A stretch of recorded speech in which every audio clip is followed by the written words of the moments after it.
This is a reading of a collection of lectures by Rudolf Steiner entitled Inner Reading and Inner Hearing, and another set in the same volume called And How to Achieve Existence in the World of Ideas. This is Part 1, Lecture 1, The Human Being in Relationship to the World, given in Dornach on October 3, 1914. You should not expect that these 4 lectures will be a substitute for what was intended for Munich. I will try to give a sketch here of something of what the content of the Munich lectures should have been, but the most important and essential things that should have been said there must be held for less turbulent times.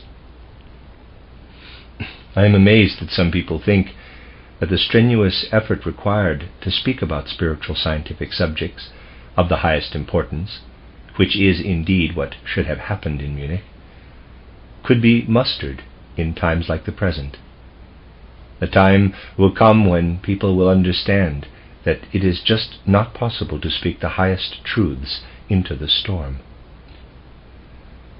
When karma permits, I will, in the future, give a cycle of lectures on the substance of my theme that will take the place of the Munich lectures. However, since the wish has been expressed to hear something on this theme anyway, I want to accommodate that as far as possible over the coming days. The essentials of spiritual science have been won basically through inner reading and inner hearing. And when spiritual researchers speak about the nature of inner reading and inner hearing, we hear something about the methods by which they come to their results. Truly, the most absurd opinions one could possibly conceive prevail today regarding how spiritual scientific results are obtained. As an introduction, before I move on to my main topic, I want to mention a triviality, trivial in relation to what our present movement wants to be. Some professor, a present-day research scientist, wrote a review of my book titled Theosophy. The review came out several years ago, and its author was evidently most annoyed by what my book says about the human aura, thought forms, and the like. Among many things I don't care to mention now, is one that is perfectly understandable from the point of view of a research scientist that is such a typical modern thinker. The review says that if one believes there really is something to this stuff about the aura and thought forms, then some of the people who can see auras and thought forms should subject themselves to an experiment in which they would be brought together with a group of people who have certain thoughts and feelings and sensations within themselves. Then the seers should be asked, quote, "What do you see about the people standing or sitting there in front of you?" close quote. And in the opinion of the writer of this review, if these seers say what the people being observed subsequently confirm that they have truly thought and felt, and if in addition the seers agree with one another in their statements, then one can really believe them. Nothing is more natural, more self-evident than this objection. One could almost say that a thinker familiar with the natural science of the present day must raise it, because it would have to appear to be the most rational thing that could be said. However, one thing remains true. The man in question must have read the book before he wrote the review. One must assume this, since the review gives the impression of honesty, but it is impossible that he read it. As self-evident and natural as it is that one will make this objection, as long as one does not know the truths contained in the book, it should be equally self-evident that one who has read the book with understanding will not make such an objection. With these words I am saying something dreadful for all normal scientific thinkers of today, because that is incomprehensible for them. They cannot understand it at all. Among the many things in the book is the following.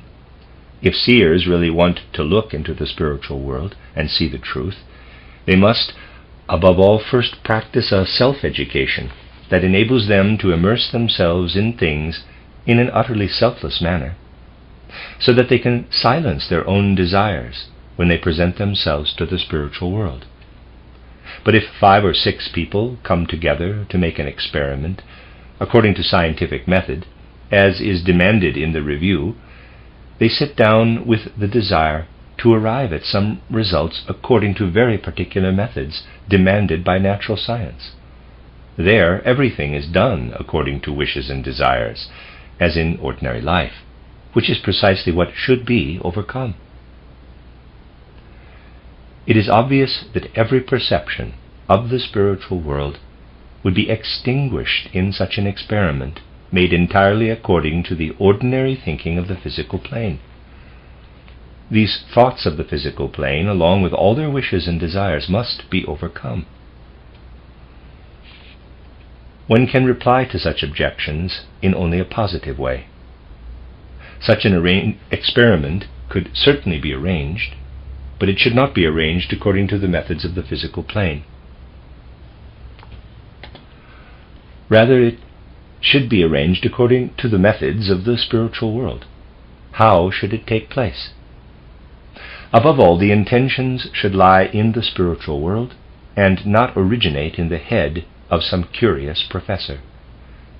If the intention is that people who are seers on the physical plane should experience something of the thoughts and feelings of other human beings, that intention should originate in the spiritual world, and it should come from the spiritual world through karma, that a handful of people should be brought together through the dispensation of fate, not through the methods of a professor. On the other side, also the seers must be brought together by destiny.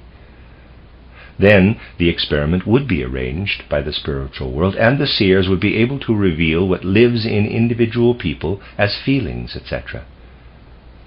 If the experiment were arranged in this way, it would most definitely succeed. It will always succeed if so arranged. One who truly reads Title Theosophy with understanding will know what I have just said, but will recognize as a self-evident truth of the spiritual world that an experiment of this sort is not possible in our time. One must take that into account. And because I learned from the above-mentioned review that people are not in a position to read the book in such a way as to find this thought for themselves, I have spelled out what I have just said word for word in a note in the 6th edition, the galleys of which lie before me. One of the most essential conditions of a book that has grown out of spiritual science is that one assimilates more than its content. That is the very least of it. In addition, in assimilating the book, one in a certain way alters how one thinks and feels and senses things. One progresses in relation to the standards and criteria otherwise used in the ordinary world. The difficulty confronting the understanding of spiritual scientific works, even today, is that people read them like other writings, and believe they can absorb the content in the same way as in other writings, whereas, in fact, something in themselves must be transformed if they have understood a true esoteric book really thoroughly. Hence it is understandable that most people in our time reject real esoteric books. For what must take place in people who read such a book in the present day? These people who approach the book are obviously very clever, as are all people these days. They know that they can judge the content of the book, that there cannot possibly be a better judge of the book. They know that up front. And after reading it, should they be able to judge things differently? They obviously cannot. They are indeed clever and have the best manner of forming judgments. They will not submit to changing something in their judging.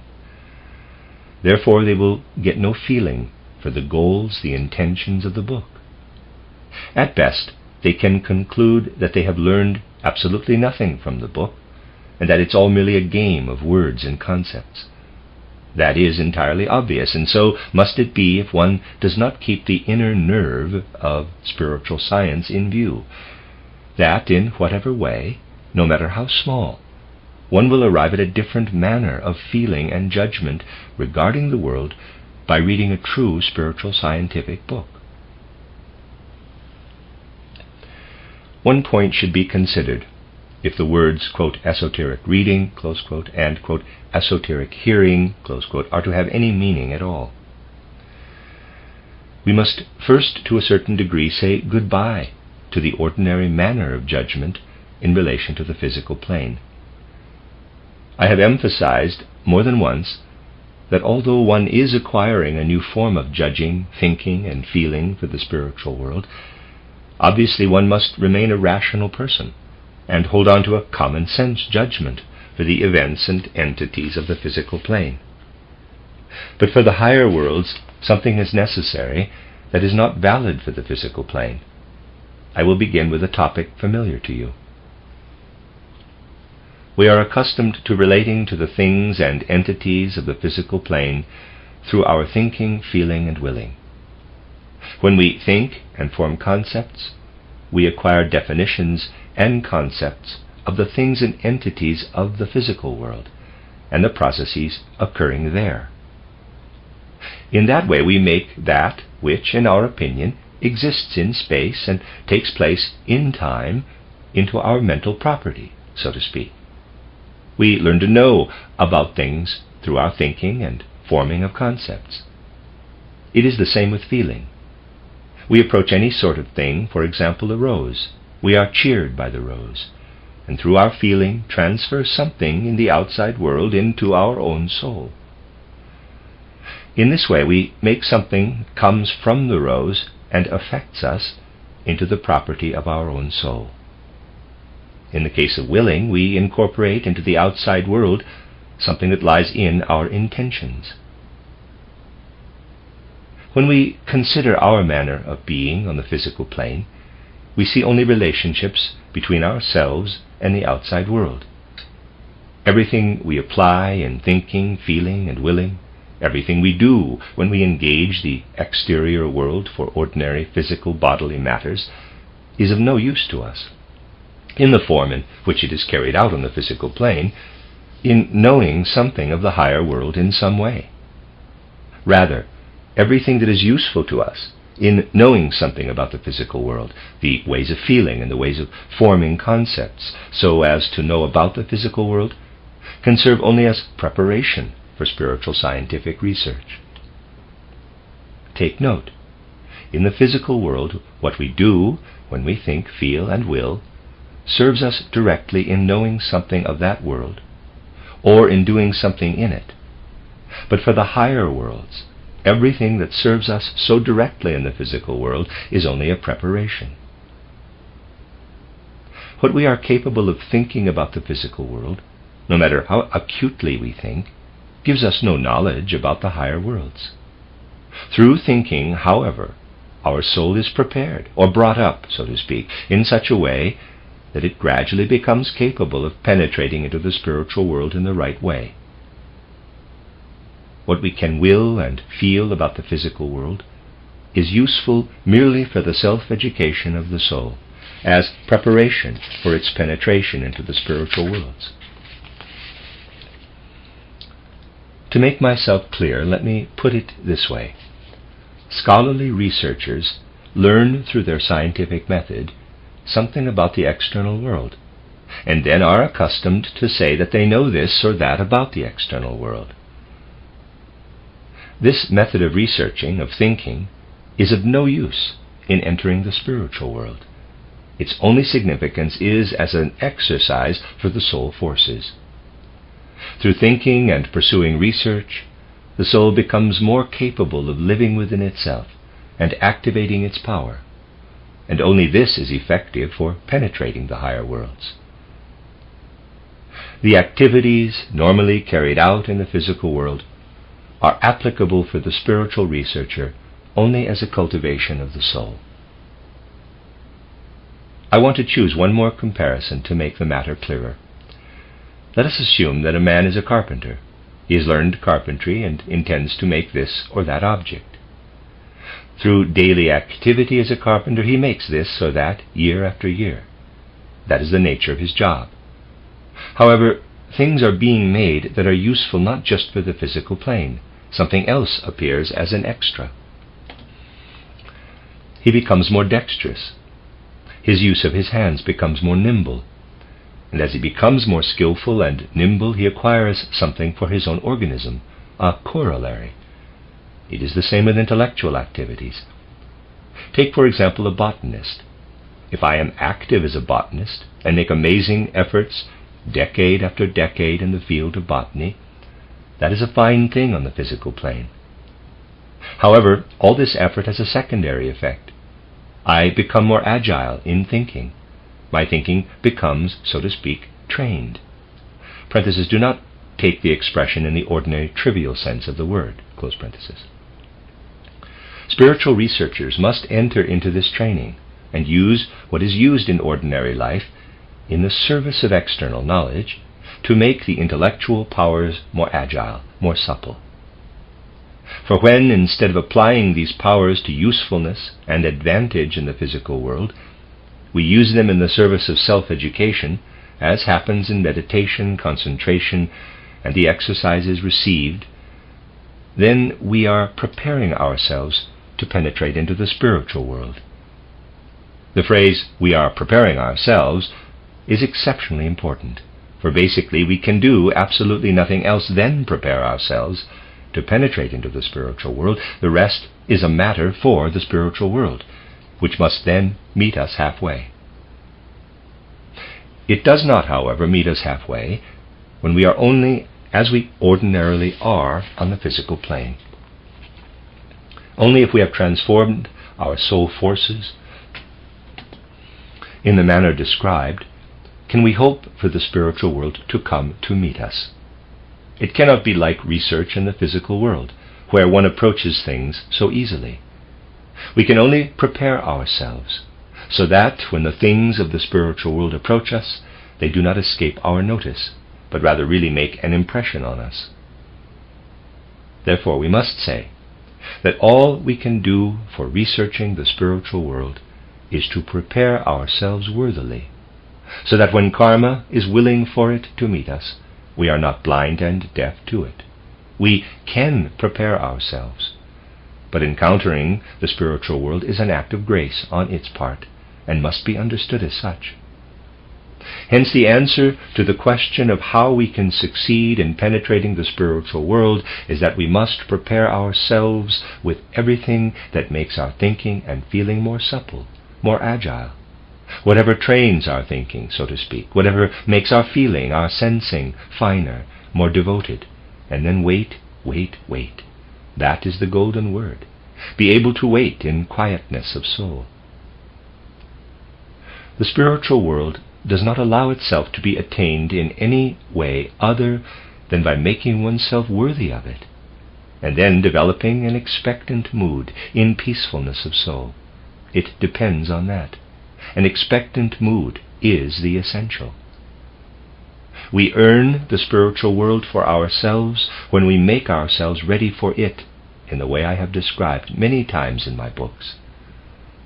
But then we must also acquire absolute peacefulness of soul, the only way that makes it possible for the spiritual world to approach us. Once in my lectures I used the following image. In the physical world, if we wish to get a look at anything, we go to it. Anyone wishing to see Rome must travel to Rome. That is perfectly natural in the physical world, because Rome is not going to come to us. In the spiritual world, it is exactly the opposite. We can do nothing except prepare ourselves through the methods described to receive the spiritual world in a worthy manner. Peacefulness of soul, persistence in our position, then it will come to us. We must wait for it in peacefulness of soul. That is what is important in the matter. Where is what will come to us? Where is it? I have already spoken often on that subject also, and will mention it only by way of introduction, so that we will have a good foundation to build on over the coming days. Since you know our anthroposophical literature, I will ask the question in this way. Where are the beings of the elemental worlds? Where are the beings of the spiritual world? Where are the beings of the higher hierarchies? They are right where we are. They are all around us, where the table and the chairs are, where you yourselves are. They are everywhere all around us. But they are so thin and evanescent compared to the relationships and processes of the things of the external world that they escape our attention. We continually go straight through the spiritual world and do not see it. We are inattentive to the spiritual world because our constitution is not prepared for it. Moreover, if we have the opportunity to penetrate that world, as is the case at night in sleep, then our consciousness proves too weak, too dull, to perceive the spiritual beings around us. We human beings are in the spiritual world, in this fine, fluctuating world, from the onset of sleep until awakening. But we do not perceive it, because our consciousness is too dull to perceive it. What must happen for us to learn to perceive this world in which we have always been living? To understand what should happen, we need to discuss several important points. Above all, we must not lose sight of something I have attempted to present more exactly for the general public in the final chapter of my book titled The Riddles of Philosophy. I want to see whether people who are not a part of the anthroposophical stream can understand it. How does external perception actually take place? It is true, is it not, that people, especially those who consider themselves to be very clever, usually think that external perception takes place because things are on the outside, and we human beings live inside our skin. These external things make an impression on us, and through that our brain produces an inner image of external objects and forms. Now, it is most certainly not like that. The situation is entirely different. In truth, human beings are not at all within their skin with respect to their spirit and soul. When, for example, we see a bouquet of roses, we are in reality inside the bouquet with our I, capital, and astral body, and our organism is a reflecting device that reflects things back to us. We are in truth always spread out above the horizon we are observing.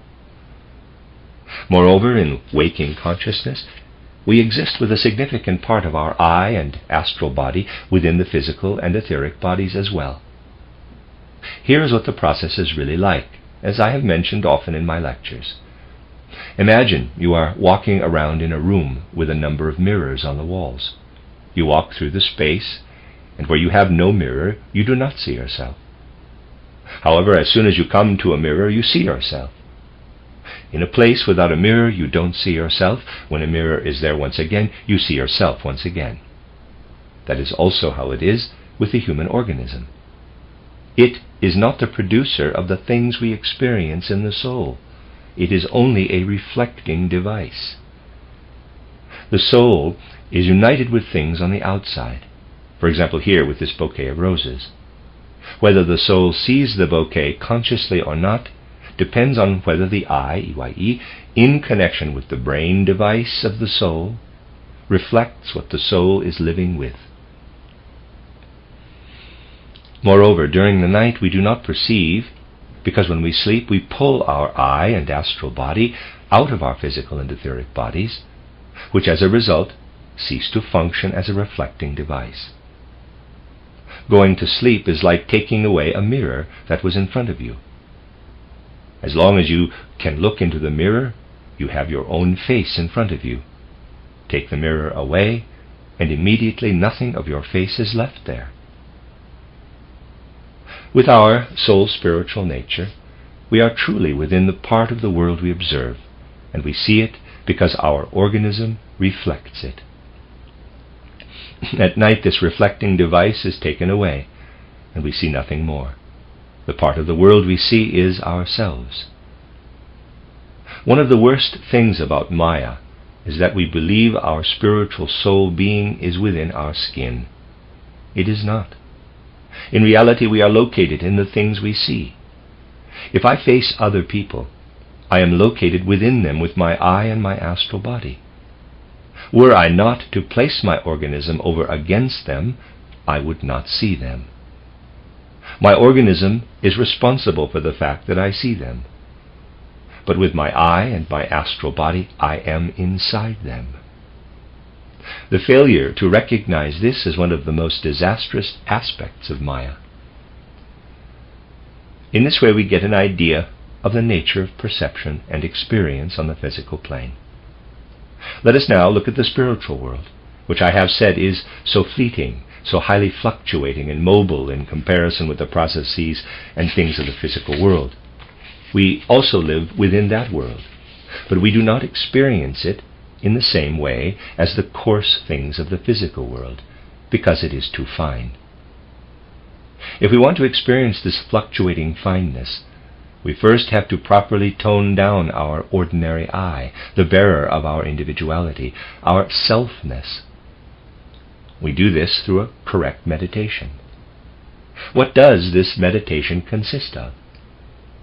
We take up any subject of thought and give ourselves entirely over to it. We forget ourselves and live in this thought while we suppress the selfness of our ordinary daytime consciousness. We exclude everything connected with the selfness of daytime consciousness. And since we as earthly human beings are accustomed to applying selfness to the physical plane, we first have to suppress all selfness. Instead of living in the physical and etheric bodies, we gradually succeed, through this suppression of selfness, in living in the astral body alone. Please note that what matters is that when we meditate, concentrate, the first goal is always to strive not to live in selfness. It may not provide physical experiences, but to endeavor to force our consciousness down into the astral body. When it is in the astral body, it is not reflected in the physical body. When you see the bouquet, you are in truth inside the bouquet. The physical body is a reflective device. You see the bouquet because the physical body reflects it for you. When you suppress the I with its selfness, you will be in the astral body. The astral body is now so delicate that you can consciously perceive the fine, fluctuating things outside in the external world. But in order really to perceive them, they must first be reflected. Here is something you must consider. Many of you are loyally and truly devoted to meditation, through which you succeed in suppressing ordinary selfness and begin to experience in the astral body. However, reflection must join this experiencing before you can perceive consciously in the astral body. Many of you have already gone so far in meditation that you experience in the astral body. Now it is a matter of the reflection. And just as in ordinary life we receive experiences mirrored by the physical body, so when we want to perceive in the spiritual world, must the experiences of the astral body be reflected by the etheric body. But what happens when a person's experiences in the astral body are in fact reflected in the etheric body? Something happens then that is totally different from seeing in the physical world. In the spiritual world, one does not have the easy time of it that one has in the physical world. A bouquet standing here before me is an object contained within itself. I can take pleasure in it. I can take it home with me, put it in a vase there, and so forth. It is not at all like that with what one encounters as astral experiences reflected through the etheric body. Everything there is living and weaving. Nothing is at rest, even for a moment. But how a thing appears, when reflected, is not at all the thing in question. In the case of this bouquet, it is a matter of what it is. I take the bouquet, and then I have it. When something is reflected to me through my etheric body, I cannot just take it as it is and be satisfied with it. It simply is not at all what it seems. I have often used a comparison for this fact as well. If strokes are made here, and I could not read, the letters B, A, U are written on the blackboard, I would say, I see lines that are fitted together in a particular pattern. I cannot take what is on the blackboard home with me as I can the bouquet. In that case, I would have nothing. And even when I can read what is on the blackboard, Bau, which means building, I still do not have the thing in question. The thing in question for me is the building outside. That is what I express through these lines and signs. Building. Even when I read the sign, I do not have the thing in question. I only read the signs. I do not have the building itself. In ordinary reading, I do not have the thing in question in front of me. Rather, I have only the sign for it. That is how I should understand what I experience in the astral body, and then receive reflected in the etheric body. I comprehend it correctly only as a sign that stands for something else. To contemplate what is reflected in my etheric body from my astral body does not suffice any more than in the case of the lines here in BAU. It is a question of what the signs mean. I must first learn to read them. In the same way, I must first learn to read what I perceive in the spiritual world. What are reflected in my etheric body are the signs for the truth. That means I must learn to read in the spiritual world. The only way we can experience anything from the spiritual world is to understand that we must take what it offers us as letters and sounds, which we must learn to read. That is it. And not to learn to believe that we can spare ourselves learning to read the esoteric script. Would be just as clever as someone taking a book and saying, quote, "There are fools who say that something is expressed in this book. I thumb from page to page in it and see only pretty letters." Close quote. Those who cannot read the letters absorb only what they see and are unconcerned about what is expressed. One who does not pay attention to what I have just said comes to an entirely unbalanced relation to the spiritual world. There, it is a matter of learning to interpret and read what one perceives. We shall learn in the following lectures how this interpretation and reading is meant.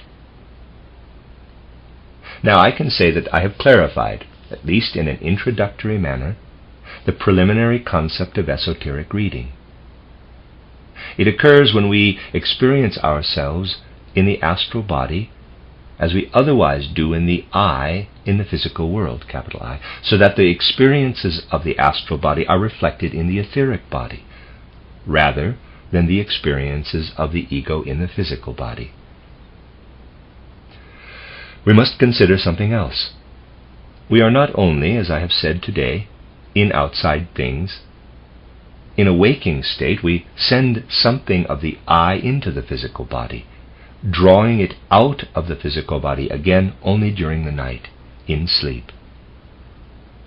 This means that in order to perceive in the physical world, we must be able to dive into our physical body with the I.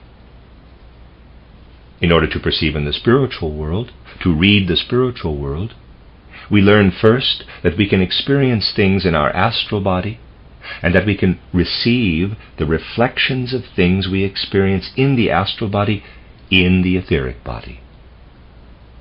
Now, we must ascend to the point of being able to dive down into the etheric body, just as we dive into the physical body when we awaken. Pay attention to what follows. It is necessary to dive down into the etheric body with the astral body when we learn to read in the spiritual world. Just as we dive down into the physical body when we awaken, so must we, without diving down into the physical body, dive down into the etheric body. Esotericists, rightly so, call this diving down into the etheric body a fall into the abyss. It is necessary that one is not stupefied during this fall into the abyss, that one presses down with one's consciousness and finds oneself during the fall. For this diving down into the etheric body, does not proceed as comfortably as diving down into the physical body. It is in fact something like a mighty plunge into the abyss, for one is now split into 3 parts, as I have described in my book titled How to Know Higher Worlds. One is split apart, divided, dissolved into a tripartite entity. You cannot consciously descend into the etheric body without being divided in the way indicated. When we sleep, we are outside the physical and etheric bodies with our eye and astral body, and our consciousness is too dull to perceive the spiritual world. When we dive down into the physical body, which reflects the physical world to us so that we perceive that world, that is also a kind of falling into the abyss, only it is made so comfortable for us that we do not feel it as a shock.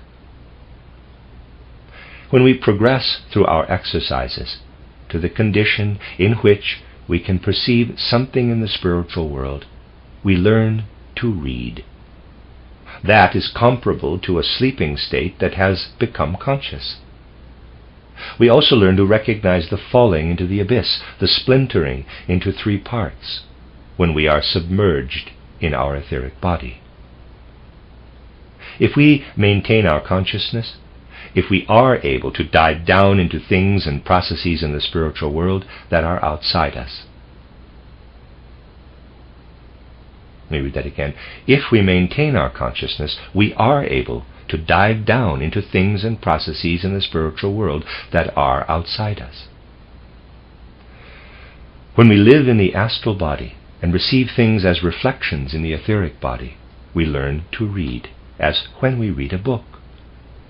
As soon as we are submerged in the etheric body, we splinter ourselves into 3 parts, and we can send out the 3 parts, which can then wander about consciously in the spiritual world. In their wandering about there, they experience what we call esoteric hearing. Esoteric hearing begins as soon as we have plunged into our own etheric body. Now we really penetrate into things. Now we notice that we can experience what we have previously learned to read. Let us repeat. Through esoteric exercises, we are enabled to suppress ourself to the point that we can learn to live consciously in the astral body.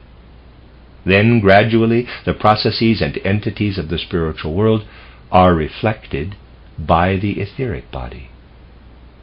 If we are able to interpret this reflected world in the right way, as we shall hear in the following lectures, then we have learned the art of esoteric reading. If we progress and are able to read not only from outside the etheric body, but dive down to awaken in the etheric body, we send the 3 parts from us out into the world and hear the processes in their inner nature and activity. At this stage, we hear them. We can gradually develop the faculty of esoteric reading and esoteric hearing in such a way that through it we bring about something very particular. We can actually penetrate the reality of things. For what occurs on the physical plane is not reality. Truly, it is not. A simple deliberating can show us everywhere that what we experience in our immediate surroundings is not reality, that we interpret everything incorrectly. Someone once said to me on the banks of the Rhine, "That is the ancient Rhine." That is certainly a very beautiful, deeply felt thing to say. But what is actually ancient about the Rhine? The water that one sees flows by, the water that one sees flow by? Certainly not. It is constantly flowing, and in the next moment is no longer there. The ancient thing could at best be the channel the water has carved in the soil. However, that is not what one means when one says the ancient Rhine. What is it really that we denote with the expression ancient Rhine? We do not say about the sea that it is an ancient sea. And in the sea there are also channels dug out by the water, and likewise in the sea there are currents. When the Gulf Stream flows through the ocean, not only is the water changed every moment, but also the channels are different. What then in the physical world is permanent? Nothing, absolutely nothing. That is true of the entire physical world. Your own organism is constantly in flux. 8 years ago you did not have the flesh and blood you have today. Nothing in the physical is permanent. Everything is flowing. And what we refer to with the word we do not have before us. To speak of the ancient Rhine only makes sense when we mean what is permanent in it. The elemental beings who actually live in the Rhine, the river god Rhine, a spiritual being who is ancient. Only then have we said something with any meaning. We must mean something spiritual with the expression ancient Rhine, or we speak thoughtlessly. It is profoundly true that we only come to true realities when we hold fast to the spiritual worlds. Only then do we penetrate the true realities. The fact and the means of our entry we shall see tomorrow and the next day, when we discuss esoteric reading and hearing in detail as far as is possible. The end of Lecture 1. This is a reading of a collection of lectures by Rudolf Steiner entitled Inner Reading and Inner Hearing and How to Achieve Existence in the World of Ideas. This is lecture number 2 of part 1, entitled Identification with the Signs and Spiritual Realities of the Imaginative World, given in Dornach on October 4th, 1914. We want now to take another close look at what I said yesterday about the true relationship of human beings to the world. I said it is in fact an instance of Maya, a delusion, to assume that we, as soul spiritual human beings, are within our skin, and the things are all around us, and that we take the representations of those things into ourselves, so to speak. In truth, as soul spiritual human beings, we live inside the things, and we would not be able to perceive them if we did not receive our experiences of them as reflections from our organism. And indeed, as we live within the ordinary physical world, things are reflected to us by our physical organism, by its entire system of senses, from its system of thought, its system of feeling, and its system of willing. Therefore, our organism is in truth a mirroring device, and what we experience is not produced in us by our physical organism, an erroneous idea of materialism, but is reflected. Our organism no more produces what we experience in our souls about things than a mirror produces what we see in the mirror.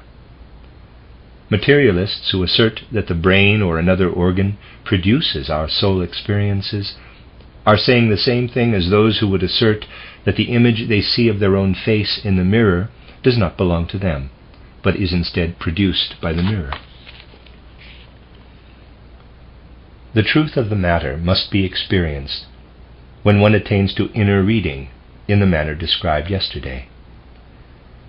After we have prepared ourselves, we experience the more evanescent, that is, in regard to the physical being, fluctuating beings and occurrences of the spiritual world. We see them inasmuch as we experience them in our astral body, reflected by our etheric body. And we experience these reflections as images. I said yesterday that in general we can regard the images experienced in this way only as signs of spiritual reality. And I attempted to make clear through a comparison the error people would commit if they regarded as reality what was experienced directly as dream images, though vastly more lively than ordinary dream images. That would be exactly the same as taking the word bow as reality, instead of as a sign of a building.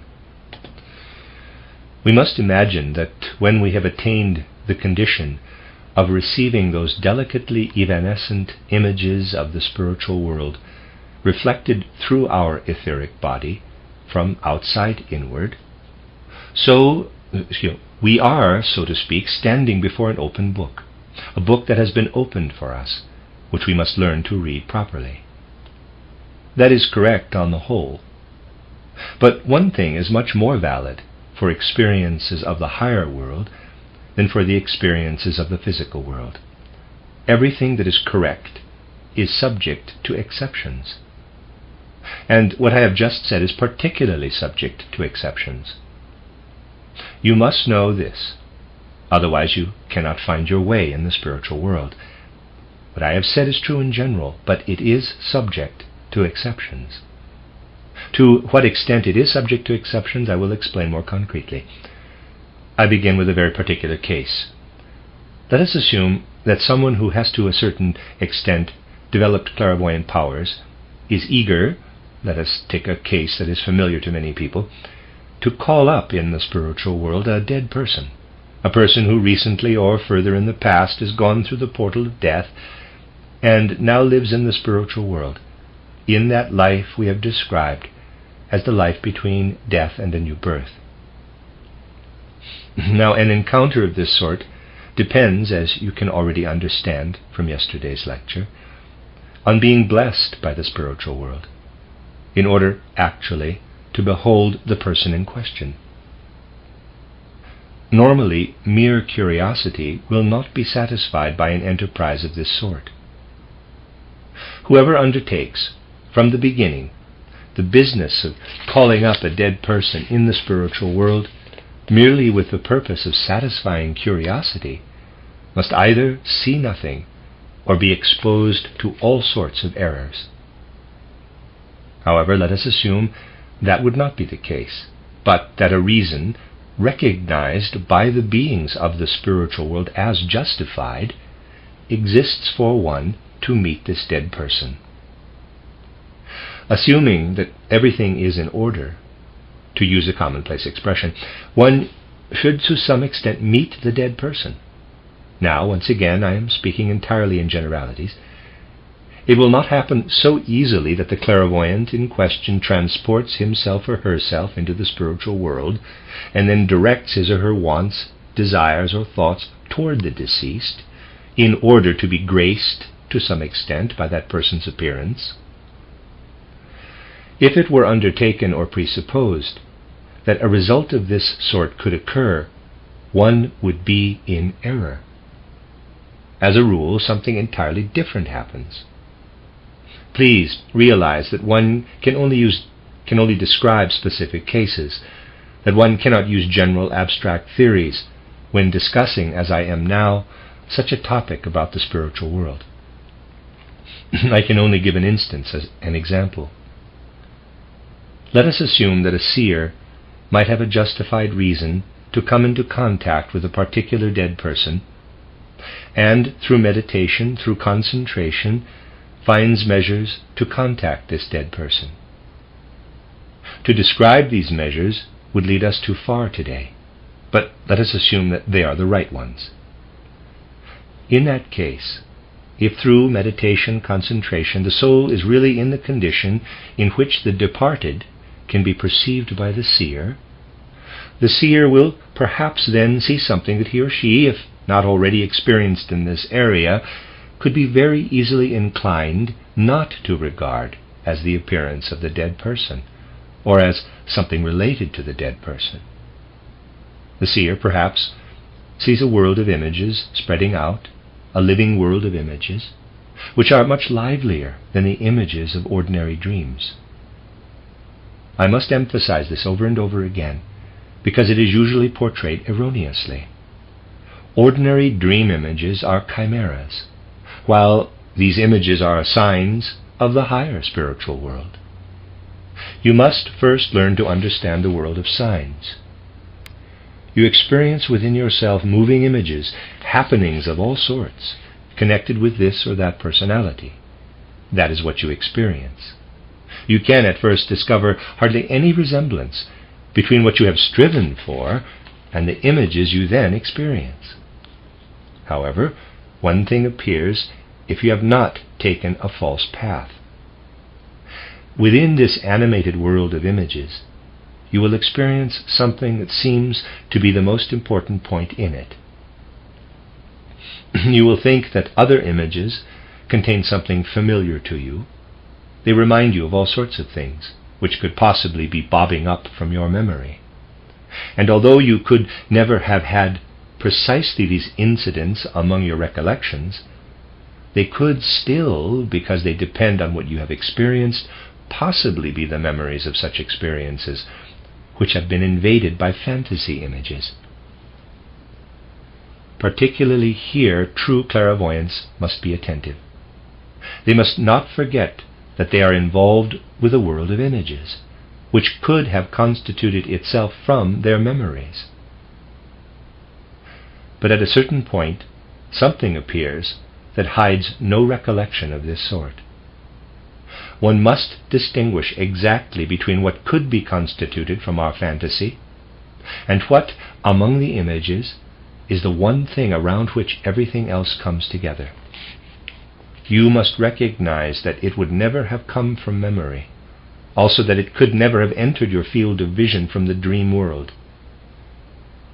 Naturally, you have a certain practice in order to distinguish dream images from reality and to observe this distinction precisely.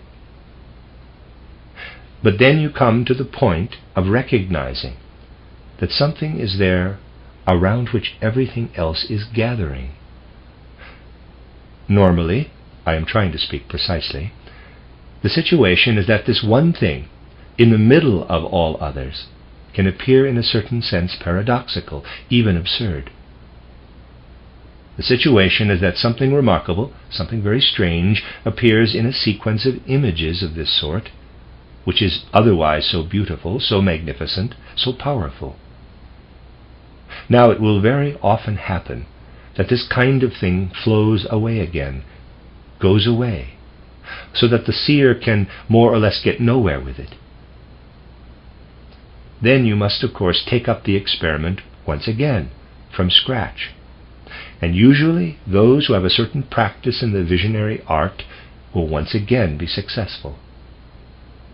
They will see such a series of images, one after another, perhaps a new series of images of a completely different sort. But once again, something will show itself in the midst, which is the same as what one has already seen as the midpoint of a series of images. To find the right thing amongst the series of images on the first or second attempt, you must have attained a certain degree of seeing. When you have the series of images before you, you must become completely calm and self-aware, and really live within the image with your self-consciousness, so that it does not escape like a dream picture. You must confront it just as you do an object in the external world. You must have control of yourself, so that you know it is you yourself who perceives, and that the image is over there. You must be able to differentiate yourself from the image, and not become absorbed by it. In order to achieve this, one would do well first to try, while the image is still there, to alter something within it. Let us suppose, for example, that the image is there, and that you have successfully distinguished yourself from the image. Then suppose that a certain personality who looks disagreeable, unfriendly, appears in the world of images. Try to capture the feeling of how it would be if you were really nice to this personality, so that it would look at you in a friendlier way after giving you such a dirty look. If you succeed in consciously altering something in the world of images, then you have an easier time establishing your position in relation to that world. The next step must be, it is difficult to find an expression, for the things of the spiritual world are so different from those of the physical world, that you must really identify yourself with all the images there. You must dive into them, must become one with them. For by becoming one with them, you fulfill an important truth. To use a trivial expression, you must spiritually eat the whole series of images, gulp them right down, assimilate them, identify with them, dive down into the series of images. That means you must know that you have differentiated yourself from the series of images and maintained your position outside them. And now you dive down of your own free will into them, as if you were jumping into water to swim in it. And now comes the most important thing. For now you experience in your own soul everything that is expressed in this series of images. If, for example, one person fights or wounds another, you experience yourself as the inflictor of the wound, and also as the soul that is wounded or attacked. You are everything in these images. You are utterly within them. If you had an image in front of you in which a beheading is depicted, you experience yourself at the same time as the person who is beheaded and the person who does the beheading. That is how you experience yourself within this very fluctuating world of images. You yourself are every image and every movement in it. The image as such, as an imagination, becomes invisible, but the inner experiences become so much more significant. You now cease to see the image, but you are in the midst of a rich experience in it. If you really succeed in living within the images, then the second act of the whole affair begins. However, it does not necessarily follow immediately. From this point on, many discouraging things may befall the visionary. It can happen that when you decide to dive down into the image, to swim in it, it takes off like a dream or something you have forgotten. That is entirely possible. Only in the rarest cases will it happen that one immediately has the experience I will now talk about. Most of the time, the situation is that the image appears to have totally vanished, like a vanished dream. Now, as true clairvoyants, we must clearly understand that it does not have to be the case that the image has disappeared. It can be that what, in the rarest cases, happens right after the disappearance of the image does not come until much later. It can come out of day or night experiences, right in the midst of them. For it is very often the case that what you have eaten must first be digested in the soul, which can take a while. However, when it has been sufficiently digested, sufficiently unified with you, then you know that you are in connection with the personality, with the individuality of the dead person, and it sends its own thoughts into you. Now you think the soul experiences of the dead person. You are in connection with that person who now speaks with you, and you hear. In truth, it is the image you have united with, or the series of images that you have taken up, carry within, and are now one with, that really hear the truth and take up the truth.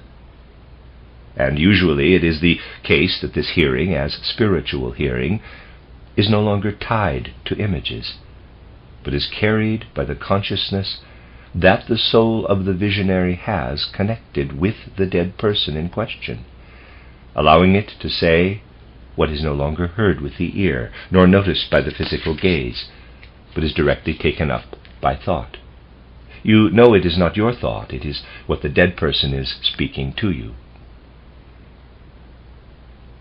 As you can see, a certain preparation is required to approach a dead individuality, a preparation that can be described as I have just done. If you have reached the stage of hearing the dead person after identifying with the image, then any delusion is impossible. For a delusion could appear only in the same way as a delusion on the physical plane, when you meet a certain person and mistake him for another. Usually you won't do that. You recognize a person on the physical plane through that person, him or herself.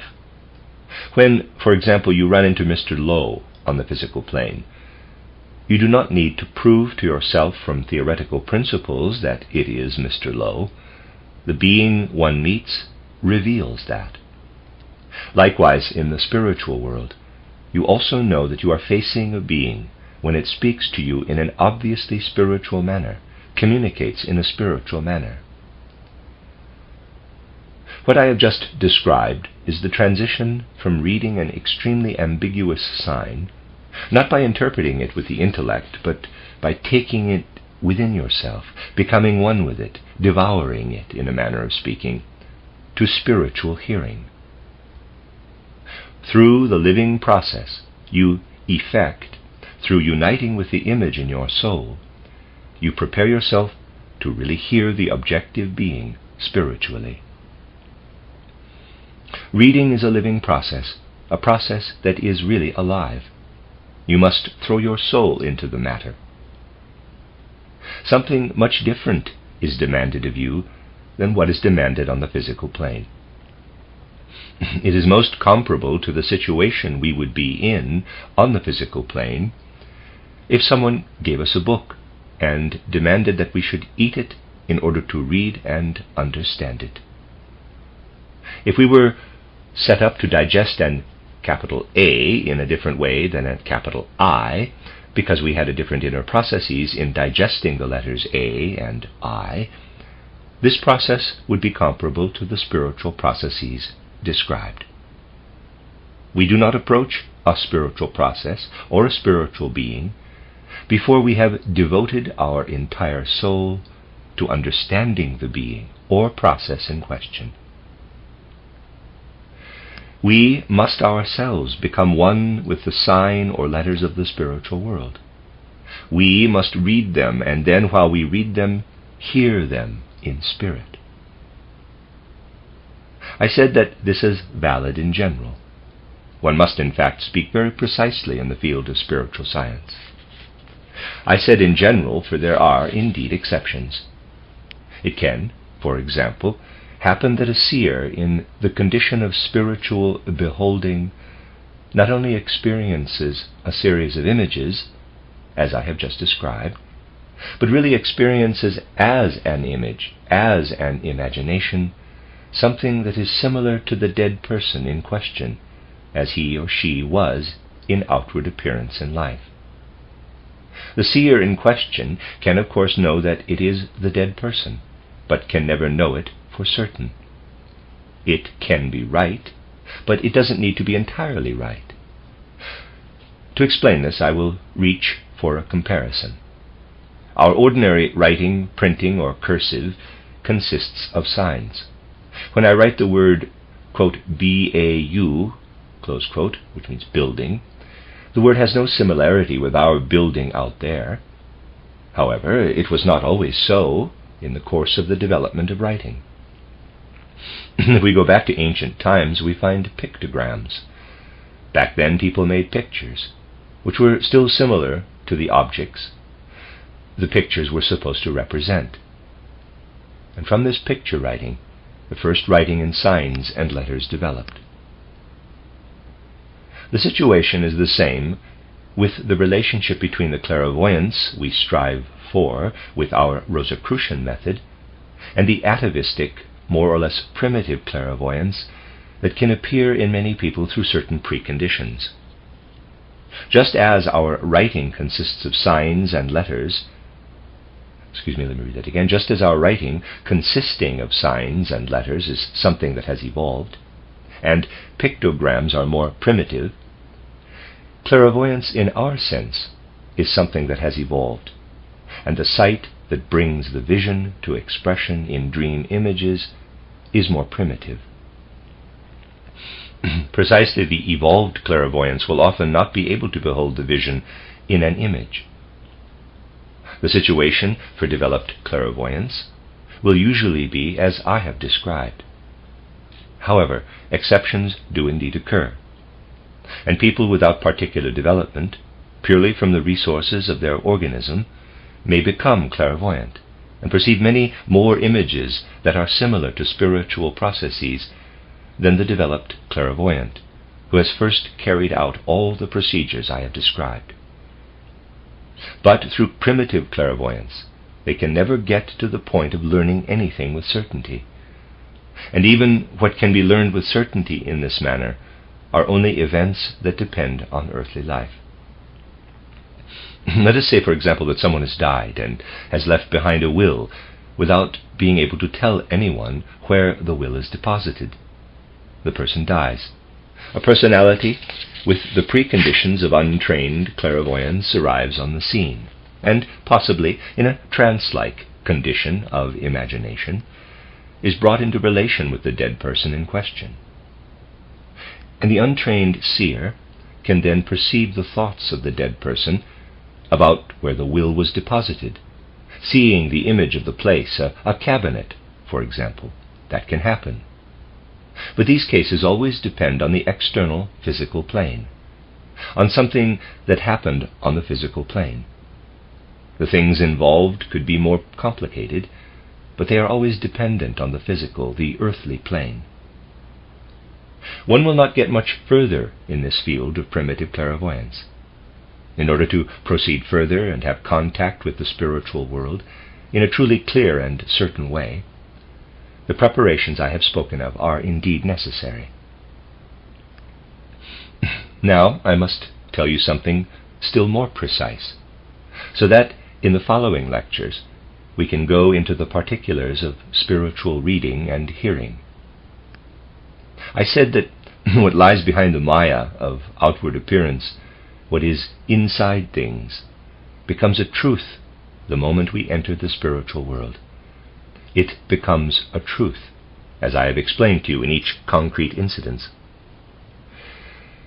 It is not enough that we perceive any particular image through clairvoyance, and see the image in front of us as we see entities of the physical world. That is not enough. We must arrive at the point of diving down into the images, of really casting ourselves into them. We must consciously do what we also do in ordinary life, only we do not do it consciously in that case. We must really go into the image. If I perceive a series of images with the midpoint I have described, I must go outside of myself. I must enter into this series of images, must devour them, swallow them up. I must be right in them. Now, what I have described can appear as a spiritual experience, but we do not really understand it. To understand it, we must be able to exercise spiritual self-observation during the process of diving into it. When we dive down into such a series of images, something happens in us that we sense in ourselves. Reflect now on exactly how it is when you first understand your position in relation to imaginative images, and then on how it is when you dive down into the series of images.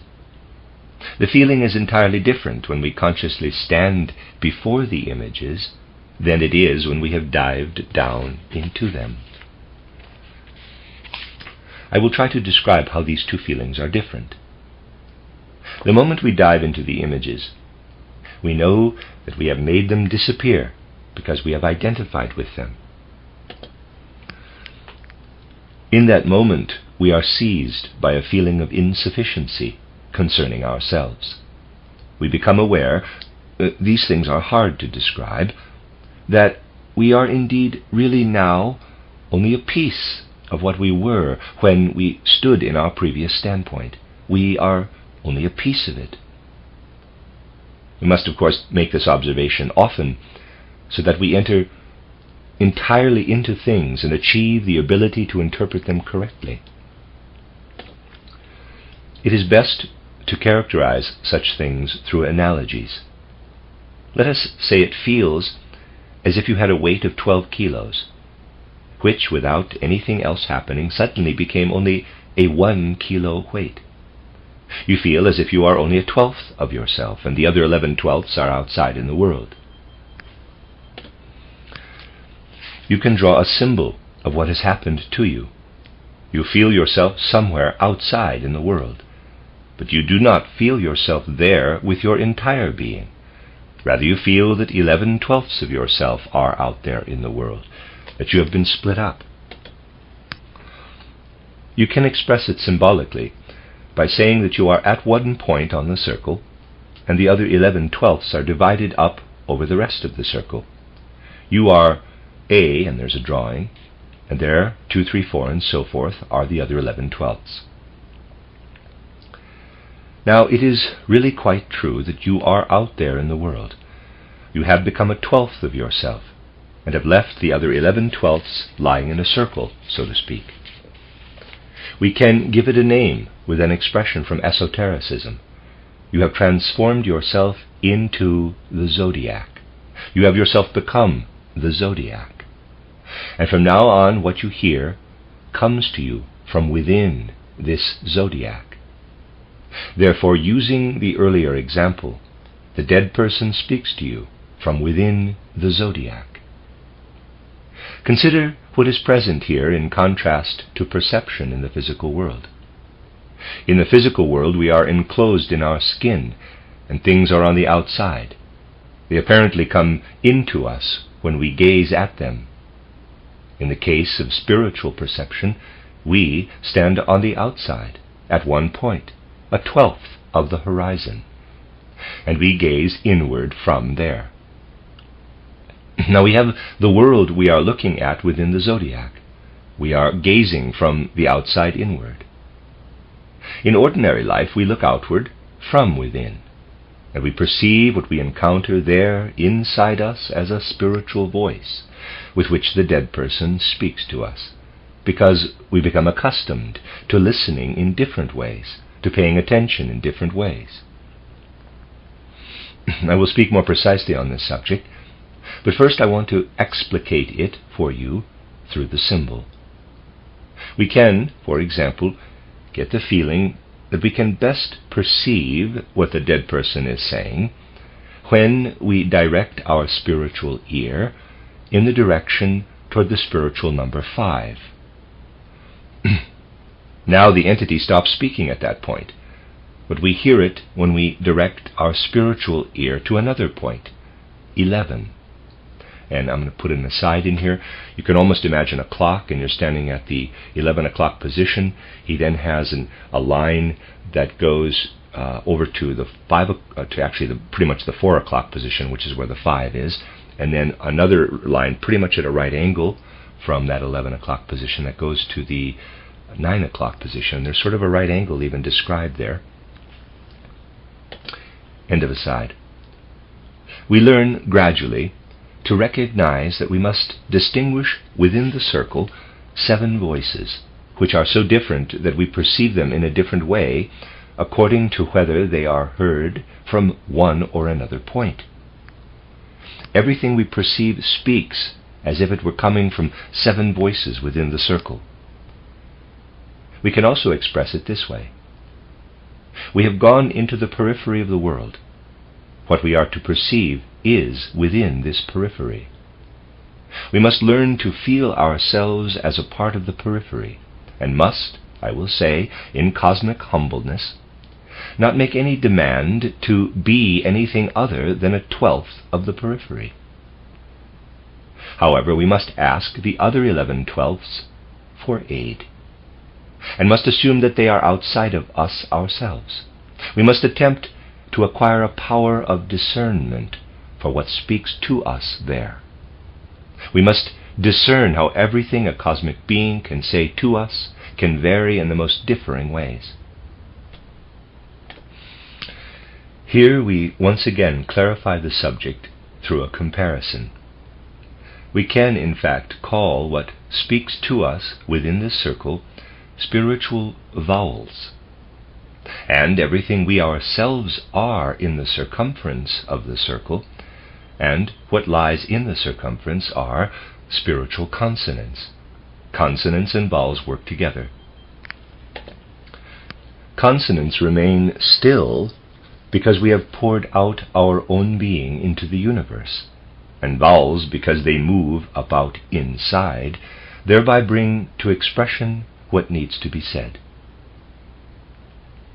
Once again, I come back to our example of seeking to meet with a dead person. I get to the point that a series of images appears, and in the middle of this series is something that appears to me to be paradoxical, something that seems absurd.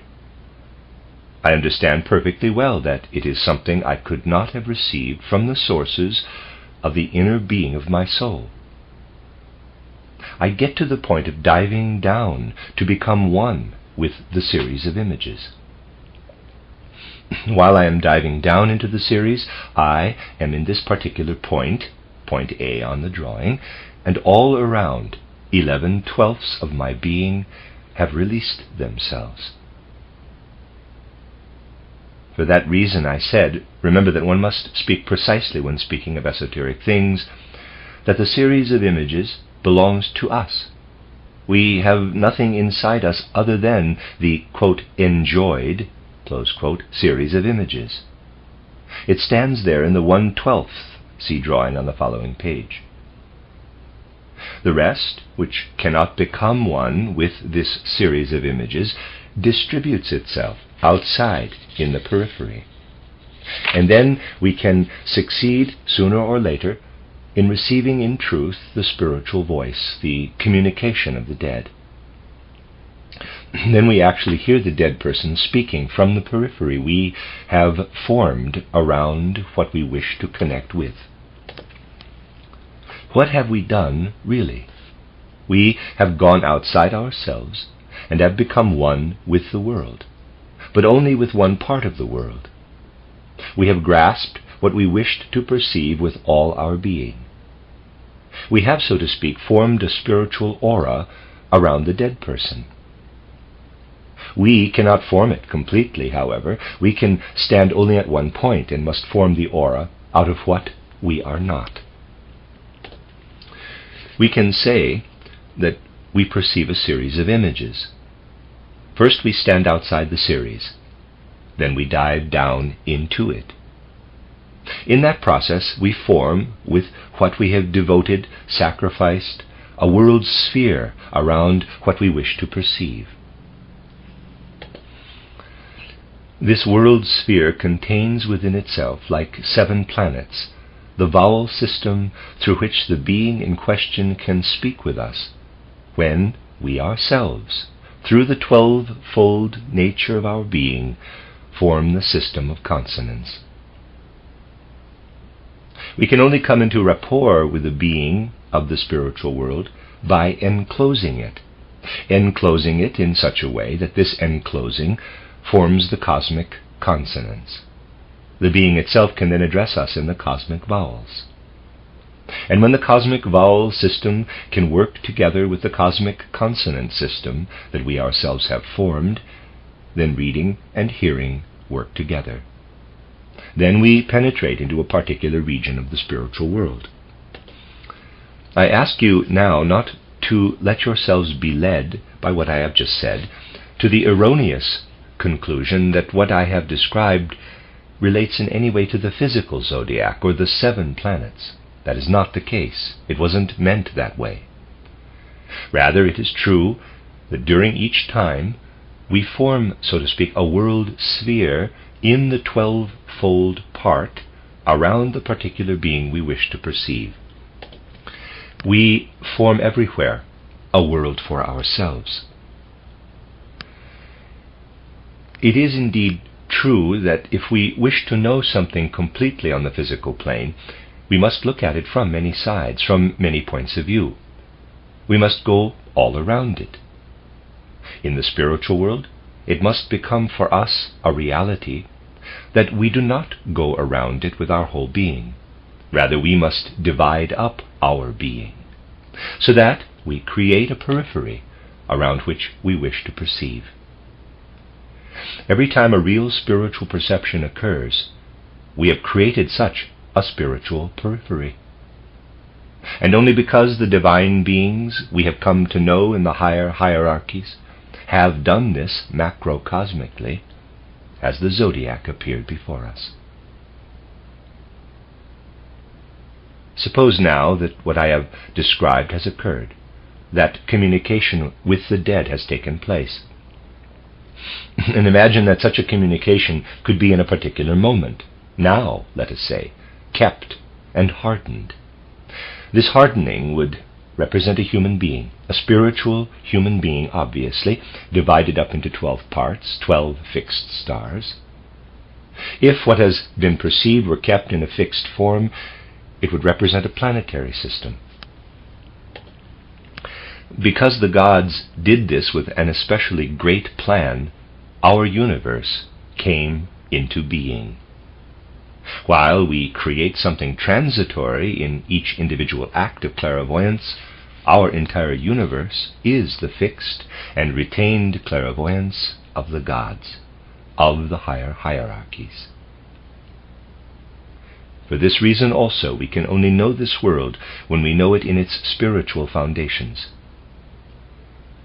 The physical is something that is not at all real, as unreal as the flowing water of the Rhine I gave as an example yesterday.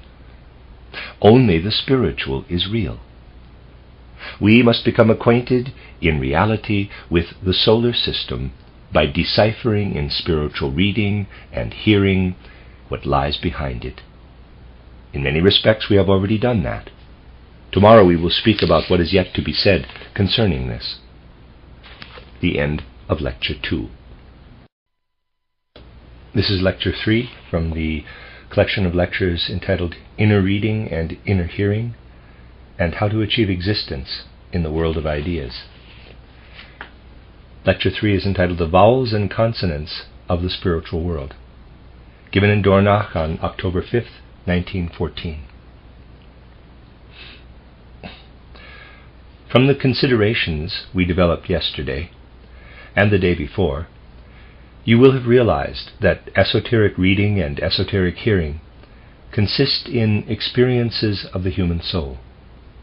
I have used various analogies to present how we must first become one with the signs that offer themselves to the seer in the imagination, and then, obviously, with what meaning these signs convey about spiritual realities. I want to give you first a more precise idea, as far as possible in these few lectures, of what is necessary to rise from unordered clairvoyance to disciplined real clairvoyance that we can actually call esoteric reading and esoteric hearing. The first topic I will discuss could be called the vowel system of the spiritual world. It is, of course, expressed fundamentally by analogy. How one learns to hear and read the vowels of the spiritual world is obviously a much more inward process than are any processes of ordinary life. And only through many circumlocutions will we be able to approach what we could call the experience of the vowels of the cosmos. From what I alluded to yesterday, you will have understood that one can speak of 7 such vowels, but we can symbolically establish a parallel with the planetary system. Now let us return once again to what I mentioned yesterday as an example, the seeking of one who is dead.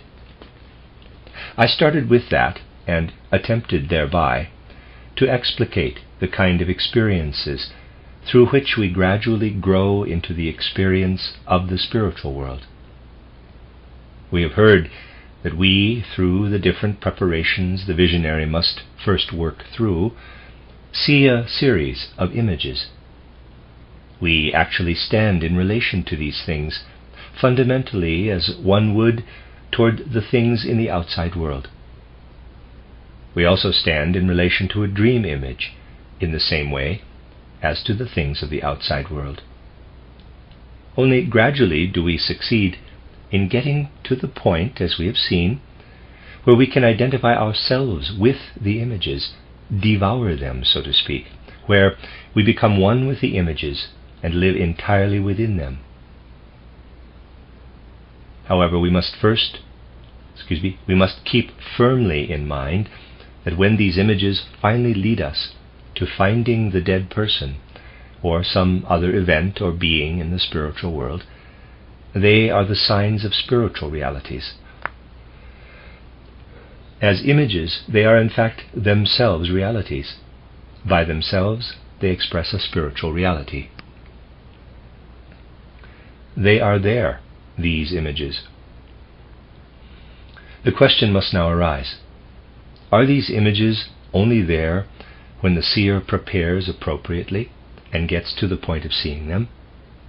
They are not there only then, and this is very important to keep in mind. Assume that you are standing or sitting in some place and are sufficiently prepared to see something. A series of images, so wavering, so ephemeral, appears before your soul.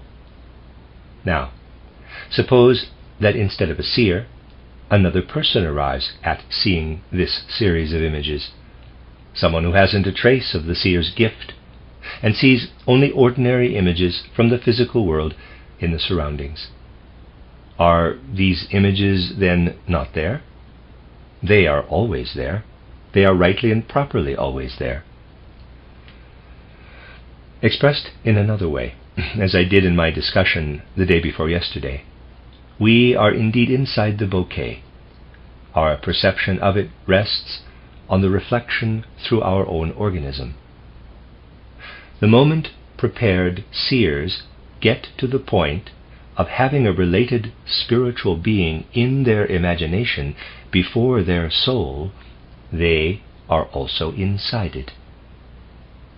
Through the subsequent procedure of identifying themselves with it, they accomplish only a process of consciousness. In truth, they are inside the being. But not only seers are inside it. Any time individuals encounter an object with ordinary physical eyes and physical imagination, they are not only within the physical object, which indeed, as we have seen, is nothing other than an illusion, but are also inside the spiritual being. We are always inside spiritual beings that are not physically incarnated. Therefore, we are always inside the images seen, in part, by seers. The images are also constantly in our surroundings, and we are always inside them. They remain imperceptible, invisible, because human powers of perception are too dull and too coarse to perceive these subtle weaving beings and formations with their ordinary coarse senses. That is expressed abstractly. We can come up with still another question. Why can't we perceive what is flowing about in the world within which we in fact exist? Why is that? We first learn this when we begin to identify ourselves with the imaginations, when we really carry out the process I discussed yesterday. Then we learn why we, human beings, cannot be conscious within the spiritual world, which is nonetheless all around us. How does one learn it? Let it be said once more. A series of images stands before the soul. We try to identify ourselves with it, to digest it, so to speak. We unite with the series of images and are inside it at this stage. In this moment, we know the answer to the question about why we must, in fact, remain outside our body. Why we must, so to speak, go outside our body and identify ourselves with the series of images on the outside if we wish to perceive it. And why we can only receive the images, as we have seen, reflected from our own etheric body. We learn why it is necessary, why it is so arranged. Through what we experience with these images, when we have identified ourselves with them, we know the following directly. If, after identifying ourselves completely with a series of images, we were to go back into the physical body, if we did not remain outside and wait until the etheric body reflects the essence of the images, we would carry everything we have become one with into our physical body, into the space enclosed by the skin. And we would immediately destroy the physical body to the point that it would be ripe for death. It would immediately be the seed of death in the physical body. When death does make its entrance in earthly existence, the soul has reached the point that it can identify itself with what in the normal course of life lives outside as imagination. Then death really does enter. So you see, we can take seriously, in the deepest possible way, something that permeates all esoteric considerations like a powerful motto. It is the statement made by all those who have become esotericists in the true sense of the word. The moment one arrives at true clairvoyance, the experience is that of standing in the company of death. One reaches the portal of death. I have often stressed this from other points of view. One learns to recognize what it is like for a person who steps through the portal of death. One cannot arrive at clairvoyance without going through this serious, powerful moment, which esotericists designate as standing before the portal of death. But we learn something else as well. I have already alluded to it once in a series of lectures held in Munich, but from another point of view. We learn to pose, from then on, in deepest seriousness, a vital question of spiritual science. We learn to ask, how is it really with us, human beings, since we still fundamentally live constantly in a fluctuating web of spiritual entities, that we cannot bring into our physical bodies without bringing in the seed of death? Outside we are always surrounded by imaginations. We are right in the middle of a sphere of imaginations, but they must not come inside us. What then comes into us from these imaginations? Shadowy images, reflections, mirror images, as our thought, as our ideas. On the outside are the full-blooded, real imaginations. They reflect themselves in us. We experience them in the diluted, shadowy form of our thoughts and ideas. If we were to bring them into us in their full-bloodedness, instead of merely bringing them to reflection, we would stand in every moment before the danger of death. What is really going on in this? Nothing less is going on than that we are protected by the world order from experiencing the spiritual entities and processes surrounding us in their full-blooded state.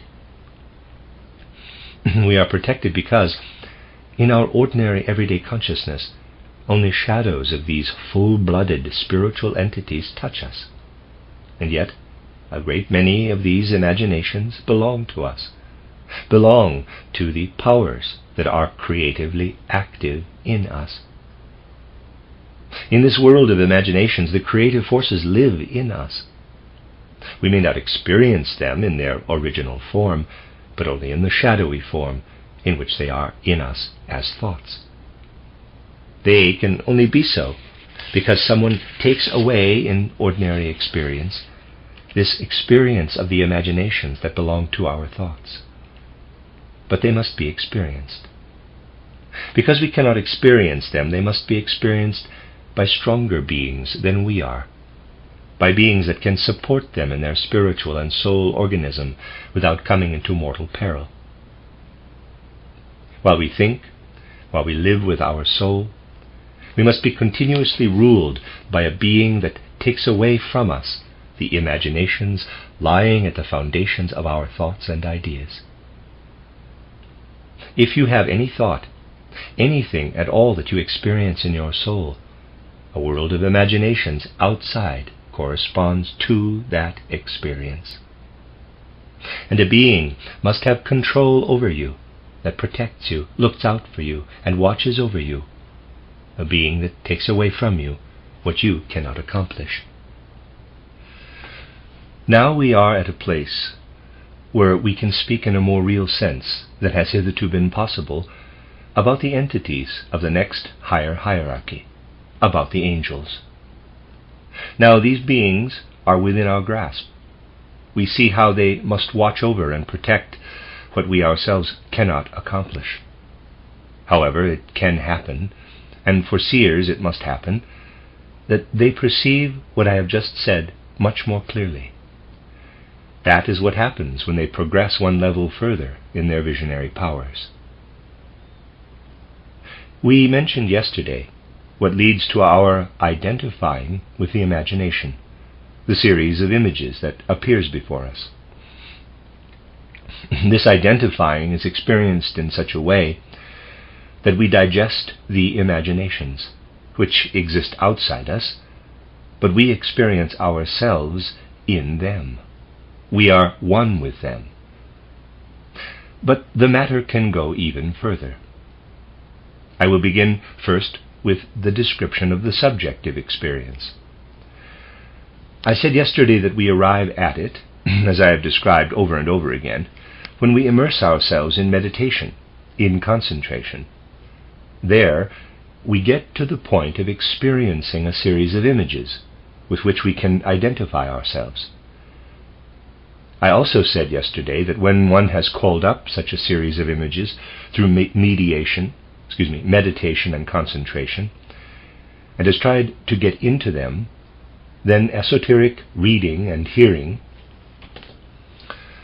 the real perception of the spiritual essence of the dead person one seeks, do not necessarily arise immediately.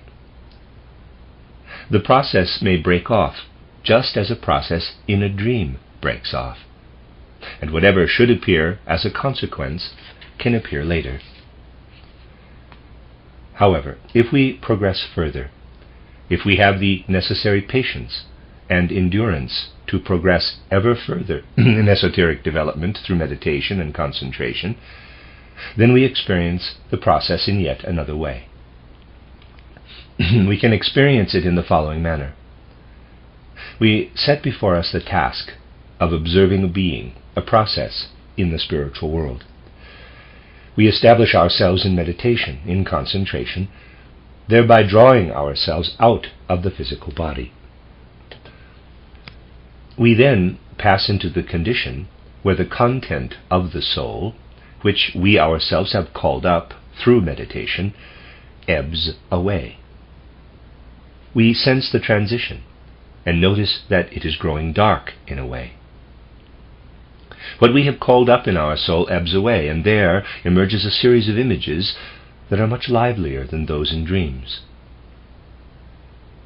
Now we are consciously in the presence of the series of images, and when we know we are in its presence, we dive consciously into them. And again a moment may come when we know that we have identified ourselves with the series of images. We have become one with it, we are within it. However, we no longer feel ourselves.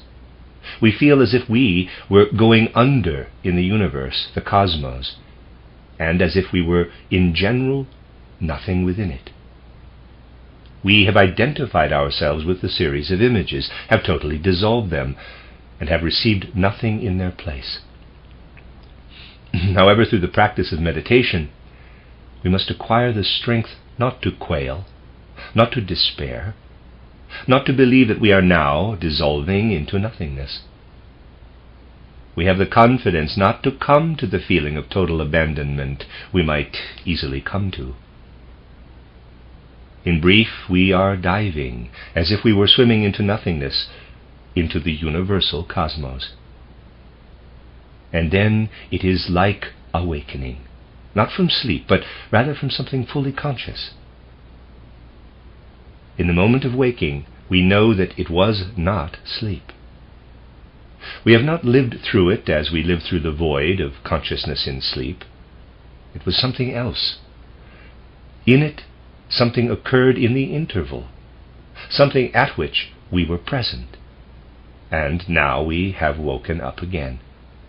And events that we could not experience in a fully conscious state are coming into our consciousness.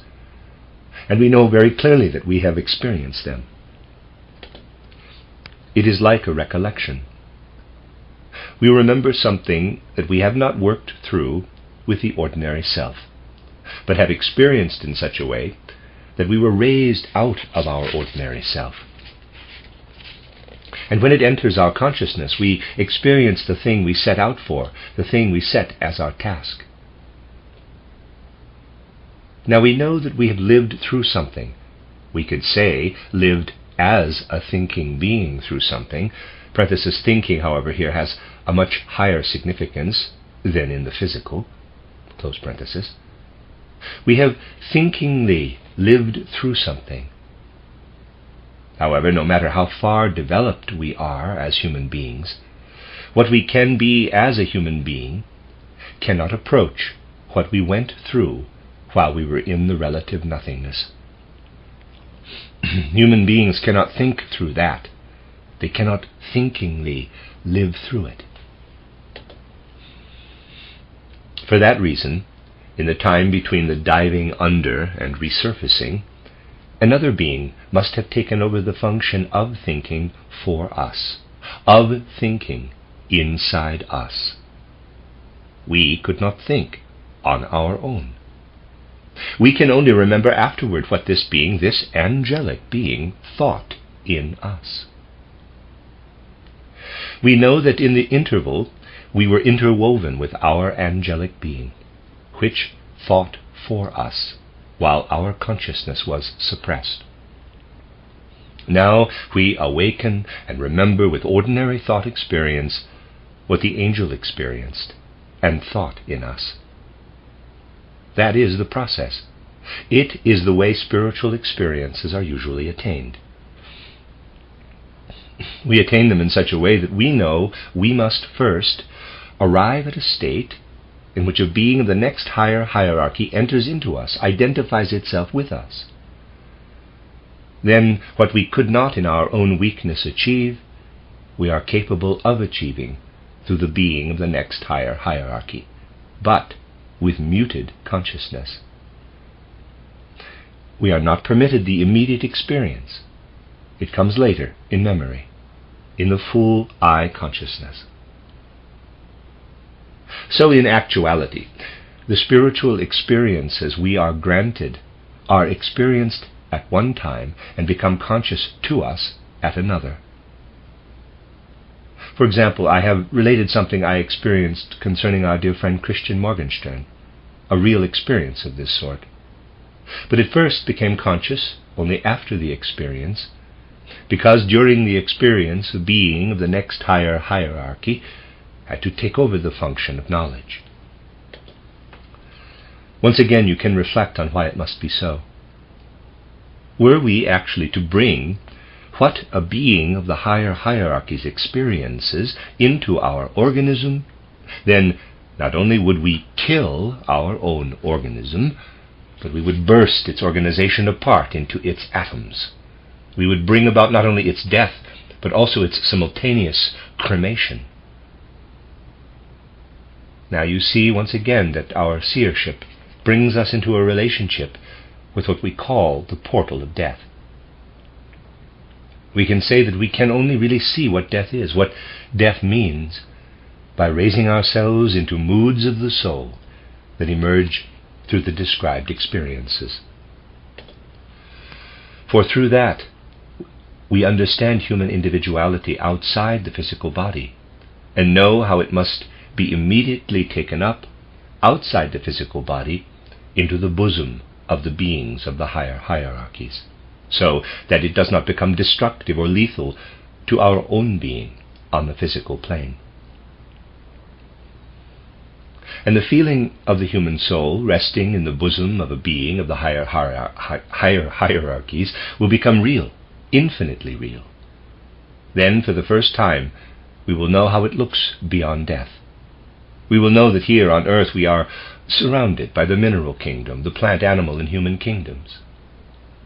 Beyond death, we enter into the bosom of the higher hierarchies, to whose environment we belong, as here we belong to the environment of the physical beings that surround us. A certain feeling of communality with the beings of the higher hierarchies comes into our soul. We can permeate ourselves with this feeling, and we learn properly that a true penetration into the spiritual worlds is not at all possible without bringing with us certain feelings, which can be called religious and pious feelings, feelings of devotion to the higher spiritual world. The feelings I have just described are so nuanced that they elicit a particular mood in the soul, which I can only express as a mood of resting in the bosom of spiritual beings. This soul mood is needed for any real experience of the spiritual worlds, just as, in the physical human world, to be understood by other people, we need to produce an E sound through the larynx and the other organs of speech. Bracket, the German I, the letter I, is pronounced like a long E in English, close bracket. In the higher worlds, the soul feeling, flowing from devotion, brings about what makes it possible to pronounce an E in ordinary human speech. The experience of this kind of devotion is one of the vowels of the higher worlds. And we can experience nothing, read and hear nothing in the higher worlds if we cannot maintain this soul mood, and then wait for what the beings of the higher worlds have to communicate, because we offer them this mood of the soul. From such soul moods, from such a way of meeting the higher worlds, the vowel system of the cosmos is composed. You may have the feeling that the world surrounds you, but you cannot live in this world with your feeble human powers. You feel that what surrounds you, while you live in your human body, can only be perceived in the shadowy forms of your thoughts and ideas, or, better said, they reflect themselves from inside you. You may also come to feel that you cannot experience these imaginations directly. Your protecting, angelic being, in ordinary life, must reduce it. And when you feel all of this inwardly, with the necessary tone of inner piety, then you have the ability to perceive one of the vowels of the spiritual world. A next level depends on the development of something I alluded to in my book, titled The Threshold of the Spiritual World. We live ourselves into the spiritual world, as I have described there. The process shows that we come out of ourselves, identify ourselves with something else. But that is still not enough, not at all enough. We must not only be able to identify ourselves with other entities, we must also be able to transform ourselves into those entities, so that we really do not remain only what we were when we set out. We must be able to transform ourselves into other entities, to really become what we enter. A good preparation for becoming able to do that is the constant practice of loving interest for everything that surrounds us in the world. One can certainly not say how infinitely significant it is for the budding esotericist to see more and more that loving interest awakens us toward everything around us in the world. This statement, unfortunately, is not usually taken seriously enough. This is the reason the results achieved in esotericism are often disappointing. It is only too natural that people generally are interested only in themselves, with the necessary degree of interest. Even when we aren't willing to believe it and give it another name, we are still mostly interested in ourselves, and far less in anything else. Now it must also be said that in any case, the world order has taken care that you must constantly have an interest in yourself. We must really make an effort not to be permanently interested in ourselves, for life on the physical plane inherently brings with it the condition that one be interested in oneself. I will disregard the fact that obviously when an illness occurs, or this or that hurts us, or is not in order, we are naturally interested in ourselves. This is in the order of things, and we cannot act any other way. It is possible that even in such a case, through effort, one might achieve not being interested in oneself, but that is extremely difficult. It could be that one is attacked by an illness and is not particularly interested in the fact of having the illness, is quite indifferent to it, but is interested in how such a thing could arise out of the entire universe as this process. It could interest a person that at one point in the universe something happens that now lies inside his or her skin. Consequently, that person becomes interested in a serious disease as something that is outside the self. You will admit that what I have described is quite difficult, and it is no different with most things that one experiences on the physical plane. It is, in fact, very difficult to take the most ordinary thing that our senses and our thinking experience as if we were outside our skin, and to look at it as an object. But that is exactly what we must attempt. Only because it is so terribly hard is it generally not attempted at all. Whoever conscientiously and enthusiastically performs the exercises described in title How to Know Higher Worlds will gradually succeed in attaining such a point of view.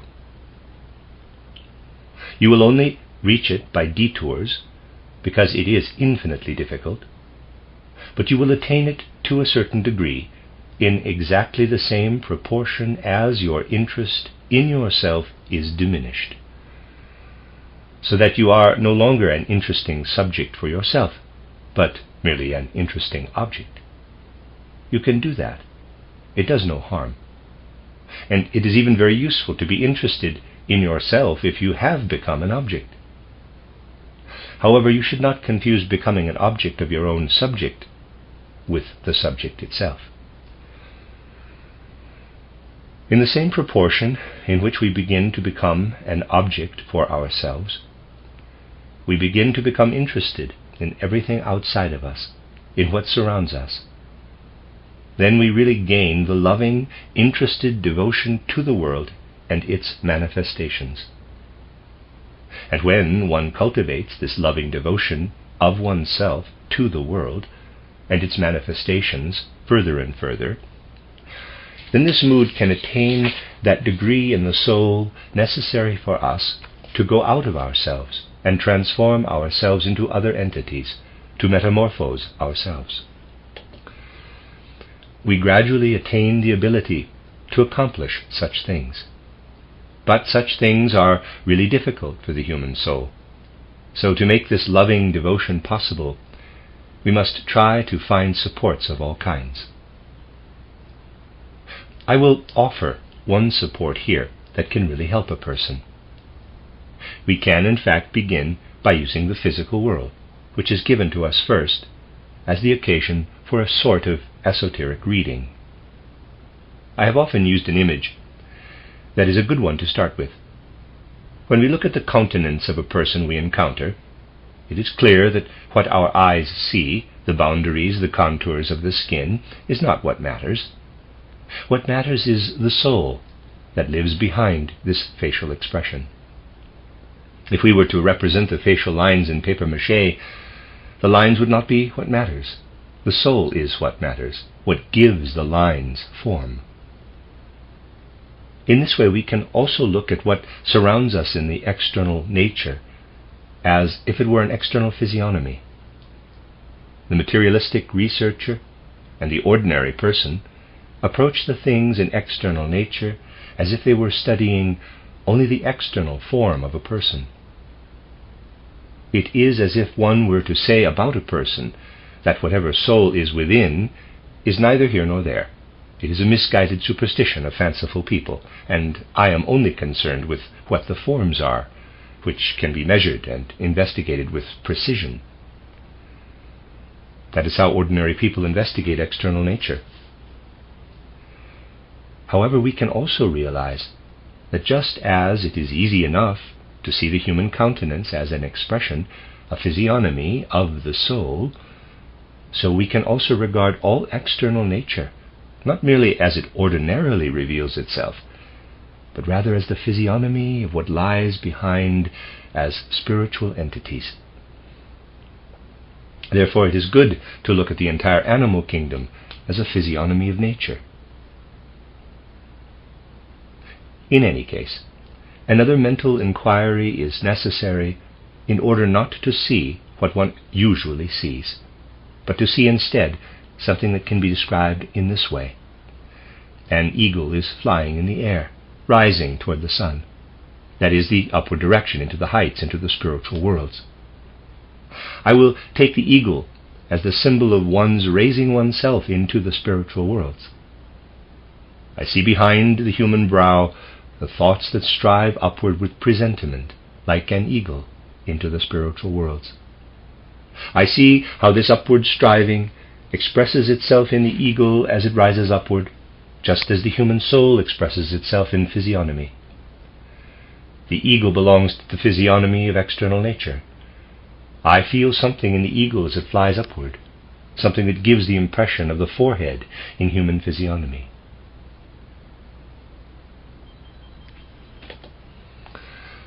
I look at a bull lying there and chewing away, bound to physical nature, to earthly matter. In reality, it only lives in its element when it is totally absorbed in digestion. In all its life processes, it remains bound up with what it takes out of the earth. It appears to me to be as ponderous as the earth.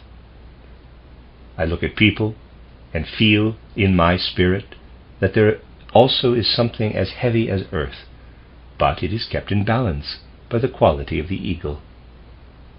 The bull-like quality isn't noticeable. I feel how the bull nature dwells in the human being, but doesn't make itself known to me in the same way as in the bull itself.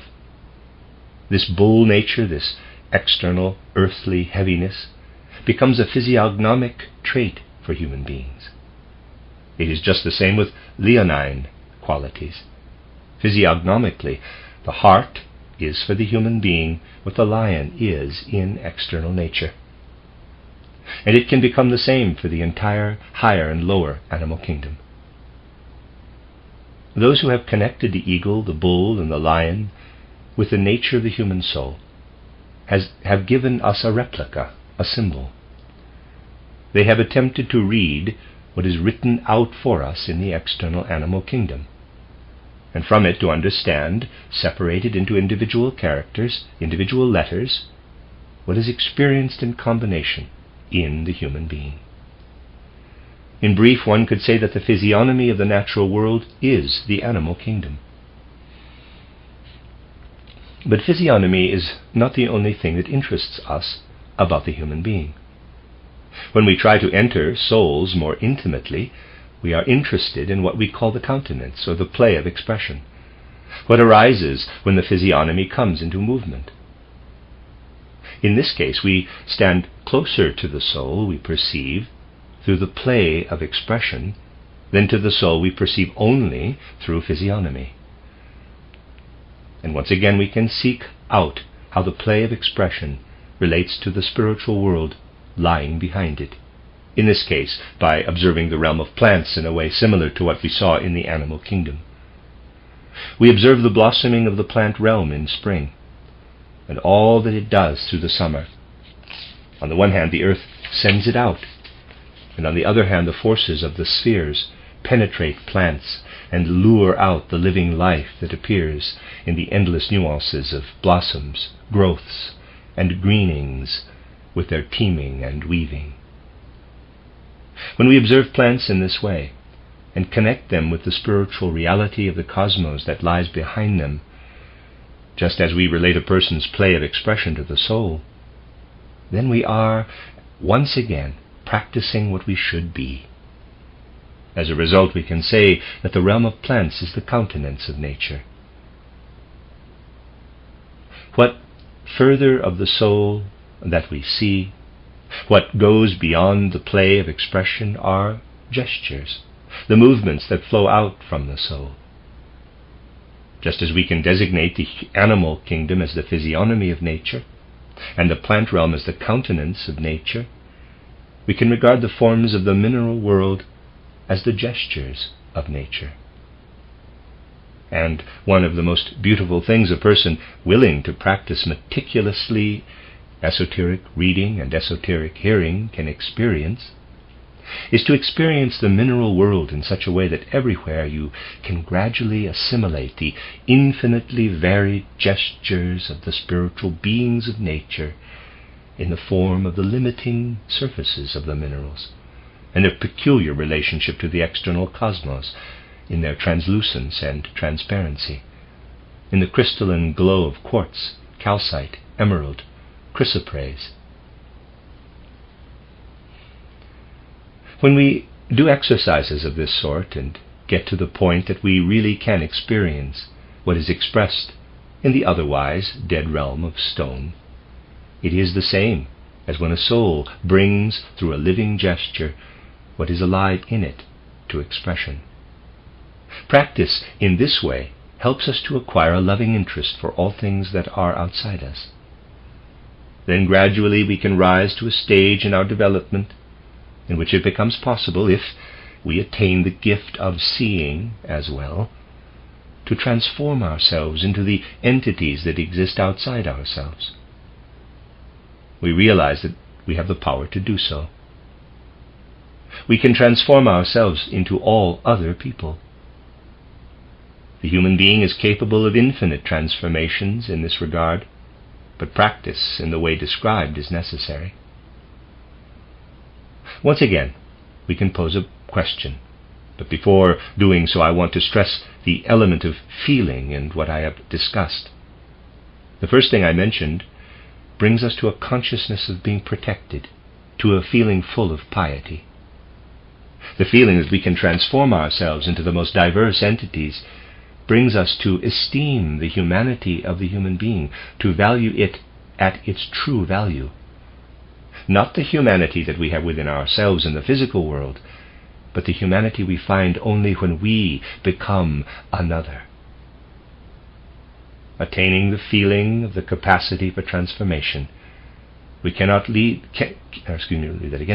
Attaining the feeling of the capacity for transformation cannot lead us to an arrogant attitude, for every single transformation tells us that we are not worth as much as the being into which we must transform ourselves.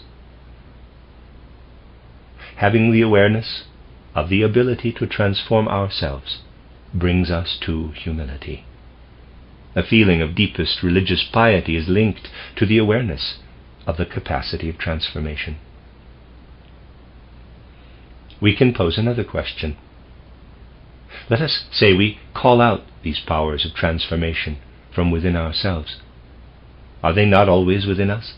Yes, just as the powers of imagination are always within us, the powers of transforming ourselves are always within us. We must, however, call them forth in order to perceive spiritual beings. And in order to possess them consciously, we must develop them in the described way. In every moment we are not only ourselves, but also every other being, only we don't develop ourselves to expand our consciousness as far as the other being. Why is that so? This will become clear when we consider one of the situations in life in which people transform themselves into another being on the ordinary physical plane. It does happen on the physical plane that we use the powers that are otherwise powers of transformation. We use that power without knowing anything about it. Every time we do our fellow human beings the injustice of making our own will lord over theirs in an unjustified way. It begins already when we tell lies to others. Through this we attach a wrong to them. One wins a certain power over them because the lies continue to work within them. The same is also true when we do something bad. the powers with which we do something bad are in fact the powers of transformation, only applied in the wrong place. Everything bad in the world is the unlawful application of these powers of transformation. We can make deep insights into the secret of existence when we know where the injustice, evil, crime, and destruction that happen in the world come from.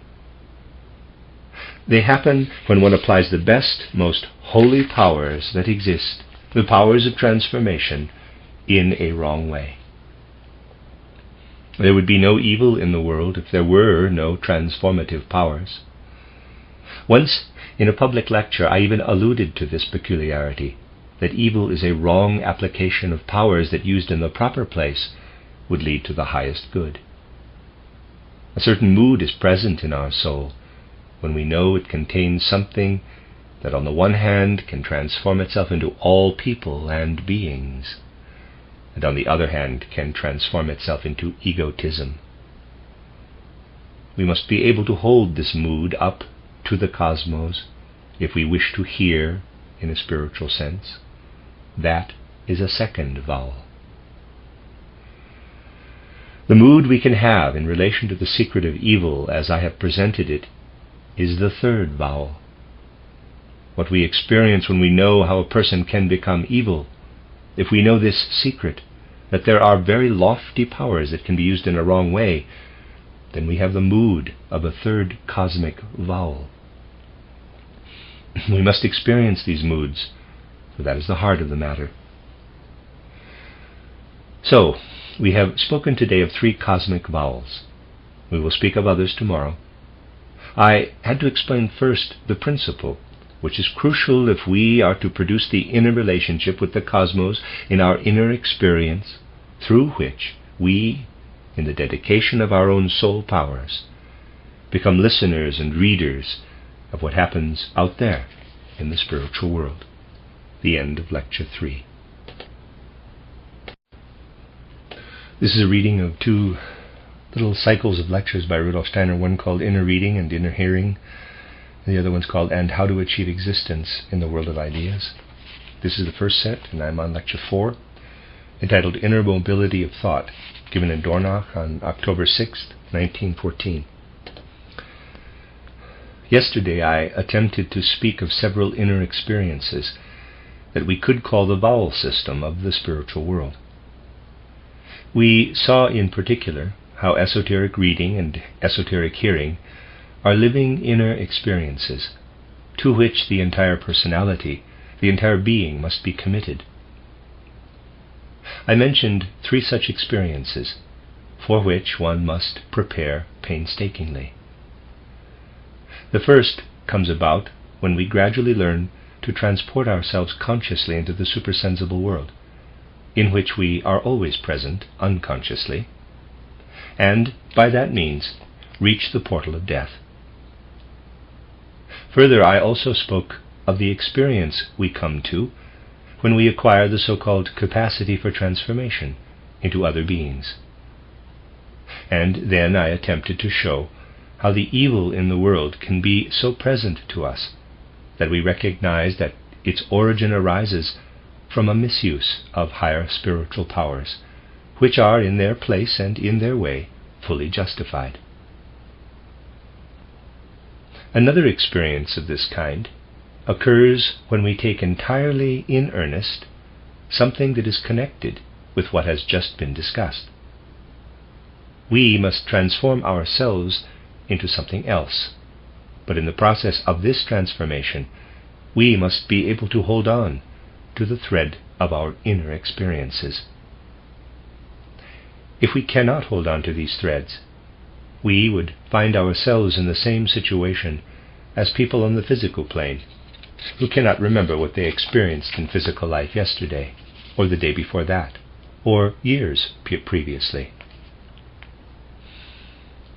Just as we must hold on to the continuity of consciousness in normal physical life, so must we hold on to our memory through our transformations in the spiritual world. When we have transformed ourselves into a particular being or a particular process, we could lose ourselves outside our soul, unless we retain something like a higher, purely spiritual recollection of other forms, processes, and entities of the spiritual world. In other words, we must be a multifarious being, must be able to split ourselves up, break ourselves into pieces, go into multiplicity. This inner experience produces a peculiar feeling, the feeling that you are there, you are this being, yet you are nonetheless another being. You exist within separate entities. Without this developed feeling of multiplicity, we would certainly not be able to attain a true spiritual concept, for example, of the nature of the higher hierarchies. We can still, on the path we took up yesterday, or on the paths we have followed on other occasions, gain an idea of the nature of the first hierarchy that stands just above us, of the entities of the angels, but to reach a more accurate spiritual idea of the entities of the archangels, we must, through inner feeling, understand something about multiplicity. For we learn only gradually to understand the true situation of these entities of the higher hierarchies. We learn to understand it only gradually because all human conceptualization, all human thinking, is bound to the ordinary relationships of space and time, and entirely different space and time relationships are present when we ascend to the entities of the hierarchy of the archangels. If we start out from ordinary physical consciousness, we always have a certain fundamental feeling, a feeling that is entirely natural for physical consciousness.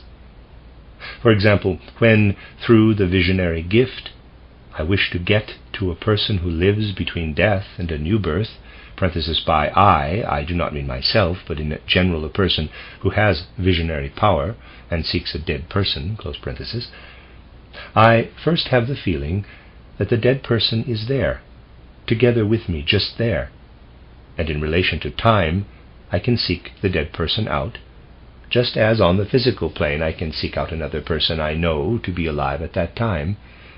I need only to find the way to that person. When we are seeking a dead person, this idea is perfectly correct. It is in a certain sense still correct when we wish to find an entity from the hierarchy of the angels. But it is no longer correct when we wish to seek out in the same way an entity from the hierarchy of the archangels, because an entity from that hierarchy has concentrated its consciousness in a very precise time. Let us assume that this line, there's a drawing, represents the course of time. A seer who lives at this point in time, 1914, would be able to find a dead person or an entity from the hierarchy of the angels anywhere in the spiritual world in the same time. However, that doesn't work when we want to seek out a particular entity from the hierarchy of the archangels. In that case, we must go outside of time. We must overcome simultaneity.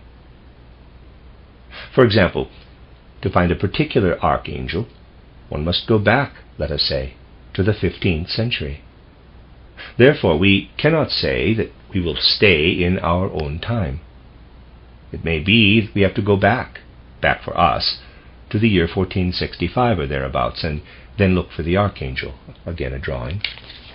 If this entity is not to be found in the present, its effect radiates, nonetheless, into our own time.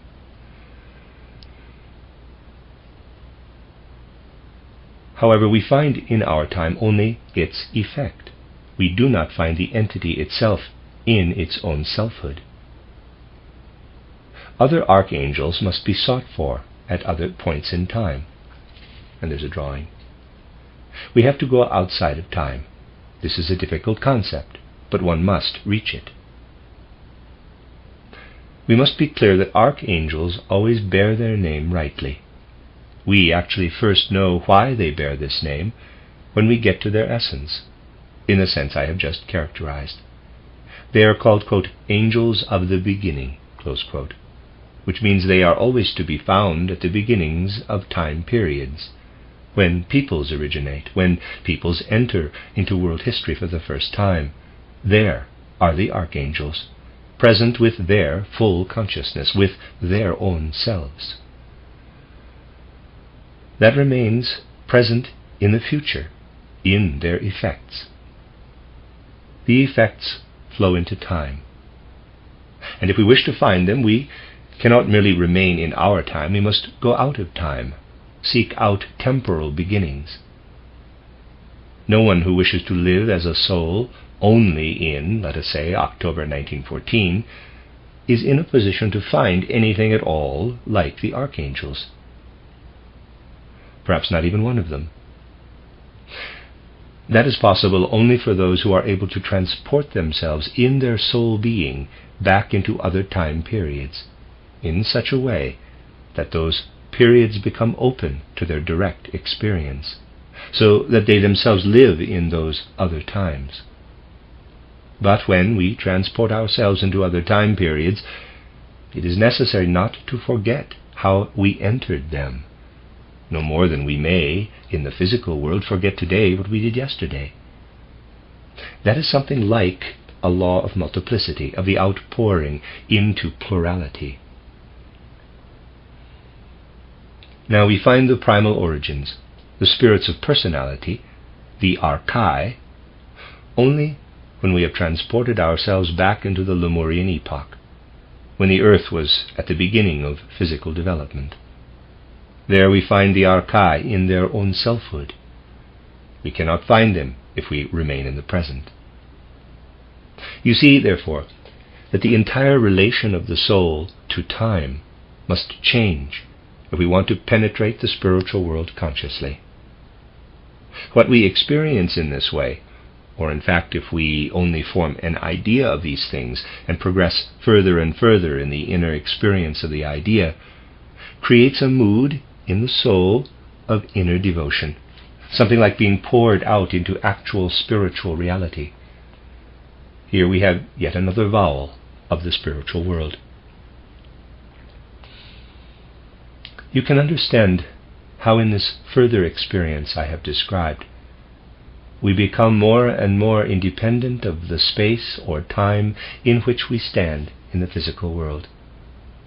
You see that we not only go out of ourselves, but that simultaneously with this outgoing, we also enter the weaving and being of the universe.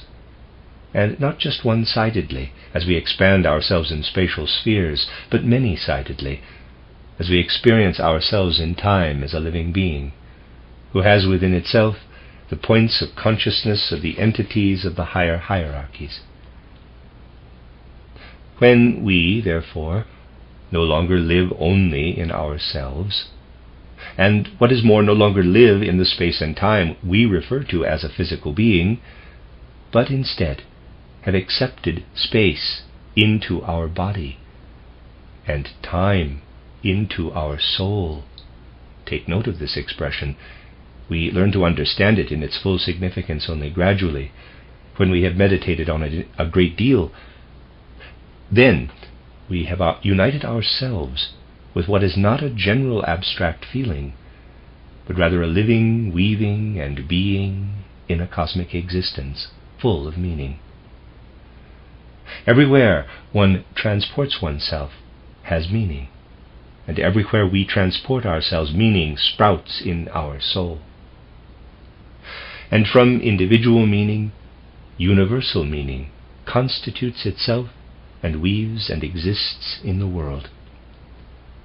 The meaning of things blossoms forth like fruit out of many centers, and the spiritual content that blossoms forth in individual meanings from individual entities weaves itself together into a universally meaningful cosmic word. We weave and live within the cosmic word. This weaving within and living within the cosmic word is yet another vowel of the spiritual world, the most primal vowel of the spiritual world. With this experience of the cosmic word, which we must conceive in its manifold livingness, and not merely as spiritual hearing, everything resides that one can call inspiration in the higher sense. With this we can say, quote, what I know in this cosmic word, the world knows in me. I am basically innocent in everything I know in this way, for the world knows it in me. I can fall short in knowledge of the cosmic word, only because I am an imperfect instrument that allows this cosmic word to resound in me merely as fragmentary radiations. But it is the cosmic word that resounds in me. Close quote. And the more modest we have become, the further we have progressed toward being selflessly devoted, without having any pretensions about our own actions, thinking, feeling, and willing, the more we have progressed in allowing the cosmic word to rule in the weaving of our own being. Then, the more objectively we reproduce through the cosmic word what flows secretly through the world. So we have once again spoken of a vowel, of the fifth cosmic vowel. I wanted to awaken in you a concept, if only a very primitive one, of what the vowel system of the universe is. Now, when we have progressed as far as being versed in our inner being, in the kinds of feeling I have described through these 5 cosmic vowels, when we can experience in our soul what is, so to speak, a condensation from the spiritual world, then the soul can listen to what is occurring in the spiritual world. Then the spiritual world can speak to it. What happens then when communion with the spiritual world is truly cultivated on the path that opens through what I have described? Our astral body and our ego. The ego, however, has been raised to a higher level by being selflessly muted in the previously described manner, and has descended into the astral body, are outside our physical and etheric bodies. Indeed, we are outside our physical and etheric bodies with our ego and astral body when we are perceiving spiritually here in the life between birth and death. But we are still looking back at the etheric body, and it is the etheric body that reflects the vowel system. The etheric body has the possibility of 7-fold reflection. I have mentioned 5 of the reflections, 5 vowels. There are still 2 other vowels, which should be discussed more thoroughly on another occasion. But the characteristic ebb and flow of the etheric body, what it reflects in its life processes when we are outside ourselves, presents itself as these vowels. That means that something happens in the etheric body when we develop feelings like those we can experience through preparing to stand at the portal of death, or preparing to face evil with understanding, or living and weaving within the cosmic word. According to whether one holds one thing or another thing out to the spiritual world, something different is reflected in the etheric body we are looking back at. It is hard to describe, but I will say that the entities of the world are reflected 7-fold in the etheric body. I will represent it schematically like this. There's a drawing. This represents the etheric body of a person, very schematically. When we experience the feeling that arises through preparing to stand at the portal of death, the etheric body will be drawn together here in the uppermost region. It's around from the middle of the forehead down to the larynx, roughly. There's a little shaded area in the drawing. And receives a certain radiance and resonance. And from this radiance and resonance, something emerges that we can call a vowel of the spiritual world. If we now develop another feeling, the etheric body draws itself together in another region, let us say the region of the heart. then one sees another radiance and perceives another kind of resonance, as from within a being into which we have transformed ourselves with the ego and the astral body. What I have said up until now refers to the vowels of the spiritual world. Just as there are 7 vowels, there are also consonants of the spiritual world, 12 in number. We approach these 12 consonants most easily when we comprehend the physical body in the same way we have grasped the etheric body in its vowel nature. The physical body reveals itself then as a 12-foldness. The time here is insufficient even to mention anything of how we can approach the 12-foldness of the physical body in the same way we approach the 7-foldness of the etheric body. But this I must say: when we are outside our physical and etheric bodies, they become something entirely different from what they are when we are living in them. When we are living in them, the etheric body is what sustains our life processes, what makes us living organisms. And the physical body is what builds our organism of senses. There we are, inside it. We need our etheric and physical bodies in order to be such people on the physical plane as we actually are. However, as soon as we are outside the physical and etheric bodies, in the sense that has already been indicated in this lecture, we relate to them as we would to signs. The etheric body is then indeed a living entity, but it shows nothing of the duty, the function that it has as the life principle at the foundations of our physical organism. It reveals itself as a sign of the 7 vowels. It becomes something objective, which we contemplate, and which in its changeability is a reflection of the vowel system of the entirety of the universe.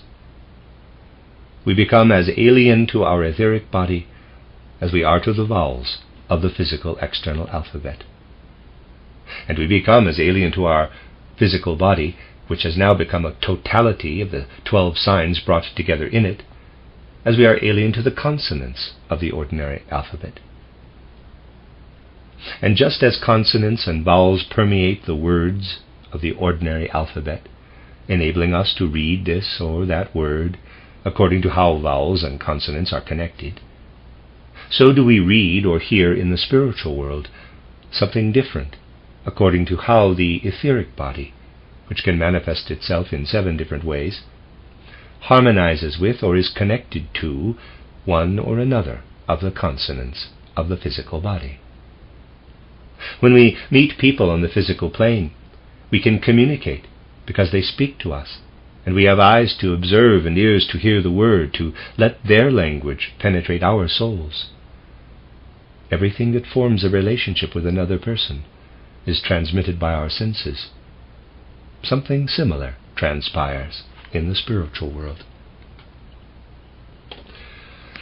Let us say we are preparing ourselves to find a human soul who is living between death and a new birth.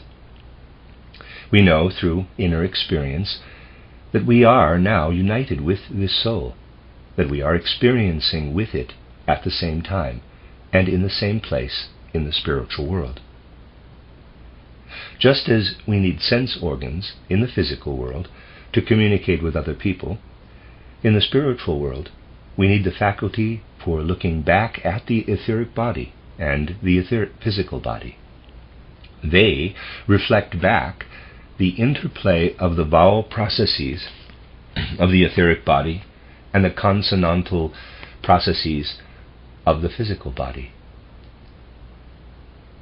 And the interplay expresses what one is speaking with the dead person, and is therefore necessary for communication with the dead person. Imagine you are united with a dead person in the spiritual world, with a soul living there between death and a new life. You observe the human physical form in which you yourself live on the physical plane, and you observe your human etheric form.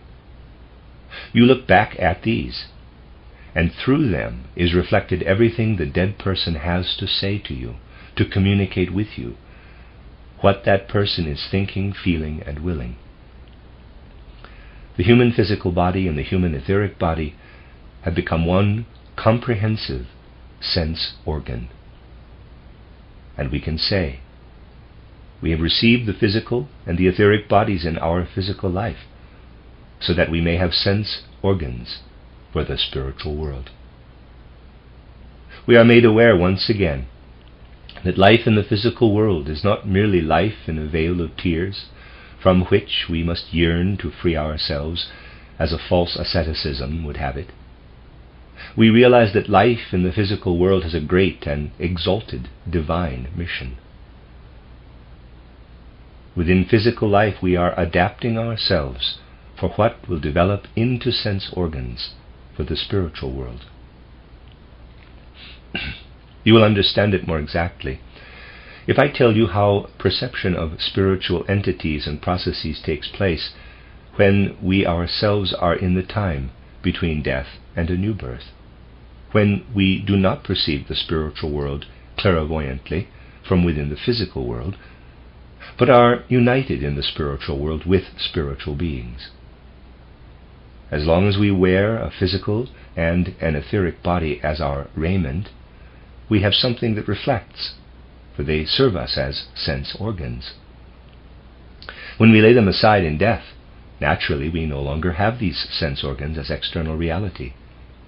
You could now easily ask, can we not perceive what we experience in relation to the other entities and processes in the spiritual world between death and new life? Yes, then it is in fact different, and we perceive it in another way. Even visionaries must receive what they experience in the spiritual world as a reflection in their physical and etheric bodies here in the physical world. That is how it is as long as they are here in the physical world, as long as the physical body has not been lost through decomposition, and the etheric body through dissolution into the spiritual world.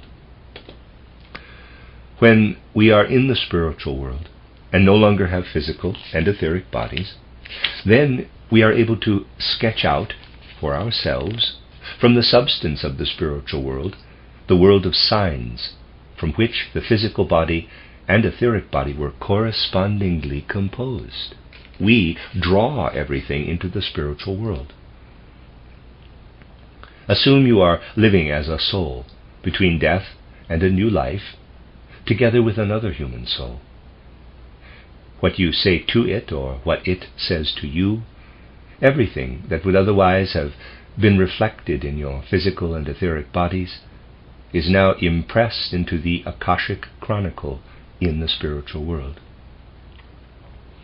What would otherwise have expressed itself in the reflected image of the physical and etheric bodies, in vowels or consonants, you now actually inscribe with your own power into the spiritual world, into the Akashic Chronicle, erasing it yourself when it is no longer necessary. I gave the first indication of these things in my book titled Theosophy, at the beginning of the chapter about the so-called realm of spirits, where I said that individuals in a particular stage of development in Devachan, in the realm of spirits, see their previous incarnation lying out before them on the, quote, continent area, close quote, of the realm of spirits. That is an inscription of a spiritual writing. The ideal would be for a book like Theosophy to be studied so eagerly that many readers would arrive at something like what is being discussed now. A great deal is contained in these books, and those who read them with the heart, with all their inner soul experience, could get to that point entirely through their own reading. However, books on spiritual science are usually not read with the required attention. They really are not, for otherwise after Theosophy, and titled How to Know Higher Worlds, and perhaps also titled Outline of Esoteric Science, had been written, all lecture cycles could have been written or delivered by someone other than me. Basically, everything is in these books, only people generally don't believe it. and how much could be written if everything contained in the 4 mystery dramas were extracted. I do not say it to promote myself. I have already spoken sufficiently about the humility of the esotericist, of the spiritual scientist. I say it to get you excited about a true reading of these writings, which had to be given particularly in our time, and from which there was, in fact, as little personal credit given as possible. You see then that human beings, as they live on the physical plane, develop something in reference to the spiritual worlds that is the seed for the experiences of the higher worlds. The etheric body here in the physical world is not just the life principle of humanity.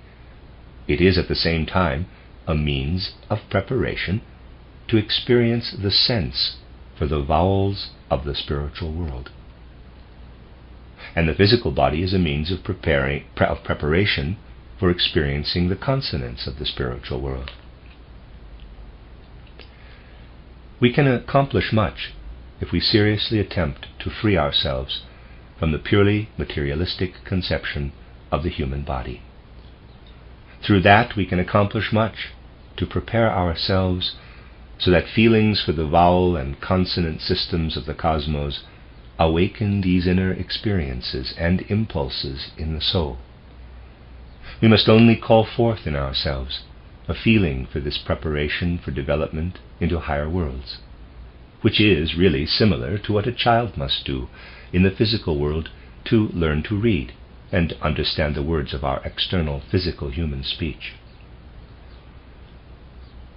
The materialistic conception of the human physical body takes it just as it presents itself physically. It is taken the same way as symbols written on a blackboard, say I-N-K, ink, would be taken if we investigated them by looking at the curves and strokes, noting that they go up or down or bend around like so, and so on. In brief, we would describe the forms of the letters. That is just how we approach the physical body today. We describe it anatomically, physiologically, heart, lung, liver, and so forth, just as they present themselves on the surface. It is the same as if we were to describe a word by the strokes it consists of. However, the only person who gets anything out of it is the person who has learned to read the word ink from the strokes. We must advance on the physical plane to reading in the spiritual worlds. What we call esoteric reading and esoteric hearing is really a matter of individual experience.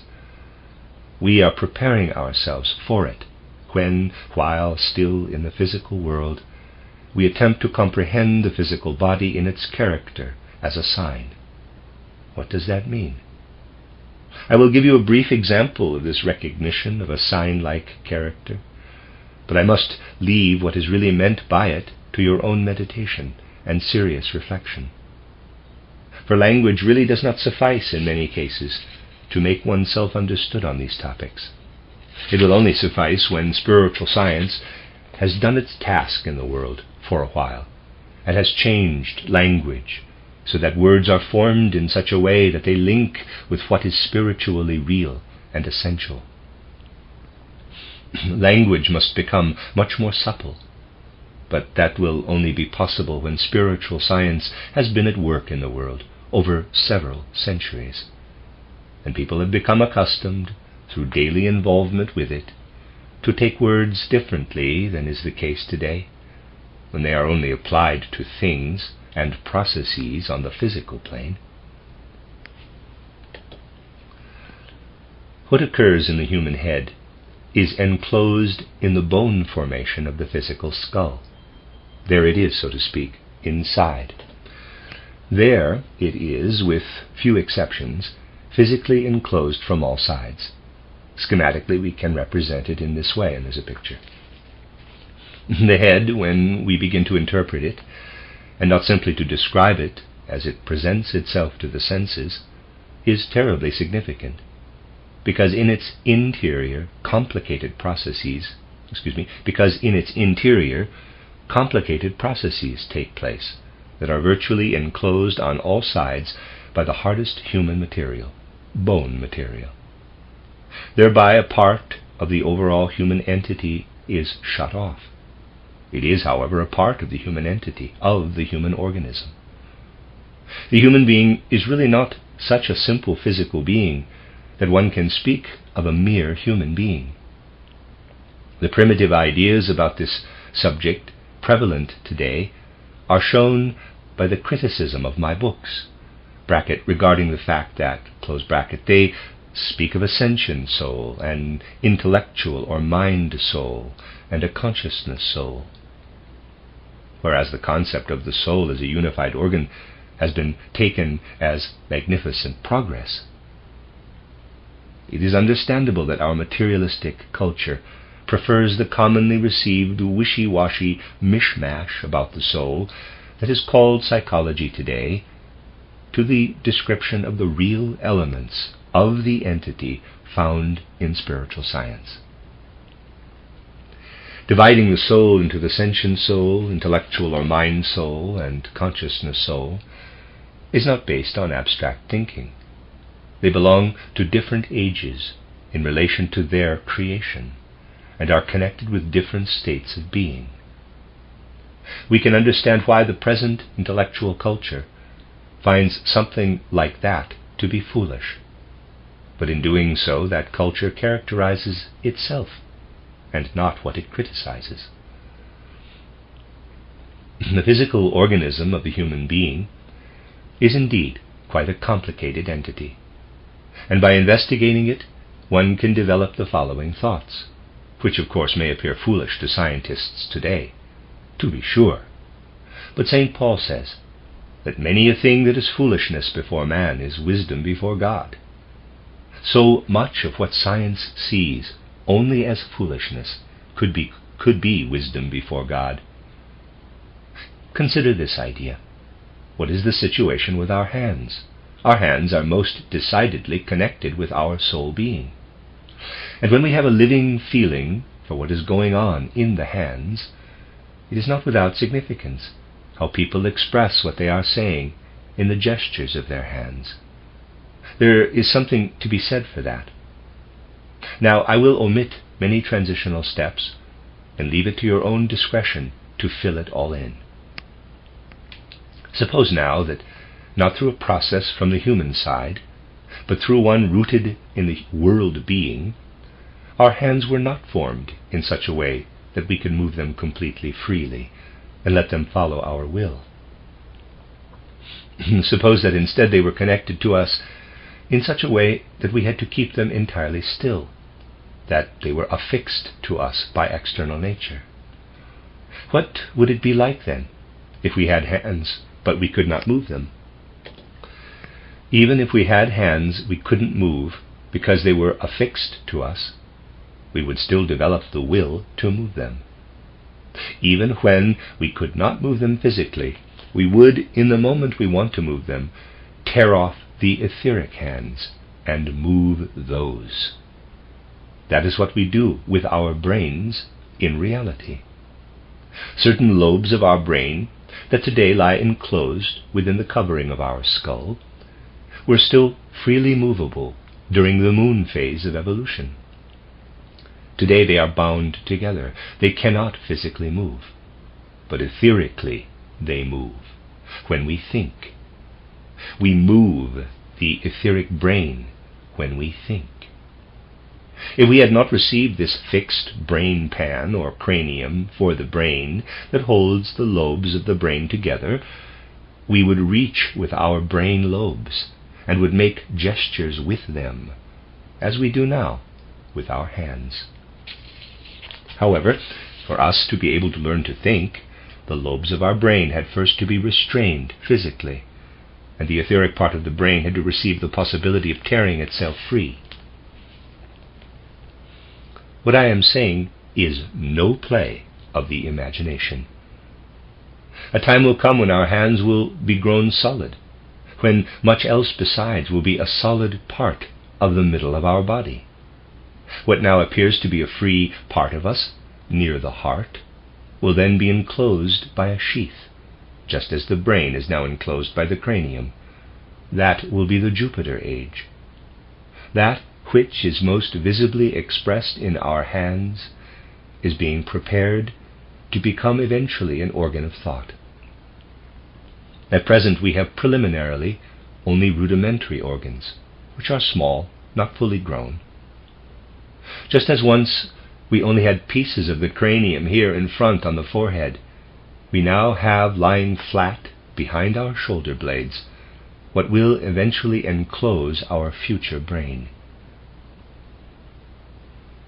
You interpret the shoulder blades in the human body correctly when you regard them as little pieces of bone that really belong to a skull which is closing up, only it is not yet grown into its full form. So you have, so to speak, a second human being enclosed in the first. And now I will say something quite paradoxical. There are yet other organs in the human organism that are pieces of a further cranium. These are now tiny in relation to the rest of the organism, and will not be fully grown until a yet later time. These organs are the kneecaps. The kneecaps have only made it as far as little surfaces. They are, as of yet, only suggestions of something that in another direction will become a thought organ for people. We are learning to interpret the human organism when we can say, parenthesis, this is only an example torn out of context, close parenthesis, that the human being has in fact 3 craniums. One is fairly well formed, closed off on all sides. The second is so far present only in 2 pieces, the shoulder blades. The third cranium consists of nothing more than the kneecaps. The latter 2, the shoulder blades and the kneecaps, which now exist only in part, can be completed in thought, rounded out into spheres. Thus we get 3 brains. What will one day be our second brain is hardly developed in our external human form. Now it shows itself externally. Later it will become an interior brain. When you make gestures with your hands today, you are preparing later thoughts.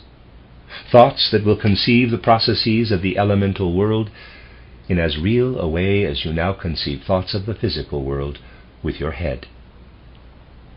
As curious and paradoxical as it sounds, what lies outside the kneecaps, the calves, and the feet are entirely unfulfilled organs related to the earth's gravity.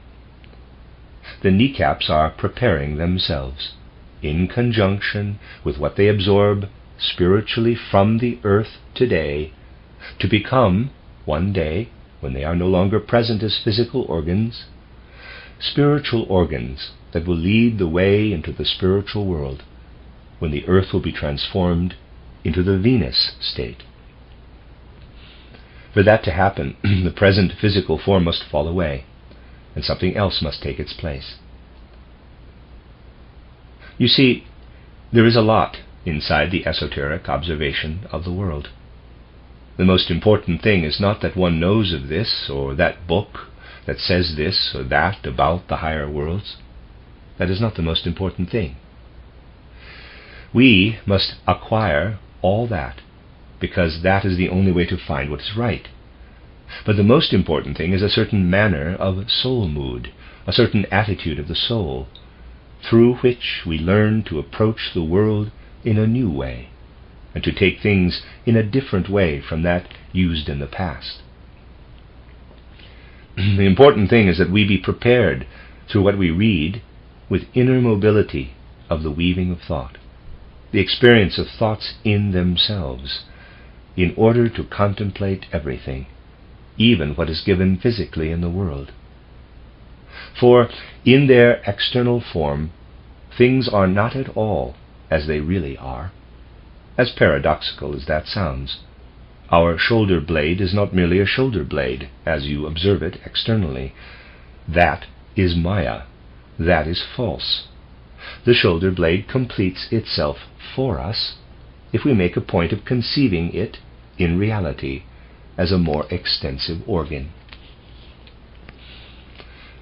When we see people kneeling, we can gradually get the impression that it is entirely wrong to regard the kneecaps, as they exist there, only as little parts. That is entirely wrong. The people kneeling in prayer are preparing themselves to live in the sphere that will surround them someday, when their kneecaps will spread out, expand into a mighty vault like the surface of a ball, of which they are now only small parts. Praying human beings show us already in their form what human beings will one day become when the earth is in the Venus stage. In this way we gradually learn to read in the physical world. We do not merely look at a kneeling person or at some other gesture of the person. We learn to recognize how what we see about a person, what presents itself directly to us, although it is reality, can be false and untrue. We learn in the alphabet what the cosmos wants to express, not in its present state of being, but in its becoming. In this way we gradually learn to decode, interpret, read substantially the essence, and comprehend what the world truly is. The physical world is nothing more than a written page that lies before us. If we only gape at it, we don't understand what it is all about. We must learn to read. We know equally little about the world when we regard it only with what physical perception provides, and do not become aware that we must decode it and to penetrate into it. We must read it to understand its meaning. We become more and more conscious that the world is a book that the hierarchies have written for us, so that we may read in it. Then we first become human in the fullest sense of the word. And fundamentally the building we are raising here, in its form and configuration, should elicit such feelings, such intimate attunements and compositions of the soul, that we become capable of reading the world, of hearing the secrets of the world. For that reason, the structure must be as it is, so that it can elicit what lies within us, at least a certain little part of it. It is good, my dear friends, to form often in meditation an idea of what task spiritual science can have in the world, in relation to what is now already in the world, what must develop out of it, how it should adapt itself into what should develop historically. If only there could exist among our friends in the Anthroposophical Society a circle that is carried by the living consciousness that such a thing must be worked and woven into the development of humanity. It was not merely to convey truths, but to arouse such a feeling in souls that I have given lectures such as these. The end of Lecture 4. This is a reading of 2 lecture cycles by Rudolf Steiner. The first one is entitled Inner Reading and Inner Hearing, and the second one is called How to Achieve Existence in the World of Ideas. This is the first part, Lecture 5 from Inner Reading and Inner Hearing, entitled Times of Expectation, given in Dornach on October 7, 1914. We will begin this evening with a reading of a few poems left behind and not yet printed by our dear friend Christian Morgenstern, and with them a few more poems from the recently published volume. A musical presentation will follow, and then we will view a few pictures of our building, followed by another piece of music. And for those friends who still wish to stay, I will offer in conclusion a few observations, in which I will fit in a brief comment about our eurythmy for those who expressed the desire to hear something about its nature. To take the opportunity over and over again to bring Christian Morgenstern's verses before our souls, especially those which lay so close to his heart in the final period of his physical life, when he was so intimately tied to us, seems to be a holy duty. It is also something truly intimately linked to the entire nature and path of our spiritual scientific movement in the present. Still, one may simply say that Christian Morgenstern's manner of living his way into what spiritual science wishes to announce to the world has also, in a spiritual sense, become felicitous for our movement, which indeed is still at the beginning of its growth. Most of the friends gathered here know from various cycles and individual lectures I have given here and there in recent months that being together with Christian Morgenstern after his death was one of my most significant esoteric experiences in recent times. And I have not held back, especially with the experience connected with Christian Morgenstern that is so significant for the blessing flowing to our movement from the spiritual world. That a poet could tie his soul so intimately to our movement, which to a certain extent the cosmic tableau belonging to the elements of his present nature in the spiritual world, reveals with the means of the cosmic world, and at the same time like an inherent part of Christian Morgenstern, the truth of the very thing we have to recognize and to teach. That is something exceptionally significant, something that can, in an astonishing way, pour trust into the inner truth and also into the inner power of our movement. We know that something like the confluence of the cosmic all is now bound with Christian Morgenstern's individual being.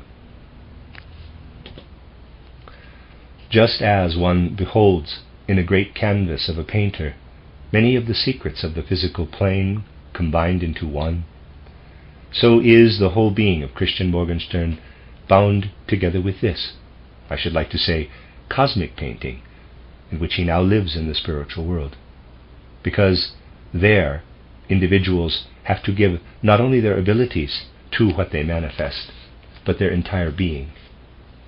And one of the most moving experiences one can have is to see that he now lives, for the first time, with his true nature. It is most moving when one sees how this human being, who lived here in the physical world, hemmed in by physical constraints of the most diverse kinds, can now freely unfold himself. Parenthesis, those who love him can intuit, can experience this, close parenthesis, in the spiritual world. It is moving how we can only fully get to know such a being when we understand him in his significance after death. So after his death, Christian Morgenstern appears to me as the spiritual leader of many people who have, in a recent period of the spiritual development of humanity, gone up into the spiritual worlds and are experiencing through this a tremendous boon, because in the physical world they were endowed with inner yearning for the spiritual worlds and could not find it. They brought this yearning up with them. We have indeed spoken of these yearnings on the day of the laying of the foundation stone in reference to a particular person, Hermann Grimm. I showed how close he was to a comprehension of the spiritual world, and yet was still not able to find it. For him and for many others, it means a tremendous benefit that they can now be convinced of what they sought but could not find, convinced because they have it before them in the soul of Christian Morgenstern. It is not as though they could not find it otherwise in the spiritual world, but it is something else to have it right in front of them in this way. That is the huge blessing of the fact that Christian Morgenstern bound himself to our movement in spirit, and consequently was able to carry it up, so that those beings who yearned to see such a thing could see anthroposophy in the spiritual world. Especially in my connection with Christian Morgenstern after his death, I had often to think of two facts. One is connected with one of the greatest representatives of modern spiritual life, with Goethe. Now, all of us know Goethe as the poet of Faust, as one of the truest poets of all times, because he had fought through and suffered through what he showed in Faust. You all know that the second part of Faust closes with Faust going up into the spiritual worlds. Goethe showed this, but in Goethe's time the possibility was not available to find the images that correspond to the truth as it must be seen today. In this connection, it makes a tragic impression when we read Goethe's conversation with Eckermann, in which he speaks of his difficulties in completing the second part of Faust when he was working on visualizing this passage up into the higher worlds. He says there, quote, "After all, you will admit that the conclusion, where the saved soul goes up, was very hard to do, and that with such supersensible, barely imaginable things, I could have lost myself very easily in vagueness, if I had not given a benevolently limiting form and firmness to my poetic intentions through sharply delineated Christian and Catholic figures and ideas." Close quote. We know that Goethe found it necessary to reach for these outmoded Christian Catholic forms, that he had to clothe the passage of the soul into the supersensible world in these forms. We know, however, also that the yearning lived in him for what we are attempting today to bring in new forms, forms appropriate for our time. For that reason, it is of infinite significance that our movement found, right at the beginning, a poet like Christian Morgenstern, who was in the position to transfer everything this movement could give him directly into personal feelings, which resonate for us particularly with such warmth and magnificently love from the poems he left behind. That it was possible for him, right at the beginning of our movement, to absorb what it could give so directly into personal terms is of vast importance, because Christian Morgenstern has raised everything personal into a superpersonal sphere related to the points of departure of our movement. That such a thing is possible is truly related to the confidence we can have in our movement. I must be ever mindful of another fact these days. I mentioned once in a Berlin lecture that I had a conversation with Hermann Grimm, who was so close to all the yearnings that could lead to an understanding of the supersensible worlds in our fashion. In the conversation I attempted to touch on these things. He had only a gesture of rejection for it. He didn't want to let it come near him. There was something deeply disturbing about seeing this peculiar behavior of Hermann Grimm, of all people, toward this fundamentally characteristic form of spiritual life for our time. Hermann Grimm, whom I want to call the accredited representative for Goethe in the second half of the 19th century. All the strivings of our movement go in the direction of pointing out to just such spirits who are now in the spiritual world what Christian Morgenstern can say to them.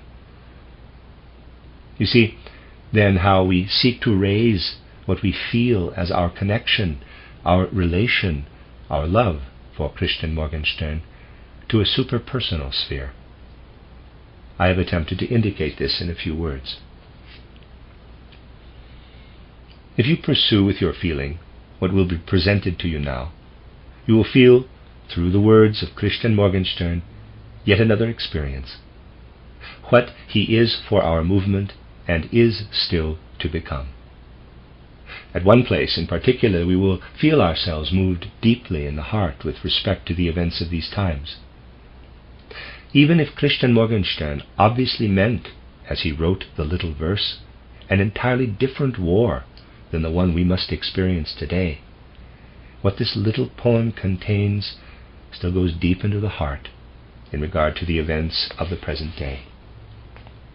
So we will now proceed, before I continue these observations, to hear something from the poems left behind by our dear friend Christian Morgenstern. Parenthesis, recitation by Marie Steiner von Sievers, quote, aus den nachgelassenen Gedichten von Christian Morgenstern, close quote, bracket, from the poems left behind by Christian Morgenstern, bracket, which poems were recited is not recorded, but among them were certainly the two following, close parenthesis. First poem entitled Anthroposophy. O world, you pitiful human, you who do not know what here in your midst exists. The true greatness of this muddled time is here alive, humanly lived forth. A piece of the loftiest history unrolls here before us, and in it we are with it together. O great world, you pitiful mother being, who, once again, O you dreamer, does not know, does not imagine what is coming to birth in you. Written in 1911. Next poem is simply titled I. I watch how the ancient world rises up in me and endlessly makes war, and how the new over it gently glides, alternately dimming and glowing. I look on. How ends the war? Will the thick smoke fall to earth, and over it morning brilliance dawn? I looks on at me. This perhaps declares the victory. Written in 1909. Parenthesis music, presentation of pictures of the Goetheanum construction, then music, close parenthesis. Perhaps you have already gleaned from many things said here, and also in other places about the field of spiritual science, as well as from the introductory talk about our dear friend Christian Morgenstern, that it matters somewhat to me to take all our efforts, therefore also what is connected to our efforts, as a whole, as something unified, and that it matters to me particularly that this whole, which is to be incorporated into the evolution of humanity as an impulse toward a new spiritual culture, really connects to the yearnings, the hopes, the expectations for a spiritual culture of the immediately bygone period. I have indeed attempted to emphasize this particularly here, at the celebration of the commemoration of the laying of the foundation stone of our building. We should therefore regard our spiritual science and its endeavors, and also what will live itself into our cultural context as eurythmy, as a unified whole, but also as something that is not only a whole in itself, but that joins onto something we have expected. And when I previously attempted to draw a line with a few words from Goethe to Christian Morgenstern through Hermann Grimm, it should be a double example, that on the one hand there is real reason to believe with rather profound optimism in a progress in the development of humanity, and that on the other hand spiritual factors, spiritual impulses constantly intervene in the development of humankind. I attempted to lead before your souls how Goethe, in the conclusion of his Faust, was compelled to represent the ascent of Faust into the spiritual worlds with old Christian Catholic forms. And I observed in addition how in the poet Christian Morgenstern, one who found his way to us has made a beginning in molding spiritual life, the supersensible worlds, in new forms necessary for people today. From many of the posthumous poems, and from much of what I have said, you will have again perceived how poetry can make itself one, most intimately one, with what the spiritual life, as we mean it, desires. That a new relationship be found between the life of the human being on the physical plane and its being connected with the spiritual worlds, and how spiritual factors intervene in the further development of humanity. I tried to make it clear, daring to express what may be expressed among true anthroposophists, that Hermann Grimm, who may be called the accredited representative of Goethe in the second half of the 19th century, may to a certain extent now find in what Christian Morgenstern was able to carry up to the spiritual worlds what he could not find on earth in his physical body. There we see the synergy of the spiritual with the physical development of humanity. And are we not seeking, my dear friends, with everything that is expressed in our building, a new form of the old beauty? After all, beauty signifies still much more than what one usually would connect to this concept. We must have a clear idea of how many-sided the progress of humanity is, if we wish to be aware of what it means that in any particular age like ours, new forms of beauty, new forms of the entire mood of the human soul should emerge. Humanity must arrive at the point where something develops from the impulses of spiritual science that signifies a progress in relation to what was earlier, that goes beyond what Goethe himself could have intended in Faust. We must hope for something of the sort. Goethe, when he felt the longing to immerse himself in beauty, could do nothing other than go to Rome, to relive Greek beauty in his soul. Basically, the entire 19th century could do nothing other than go to Rome to gain second-hand experience of Greek beauty.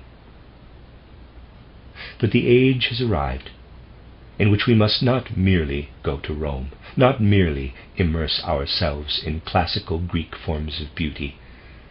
We must enter the spiritual worlds to find new forms of beauty there. And value must be placed on the fact that the bygone age, to a certain extent, thirsted for such an approach to a period of spiritual experience. More than the present age can imagine. This is all expressed particularly in a spirit like Hermann Grimm, this representative of Goetheanism in the second half of the 19th century. Not to say something about Hermann Grimm, but rather to show by his example what is expected of the spiritual life of our present day, I will fit this link, Hermann Grimm, into the development of humanity, as it has proceeded from Goethe to us, who may regard ourselves as living and striving in the middle of what Goethe willed in the deepest recesses of his heart, in the deepest recesses of his soul. The way in which spiritual life progresses in the evolution of humanity is complex and accessible only to deeper contemplation. You know, I mention personal matters only when there is an objective reason to do so.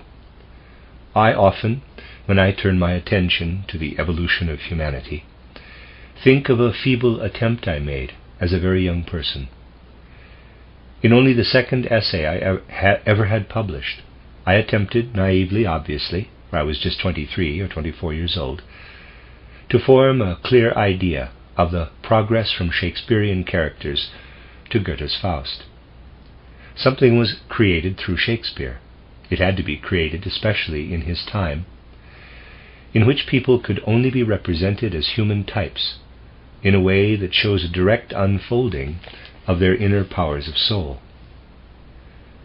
The progress in Goethe's Faust is that Goethe did not cast the individual characters as individual types, like Hamlet, Lear, Macbeth, and so forth in Shakespeare, but rather Faust as the human being of our age. Faust can be put into a literary work only once. What Shakespeare had to give could be brought to us in many human types. One must keep an eye on the complexity of human spiritual life in evolution. In each period, precisely that must happen which expresses itself as what is characteristic of that period. When we attempt today to properly find a soul mood, to properly find a deep feeling from the connection of the human soul with the higher hierarchies, it is truly, as we encounter in spiritual science, in a certain sense the fulfillment of expectations that held such a place in the development of humanity that one can say such representative spirits as Hermann Grimm expressed in their way the deepest yearning for something they were waiting for, which must be put in the same way we describe today the higher hierarchies and their relationship to the human being. You see, on the deepest level, properly, at the most soulful, one might say with all the power of the soul, a spirit like Hermann Grimm could express this. And precisely in his case it once again becomes apparent, even as we open his books, how in his personality the expectation is bound to spiritual science, which, however, as he briefly encountered it, he could not understand.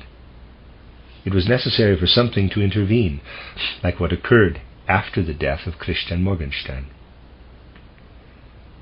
I met once with Hermann Grimm on the occasion of his visit to the Goethe-Schiller Archive in Weimar.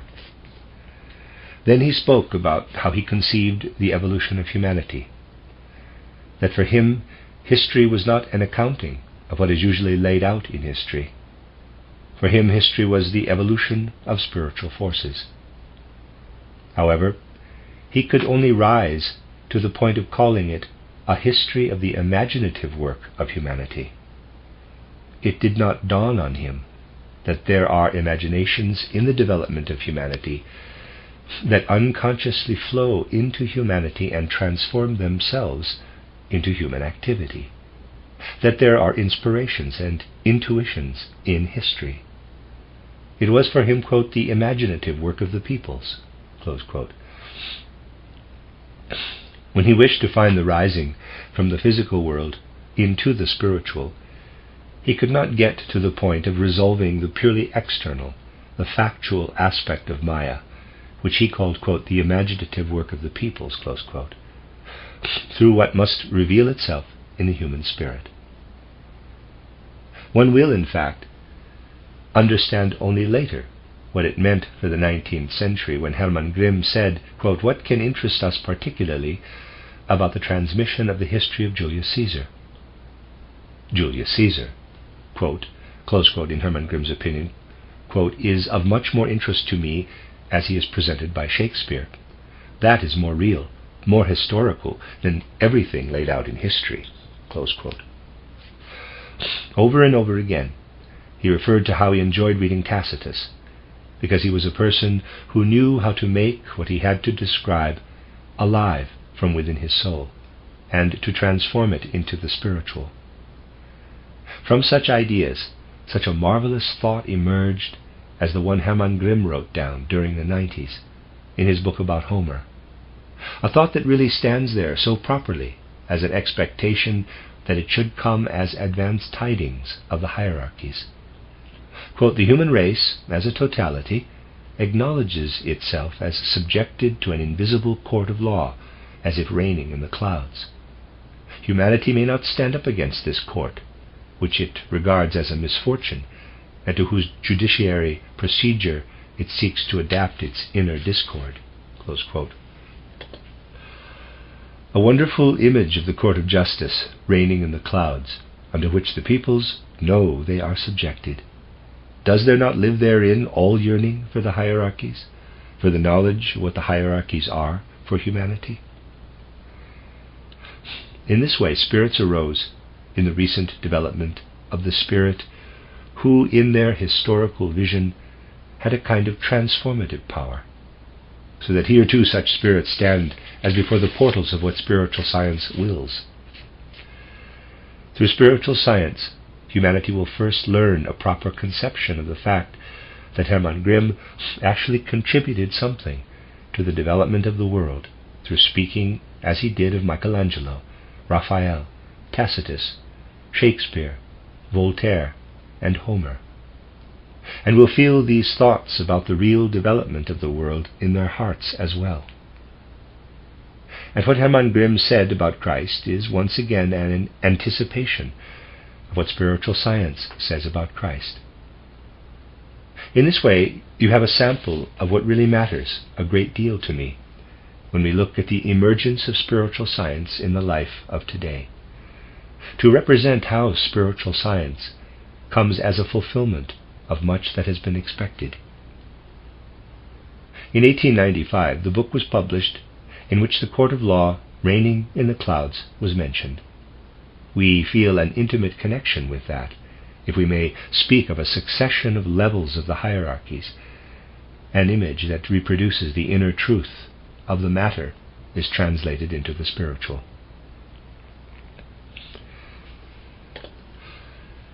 And the beginnings of this inner transformative quality have already shown themselves.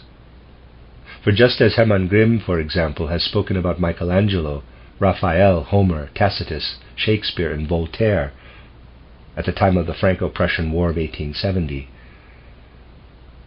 so the way he was able to make the works of Emerson come alive in the 50s of the last century shows us something of the transformative power for which the serious part of humanity strives, and which can now find its fulfillment in spiritual science.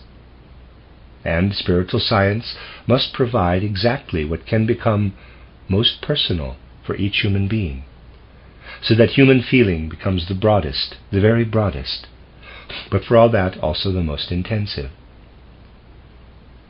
I really want to say that particularly in such a representative spirit as Hermann Grimm, in relation to whom I believe I can bring increasingly more and more the effect of our friend Christian Morgenstern in the spiritual world, the striving for the spiritual reveals itself, and it is important not to pass over these facts. Hermann Grimm was a 4-year-old child when Goethe died. He was 73 when he died on June 16, 1901. He lived his life in the second half of the 19th century in such a way that he had to be unified in his personality with everything that flowed into humanity from Goethe as impulses of beauty. In a wonderful way, we see particularly in Hermann Grimm this tendency of humanity toward the spiritual, this formation of an organ for the understanding of the spiritual. And when I think of the cultural value of our eurythmy, I must look again and again at how in the case of Hermann Grimm everything in the outer gesture was one, and harmony was present, which tends not to emerge particularly in materialistic life, when one is not so inclined to see where the spiritual passes into the physical. It is enough to drive you up the wall when you see how all the modern sports, such as soccer and so forth, mechanize human beings, and add nothing to them of what is spiritual, as much as one imagines they do.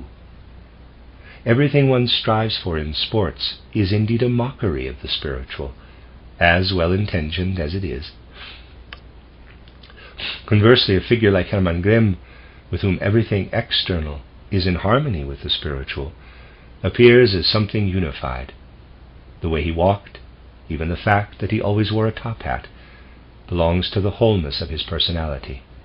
The way in which he moved his hands, how he spoke, the way he sojourned in Bolzano when he was writing his book on Homer, how he could only work on the Homer book as he awaited spring in Bolzano. Everything is so beautifully harmonious.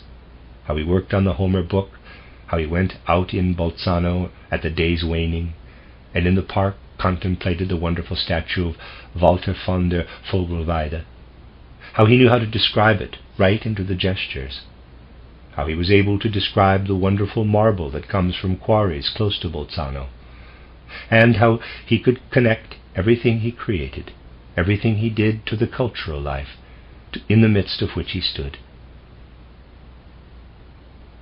I have confidence in my ability to judge some things, as I was for a time close to a workshop of German intellectual life. I was in Weimar from 1889 to 1897 at the Goethean Institute, with which Hermann Grimm was also connected. There especially one could feel how Goethe was the king of intellectual, cultural life, and Hermann Grimm was his representative, accredited by the spiritual powers. One could feel how Hermann Grimm tried to encompass everything that had to do with Goethe in a spiritual harmony of gestures. His striving was to take Goethe in a spiritual way, to recognize Goethe, who had passed on but was living on in the impulses he had established, as living and weaving in the cultural life, in the midst of which Grimm felt himself to be. It was the beginning of the feeling we have today that the dead are as intimately connected with us as before they passed through the portal of death, and that they live with us, as it were, but only in a different form. His striving was to gather together all individual phases, all individual moments of life in one gesture, in one spiritual gesture.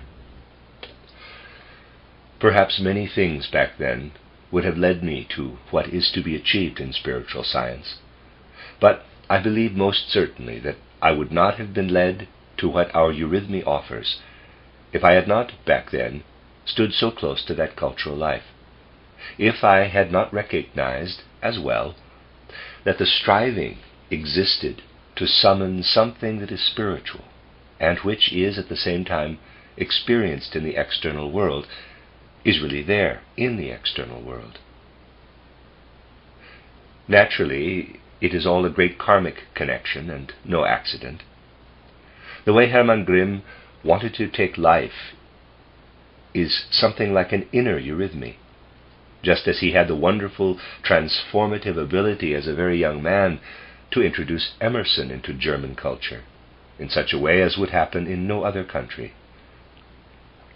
He drew attention to the fact that Emerson should be read more because he showed the best side of Americanism, and he resurrected Voltaire, Michelangelo, Raphael, and also Goethe, about whom he gave those wonderful lectures at the beginning of the 1870s at Berlin University. The scholars were not entirely happy with the lectures, but in every thought, in every word, in every sentence, Goethe was alive. And in his book titled Goethe, Hermann Grimm really wanted to give something to life in every aspect. That Goethe, who had been physically dead since 1832, who was almost forgotten, came back to life precisely through Hermann Grimm in the 1870s, was a singular occurrence. But now, because I spoke of the unified gesture, I want to refer to how Hermann Grimm always made an effort to see all things in a larger context, how he was able in this respect to become the schoolmaster for all who were seeking the transition from the spiritual life of the 19th century to the spiritual life of anthroposophy. Goethe is something universal for humanity. Hermann Grimm draws attention in his title Contributions to German Cultural History to how Goethe immediately became universal on earth after he entered the spiritual world through the portal of death.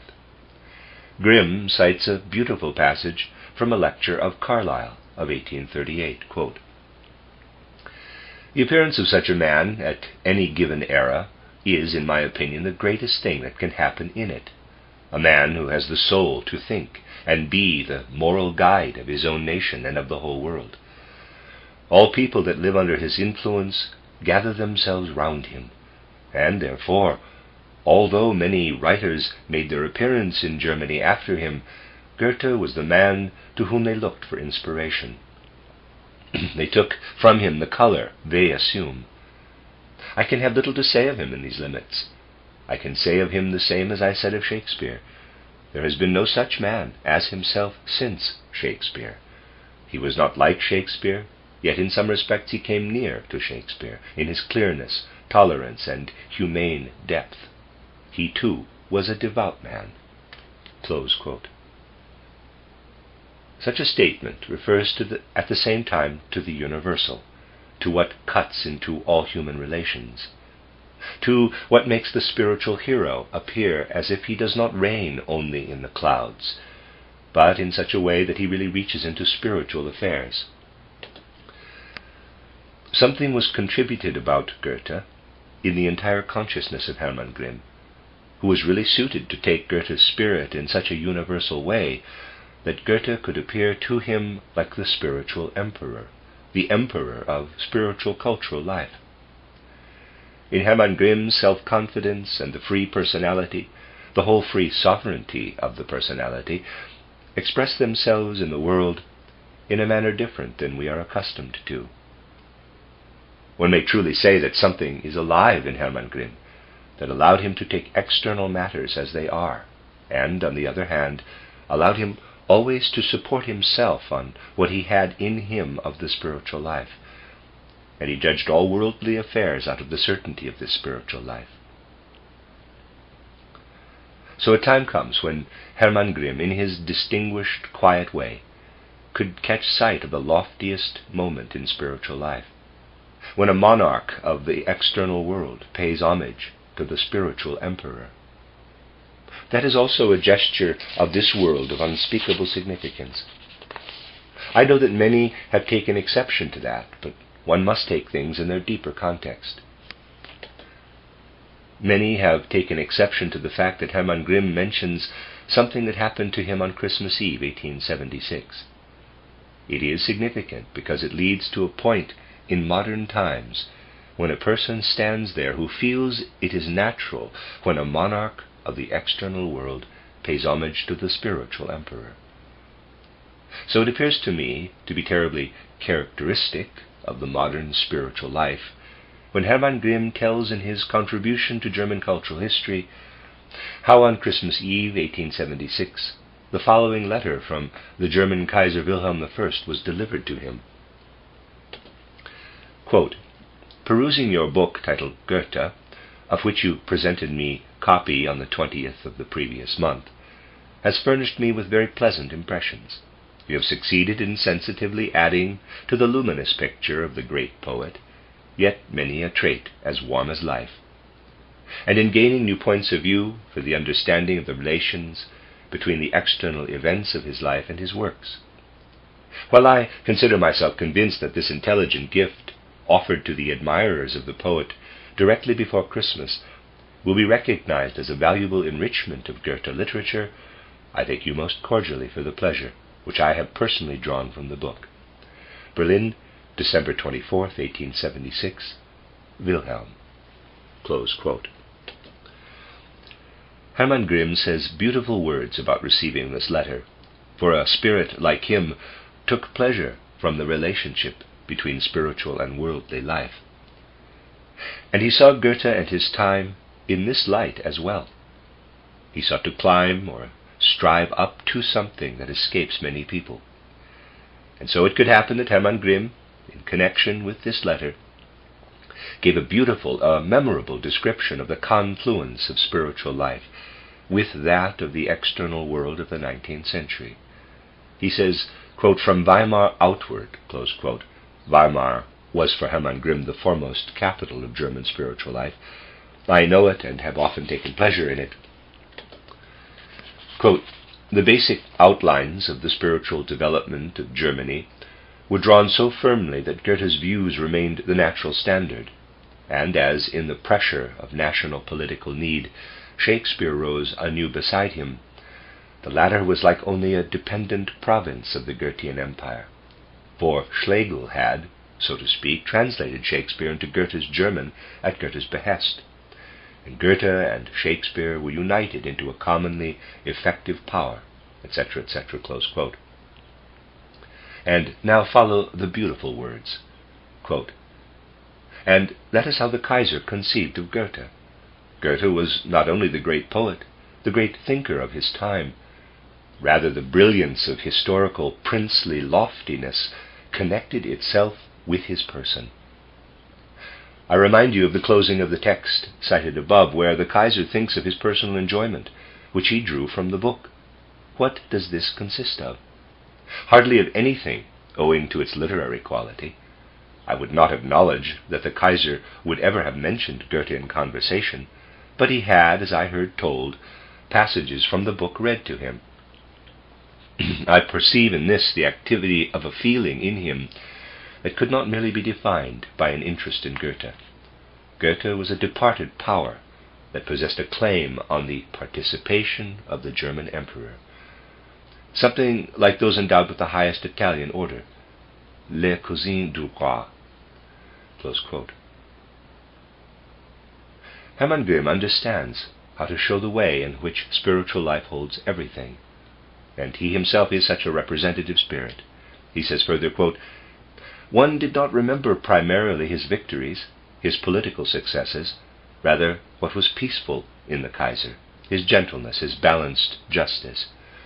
It is wonderful how in the judgment of the peoples, even in the cases of warlike princes and holders of power, in the end what receives the most light is what they did for peaceful development. As in the cases of Frederick the Great and Napoleon, the admiring regard for their administrative activity already outweighs their warlike deeds. Close quote. Thus we see the spiritual life of the modern age present itself in a unified gesture with the outer life.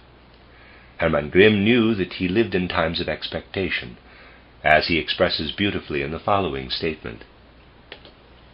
Quote, Goethe's age, along with the century to which it gives its name, is in the process of going under. We are excited about the past, not merely because it is past.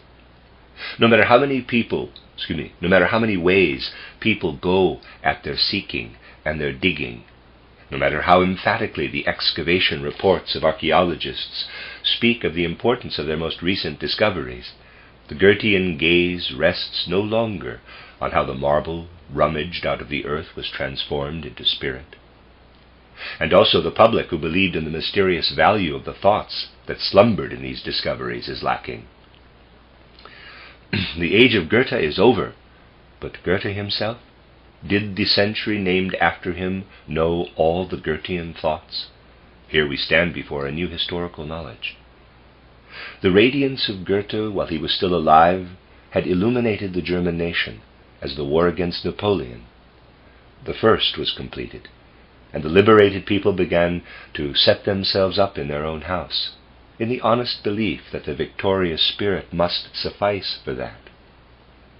As long as the people who had been a part of it lived, an untouchable confidence in the power of higher spiritual work reigned.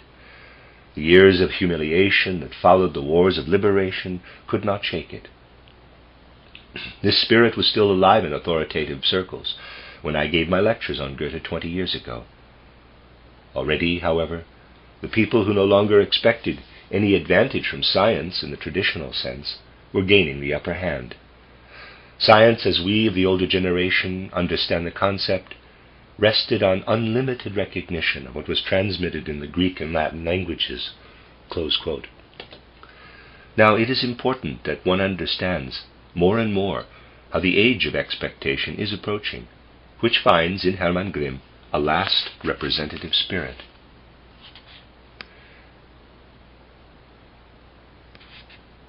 I think this is a quote. The 20th century will perhaps discover that Goethe already knew in advance what it will eventually achieve for itself, and even what it still strives for. One will mark the passages of his works where that is expressed. The span of time that separates the successive generations from Goethe will stretch out ever more broadly. However, what does a century more or less matter for the relationship of a further developing humanity with Homer or Shakespeare? Their power to penetrate into souls is constantly growing. Goethe will one day accompany them as a star for humanity. Close quote. Everything in this man strives for spirit, for the transformation into spirit. In this way he has the expectation, and so brings us the genuine confidence that what we are offering has not arisen out of superficial arbitrariness, but rather is what humanity needs, what it has been waiting for. That is terribly important. Moreover, the universal in spiritual science is already living in this expectation. For that reason I may refer once again to what Hermann Grimm says in his book on Homer. Quote, Human beings as a totality recognize themselves as subjected to an invisible law court, as if it reigned in the heavens, before which they may not stand the test, and which they consider as a misfortune, and to whose judicial processes they seek to adapt their discord. With anxious striving they seek justice for themselves here. What an effort the French make to present the war they intend against Germany as a moral claim that should be recognized by the other nations, even by the Germans themselves. I feel that Homer's goal was to conceive the battle of the people before Troy as if this movement, lying in the most extreme antiquity, had included many nations that had a common moral consciousness and were struggling with each other for the leading position. They resembled the nations of our own time in this. Neither external accidental force nor accidental protection of divine powers is decisive, but rather the justification that character bestows was decisive in the Iliad. Close quote. A beautiful passage, a splendid passage. Quote again, the solidarity of the moral convictions of all people is the church that binds us all. We seek more passionately than ever a visible expression of this community. All truly serious efforts of the masses know only this one goal. The separation of the nations is here already non-existent. We feel that in relation to an ethical worldview, no national difference is valid. We all would sacrifice ourselves for our fatherland. We are, however, far from yearning for or bringing on the moment when this could come about through war. The assurance that the most sacred wish of us all is to keep the peace is no lie. Quote, peace on earth and goodwill to men, close quote, permeates us. Close quote. Thus spoke Hermann Grimm in Central Europe in the year 1895. My dear friends, humanity has already striven to bring life into harmony with the spiritual worlds. It strove to find a society like ours. And there were efforts that adopted the correct position to all peoples of the earth and toward the peace of humanity, which were expressed in the attitude that Homer also wanted to express, according to Hermann Grimm's view of the Greek peoples, that they prefer peace to war. And in this way humanity was to learn that among many people, what I have described in the case of Hermann Grimm lived as an attitude bound intimately with the soul. There was the aspiration to receive life as if from one mold, and the outbreak of this war, which was really not desired by this attitude, came as a surprise. And that the offshoots of our spiritual movement should arise from the whole of our spiritual life should indeed be a fulfillment of expectation. So it is with our eurythmy, which should not be confused with any of the exercises, physical, sportive, gymnastic, or dance-like, that emerged from the materialistic age. Rather, it was pulled out of our spiritual endeavors, so that people can learn, especially in this sphere, how the Spirit works in the most direct and intimate experience. I have already shown from diverse viewpoints how we arrived at this eurythmy. The aspiration existed to give something to humanity that shows the spirit of evolution in an external sense as well. We could only do this when it was clearly understood that we, in our direct life experience, also live in a world of forms, and that our steps forward are a penetration into the world of movement. The world of forms rules our physical body. The world of movement rules our etheric body. The movements born in the etheric body must now be found.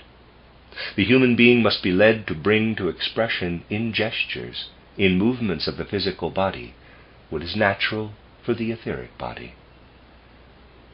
You will have seen in the preceding lectures about esoteric reading and esoteric hearing that some element of regular movement lies in the universe, in cosmic becoming. This carries itself over to the human etheric body.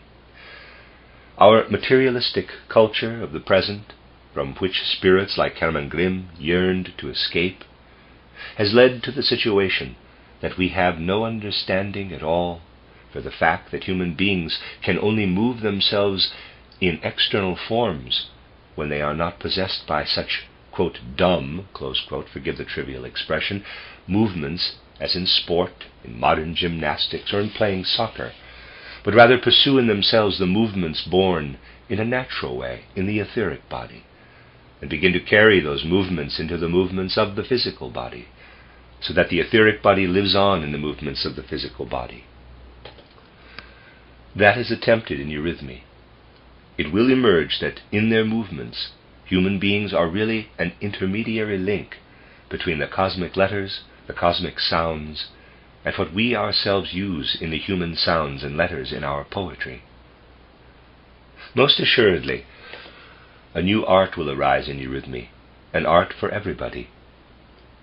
We might wish that humanity would be seized by an understanding of it, so that it would be practiced by children from the smallest, who have already experienced the most intimate joy from it, to the largest, and on up to people 70, 80, and 90 years old. It is always good when a person learns to transfer what is natural and inborn in the etheric body into physical movements. It is pretty obvious in spiritual life that what one can say in poetry can find its interpretation in the movements our eurythmy brings. A pedagogical, an artistic, and a hygienic principle are simultaneously expressed in eurythmy. It is a pedagogical principle in that human beings who grow up with eurythmy, who do movements in the spirit of eurythmy from the earliest years of childhood on, carry out movements that have the effect that the gods feel themselves properly connected with the earth. Hence eurythmy is properly a means of producing a connection between the divine hierarchies and the growing child. For esotericists, it is immediately clear that a materialistic culture brings about a terrible discrepancy between what is born in a person and what the head and the heart must often learn.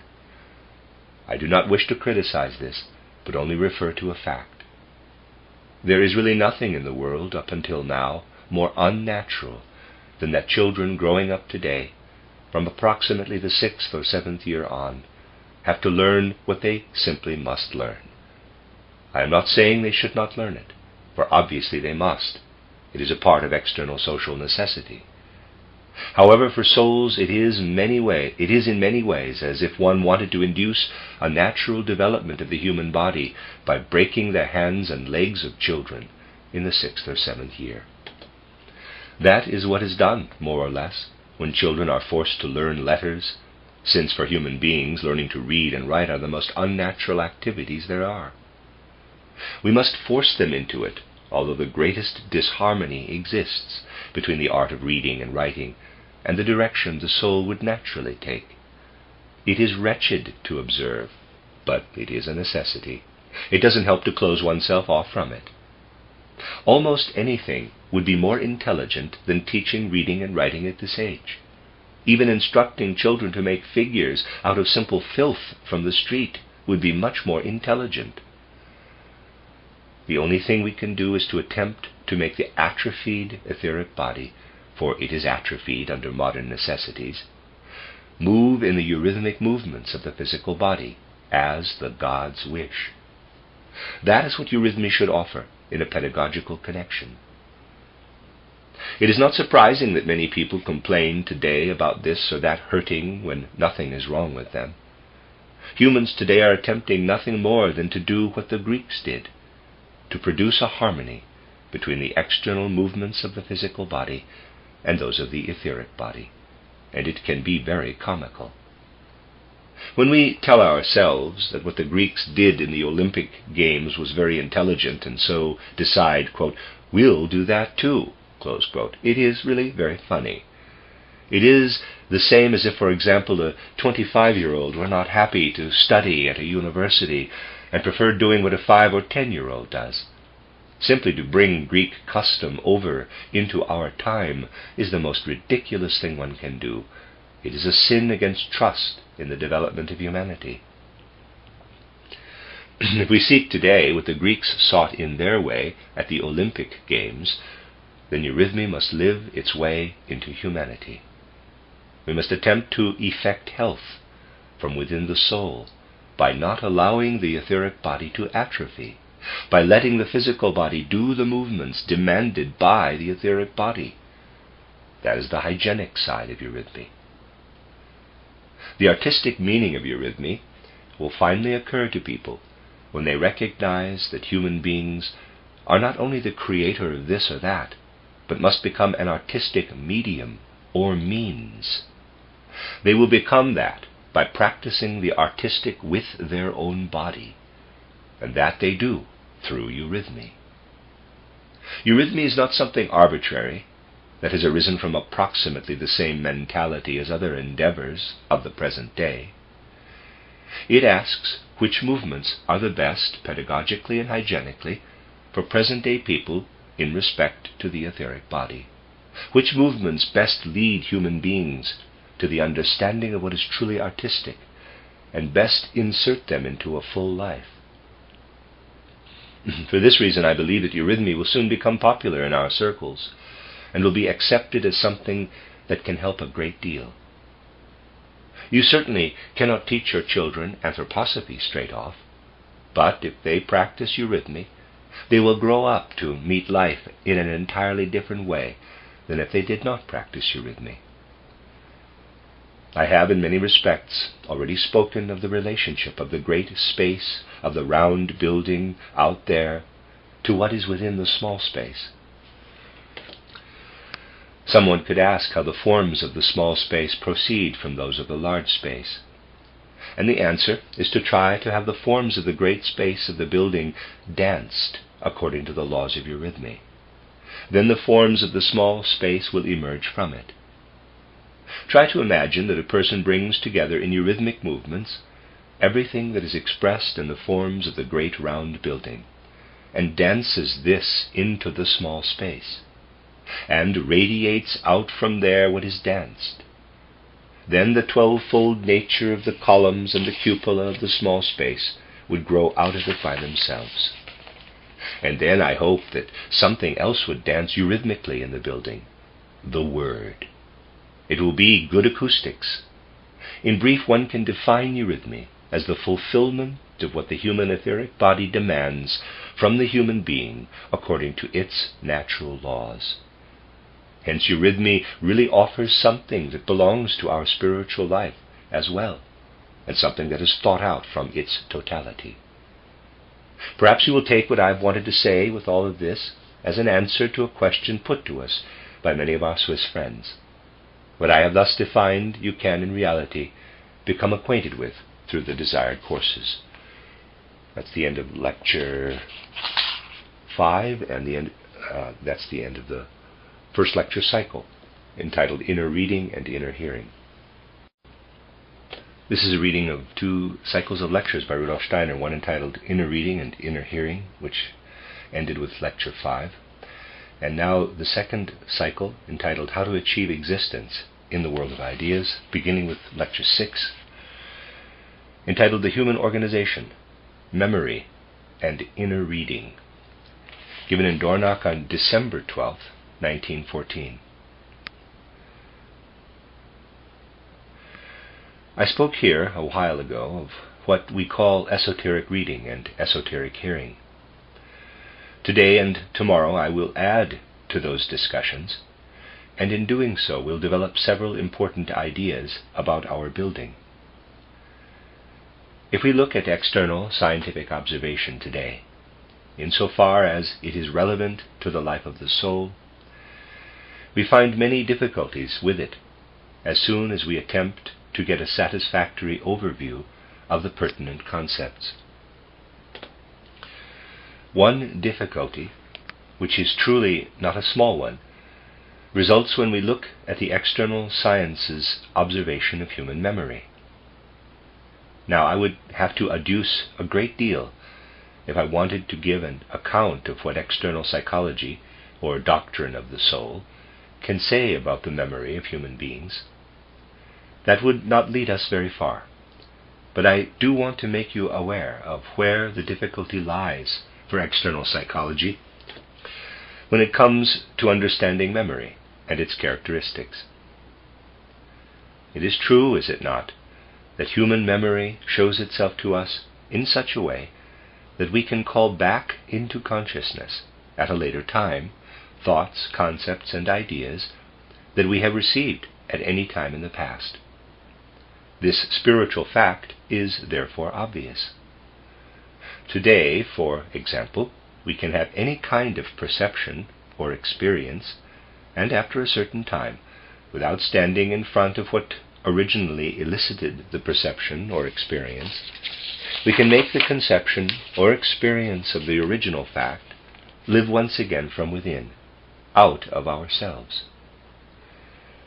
It appears then as if the human soul, in some way, stores up in itself everything it receives from without. Thus, when we become acquainted with someone, we have an impression of that person, which we transform into a concept and store as a conceptual image in our subconscious. When we need it, we call it back again. From this point of view, it might seem obvious that our soul, insofar as it develops the power of our memory, is, let us say, like a box in which we can put away and store all concepts and experiences, taking them out again when we need to call them up into consciousness. All possible experiences would be stored in the cupboard of the soul, and it would be possible to call them up once again from there. Indeed, when we read books today discussing memory, we get the impression that the authors often believe the soul is really such a storage cupboard for all possible experiences. Just think, you walk around with your soul and carry with you a cupboard for all your impressions and experiences. But here we must admit immediately that a difficulty presents itself. Attempts have been made to bridge over this difficulty with all sorts of scientific concepts, but nothing particularly satisfying has emerged. Indeed, this difficulty can be overcome finally only by acquiring a deeper insight into the fourfold articulation of the human being, into the physical body, the etheric body, the astral body, and the capital I. To attain real knowledge of the nature of human memory, we must study the human etheric and astral bodies. Let us begin by forming, through a comparison, a concept of what the astral body of the human being actually is. Isn't it true that in everyday waking life we do not experience ourselves in the astral body any more than we experience ourselves in the etheric body? From waking up until going to sleep, we experience ourselves in our I, and thus all experiences are I experiences. We do not experience ourselves in the astral body, which is in fact infinitely wiser than the I person. It is capable of much more than the I person is. This astral body can read, really read, what I have described for you as esoteric writing. So, in addition to many other concepts that can give us an understanding of the astral body, it is also a reader of esoteric writing. On the other hand, the etheric body is, among many other things, something like a tablet upon which esoteric writing is engraved through the processes of the world. While we live, and we are always living, whether in waking and sleeping, between birth and death, or between death and a new birth, processes are constantly occurring in the universe. Events unfold in the cosmos. The essential lives in the cosmos, and all of it replicates itself, inscribes itself in the etheric body. The human etheric body, in fact, truly replicates the whole cosmos. There is nothing in the cosmos that does not imprint an image of itself in the etheric body of the human being and mirror itself in the imagination. And the human astral body constantly reads what the world inscribes in the etheric body. This process proceeds in the human subconscious, where the human astral body reads what the world inscribes in the human etheric body. Even in our conscious waking life, when we encounter an event or an object that makes an impression on us, we form a concept of it. The astral body is first occupied with this formation of the concept. It is in active movement while we are forming a concept of an object or of the impression of an external event. What we form in this way as a concept, what we have as an experience in the soul, is also inscribed in our etheric body. Just as the world with its events is constantly inscribing itself in our etheric body, so we also inscribe in our etheric body what we ourselves experience in our soul. There it remains inscribed. Thus, when we remember something, a complicated process takes place.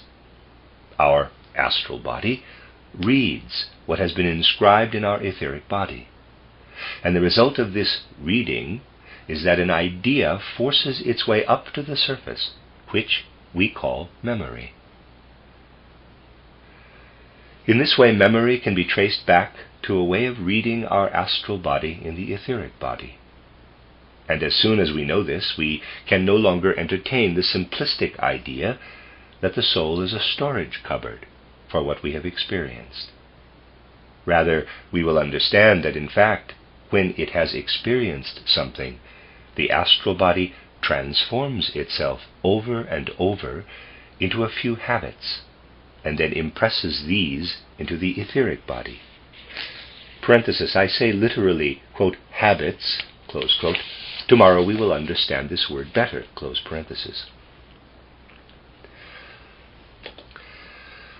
Just as our writing system has few letters, our astral body has few, very few habits. And just as we communicate the whole infinite fullness of what human beings have to say about themselves and the world with a few letters, through different written combinations, so what memory stores is formed through the combination of a few habits.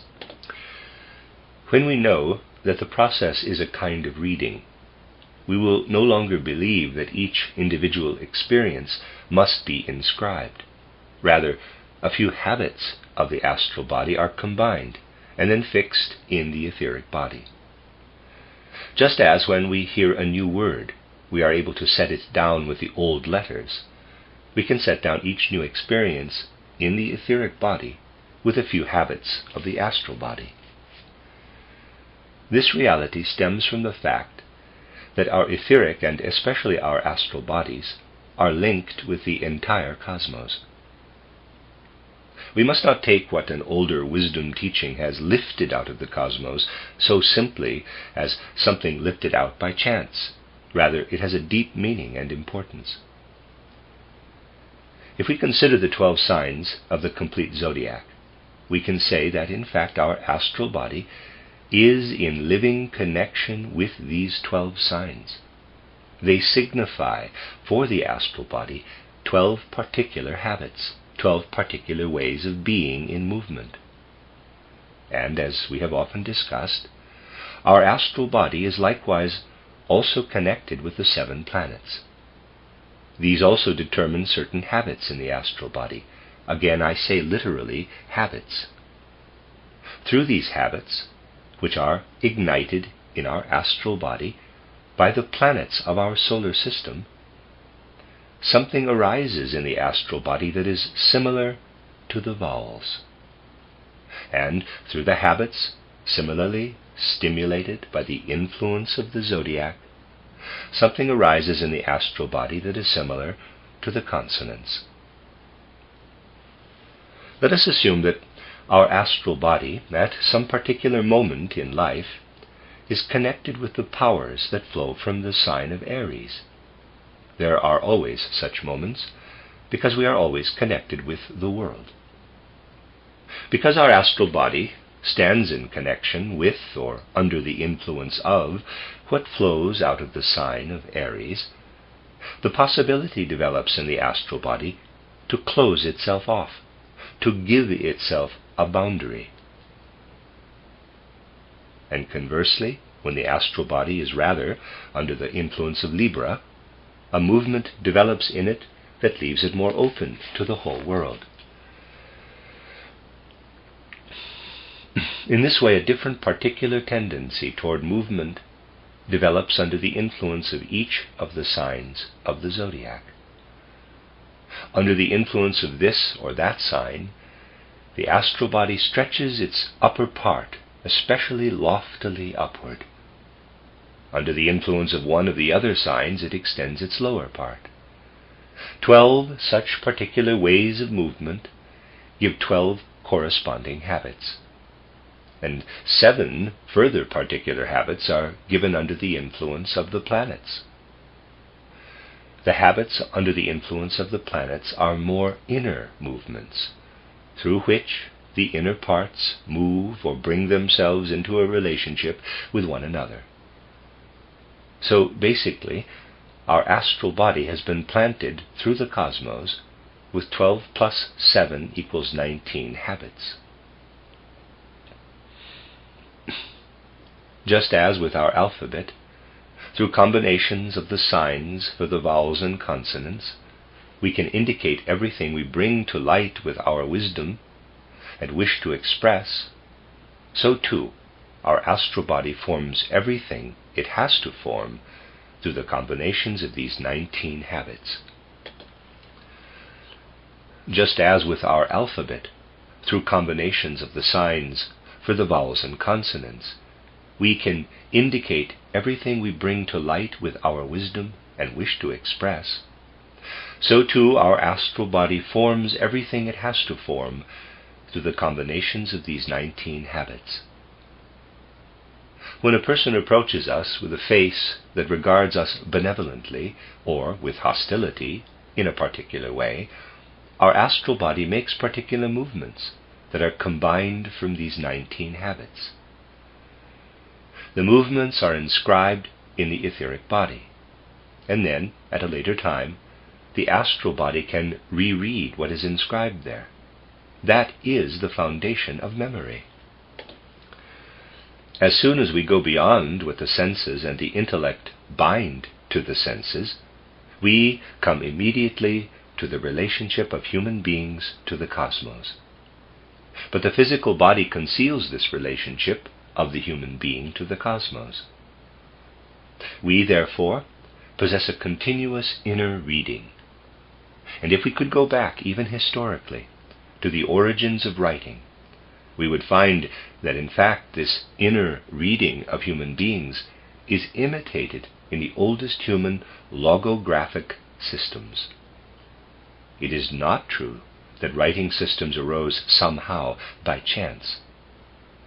The original symbols for the consonants were imitations of the signs of the zodiac, and the original signs for the vowels were imitations of the images of the planets. External reading was nothing other than an imitation in the outer world of what human beings possessed as inner reading. This is connected to the mentality of earlier times regarding literature. Because it was drawn from cosmic secrets, literature was regarded as something especially holy. We know that in ancient Egyptian culture, for example, when the scribes made mistakes, they exposed themselves under the strict laws of the country, according to the magnitude of the error, to the most painful punishments. Indeed, even sometimes, if the error were great enough, to the death penalty. To write down what people could know of the holy secrets was regarded as something infinitely high and holy, because people still had a feeling of the connection of the written sign and all the holy secrets of human nature to the divine. The important thing as we gradually absorb spiritual science is to receive once again the feeling of the sacred in the hidden aspects of human nature. This feeling is much more important than the mere theoretical absorption of spiritual scientific things. Along with this feeling, however, comes the fact that when, in the course of their development, human beings gave up all connection with the holiness of writing, they felt that something dreadful was happening in the history of humanity. Take a book from the early Middle Ages in your hands and try to transport yourself into the situation in which such a book came into being. How a monk wrote for years, indeed decades, in this book. How he painted one single letter for a long, long time. Then people knew that writing had so great a value that they had to consider it holy.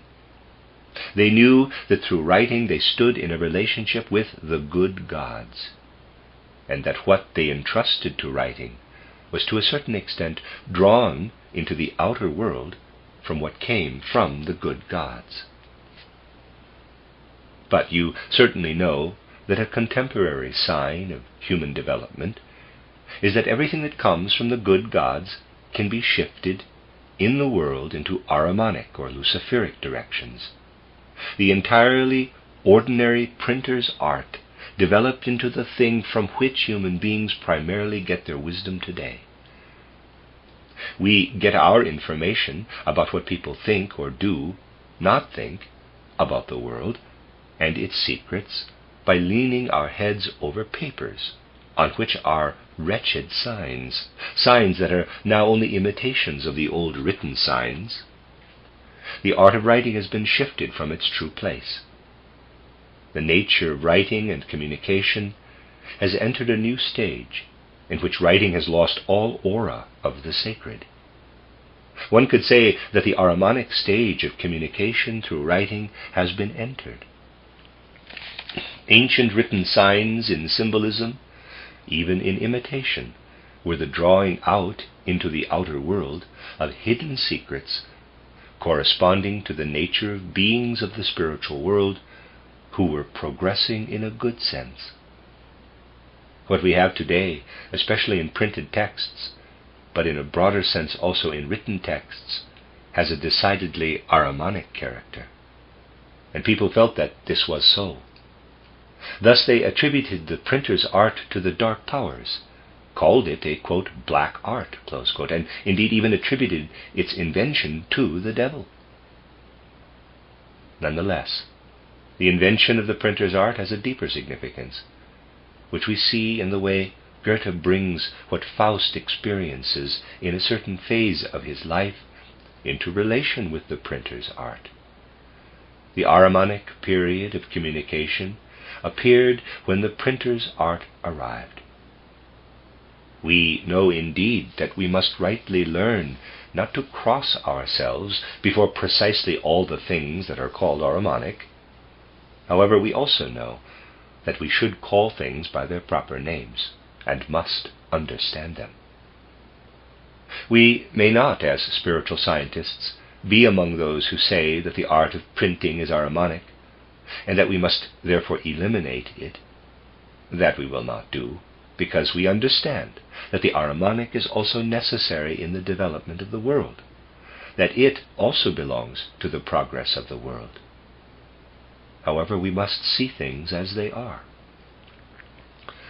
We must not reinterpret things in order to make ourselves feel more comfortable by attempting to live in the world without Ahriman or Lucifer. Perhaps it is more pleasant not to know that Ahriman is actually staring out at us from every modern book, but it is necessary for those who see the world in its true light to put up with this situation and not to transform it into something else. Learning to understand the world is the duty of those who feel themselves drawn to spiritual science. In our time, we see an external natural science that would prefer to transform everything into a sort of mechanical movement of the smallest particles of matter. I have often spoken about the world view that makes an external science out of our world. It tells us that colors, red, yellow, green, violet, blue, are nothing but oscillations in reality, that color is only something the eye calls forth, EYE. Red results from so and so many oscillations, yellow from so and so many oscillations, blue from so many, and violet from so many. We could say that modern observers tend to delete what they perceive in the world from their world picture and put a material whirl in its place. one of the last great spirits who resisted what we can call a swirling dance of material particles, especially in the field of color theory, was Goethe. And because the modern world has constantly stepped closer and closer to this materialistic conception, this obliteration of what is around us as a complex world, we have not been able to understand what Goethe really wanted to say in his theory of color. As spiritual science permeates humanity, it will once again bring some order into this area, and Goethe's color theory will come to be justly appreciated. Goethe no doubt saw it as a kind of petty madness, parenthesis, in his idiosyncratic expressions, he would perhaps have even said great madness, close parenthesis. To think that the colors flowing through the world are nothing more than what the eye calls forth from a whirl of oscillations, from an oscillating cosmos. This oscillating cosmos, parenthesis, I have often called it a fantasy of recent natural science, close parenthesis, was simply not present for Goethe. For him it was one of Mephistopheles' seductions. Goethe, with his alert senses, was given over to the fullness of what was flowing with colors in this world. He lived in the streams of color. To hypothesize the awful vibrations of modern physics in place of this flowing sea of color would have seemed to him as the most barren gray theory. Why? Because Goethe had a healthy human nature in the most profound sense, developed on all sides, and was always striving to place himself in the correct relationship to the world. A healthy nature, such as Goethe's, also sleeps well. This statement appears to be very trivial, but it contains a significant piece of wisdom, for sleeping well actually means a great deal for the spiritual researcher.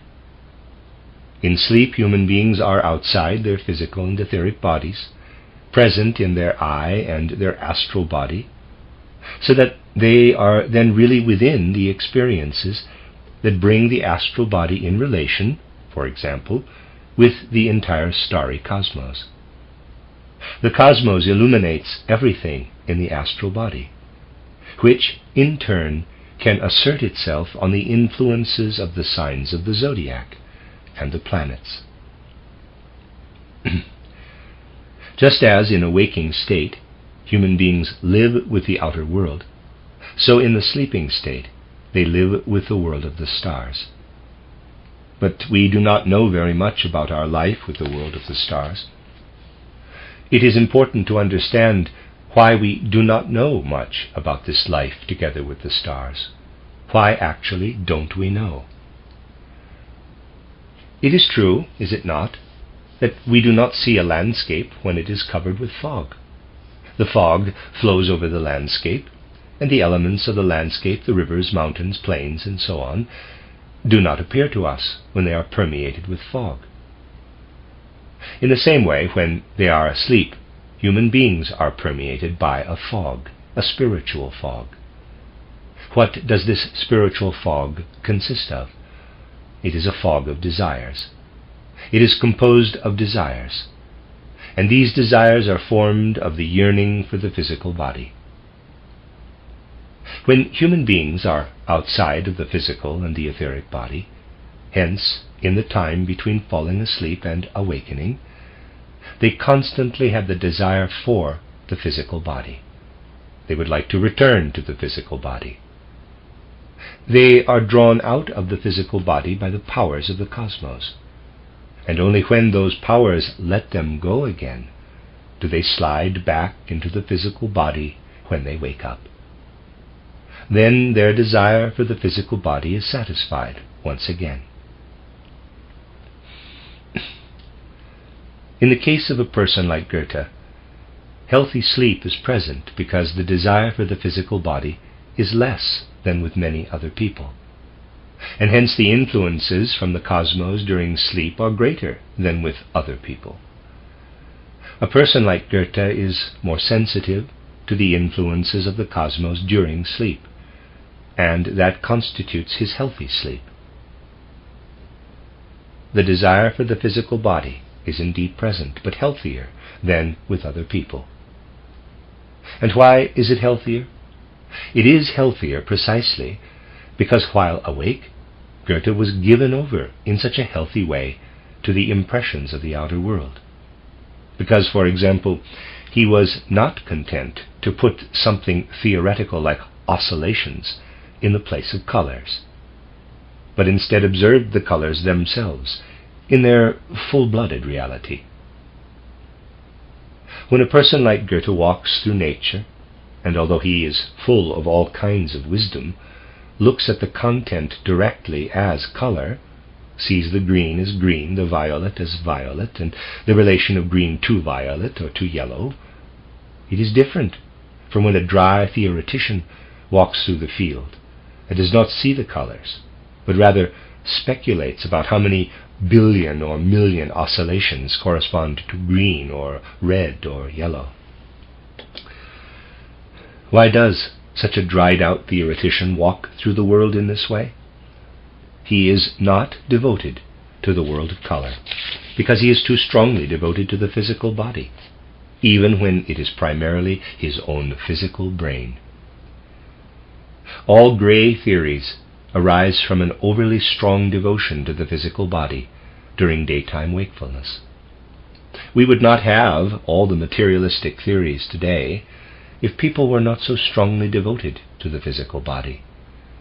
The more people expressly and selflessly give themselves over to the content of the world during wakeful life, the more they have the possibility of being devoted to the influences of the extraterrestrial cosmos during sleep, and of bringing back the healthy after effects of these impressions into daytime life.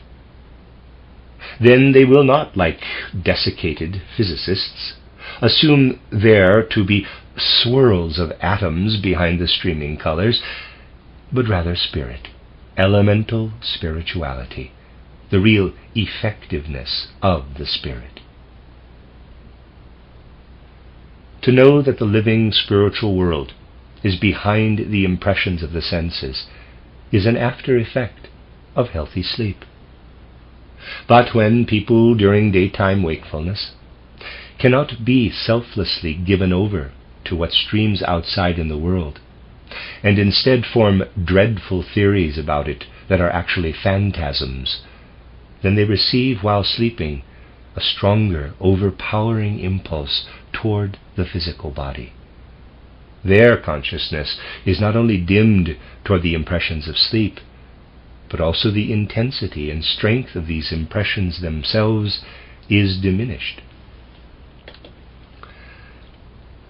The more spiritual science takes hold of human spiritual life, the more such bodies of wisdom as Goethean physics will take hold of people, as opposed to the grey theories that now pursue their mischief in external science. The acceptance of spiritual science by humanity has many connections.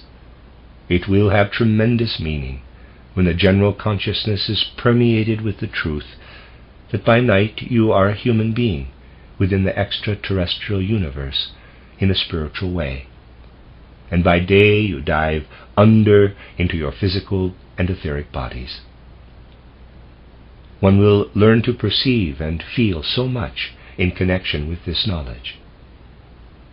So, moving on to something more spiritual, what we call living with the spirit of a people, with the soul of the people among whom we count ourselves, must also be present when we dive under into the human physical and etheric bodies. Living together with the soul of the people is present from awakening until going to sleep. For what the soul of a people is, what it develops in forces and activities, is poured into the physical and etheric bodies. Into the physical body, more factors associated with ethnicity or culture, and into the etheric body, more factors having to do with the people. It is poured into those sheaths which we enter when we awaken. In this way we are actually with our own folk soul, constantly in the exchange of forces. The science belonging to humanity at large has nothing to do with the configurations and differentiations poured into people through the folk souls. And this knowledge must be gained from the aspect of human nature that can make itself free and independent from the physical, as a person is independent from it in sleep. This science necessarily belongs to humanity in general, because it is attained with the parts of human nature that are independent from the physical and etheric bodies. To assume that a person who can really look into and gain knowledge of the spiritual world could be bound by national prejudices is simply an inappropriate way to consider the secrets of initiation. Although life in sleep, in the previously mentioned cases, is entirely different than it is in the waking state, they are related to each other in a way that is connected with the relationship of human beings to the nature of the soul and the culture of a people. From going to sleep until awakening, individuals are not connected with the forces that emerge directly from the soul of their people, for those forces can be sent only into the physical and etheric bodies. Therefore, those who have brought these forces to the conscious inner experience of their eye and astral body are, while experiencing them, outside their physical and etheric bodies. They are having this experience outside the physical and etheric bodies. Nonetheless, they are not outside the world. As soon as human beings slip into their physical body, and with that also into their etheric body, they are together specifically with the spirit of their people. And when they slip out of the physical and etheric bodies, as in sleep or initiation, they are outside the spirit of their own people, which does its work in the physical and etheric bodies. They are outside, but not entirely outside the encircling dance of the folk souls, which are spiritual beings after all. And when human beings are outside the physical and etheric bodies in the spiritual world, they are really outside of one individual folk soul, which in the present has a specific meaning for them in particular. They are outside their own folk soul, the one that affects their physical and the etheric bodies. Because they are in their folk soul's company, or come into it in a waking state, the interest in it disappears in sleep and during initiation. The peculiar fact thus emerges that in sleep and during initiation, individual human beings are substantially together with the souls of other peoples, but not with their own. If you imagine yourself, then, in the encircling dance of contemporary folk souls, you are, as a human being, together with your own folk soul when you perceive in the physical body, and when you are awake. Conversely, when you are in a state of sleep or a state of initiation, you are together with all other folk souls, only not with your own. That is an objective truth. Now, you can get an idea from this of how senseless it would be if people who can consciously be together with other folk souls were to misjudge those folk souls, or to burden them with sympathy or antipathy. That would be as if one did not want to recognize folk souls. Only for those who have not progressed as far as initiation does it make sense to harbor sympathy or antipathy for this or that folk soul, because they indeed do not know that they are actually together with the other souls for the sleeping half of their life. But there is a difference. While we are connected with our own folk soul in waking life, we are connected to the other folk souls in sleeping life, and hence connected not with the effects that proceed from only one, but rather with the common effect of the other folk souls, with what the others carry out as an encircling dance, working together in harmony. Therefore, you can imagine life both with just one of the folk souls and life with the other folk souls. The former is life in the waking state, the other life in sleep. During sleep or during initiation, one is together with the common work of the other folk souls. We cannot be with our own folk soul exclusively unless we constantly stay awake. It is quite impossible for us, because we would have to stay awake all the time. The difference is that we exchange forces with our own folk soul in a waking state, while in a sleeping state, the exchange is not with our own, but with the totality, with the encircling dance of the other folk souls. However, there is a way to be together with a particular folk soul, even in sleep, to be more influenced by the powers coming from one soul and not from the totality of the folk souls. For in sleep one is usually banned, in a way, from this one folk soul. The method consists of especially hating the folk soul in the waking state. By hating a folk soul during the waking state, you tear it out of the encircling dance of the other folk souls and ban it, fettering yourself to its particular characteristics.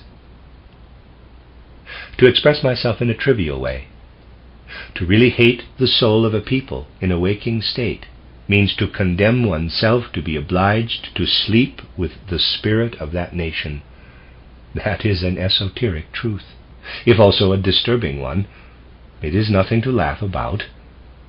You must keep an eye on this if you wish to gain an understanding, from a certain angle, of how spiritual science, while it spreads over the world, must influence the attitude of people, must permeate all sense and feeling.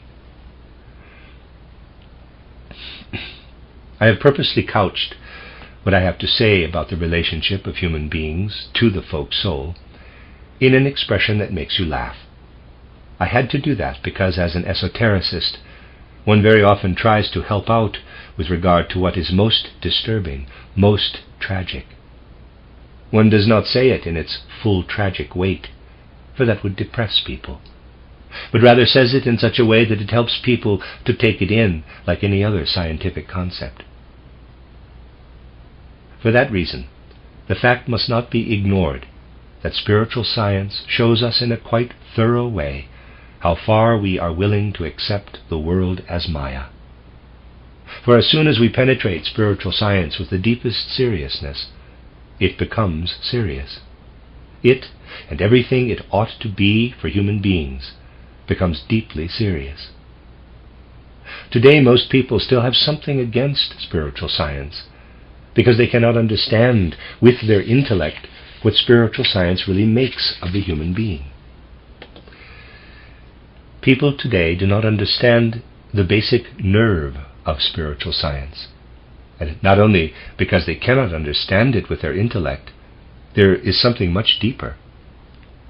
When we penetrate deeper into the wisdoms of spiritual science, it makes demands on our mind and on our will. It shows us the human being in a light in which we usually are not willing to take ourselves. It is not just our intellect that would rather turn to Maya than to reality, but the will also.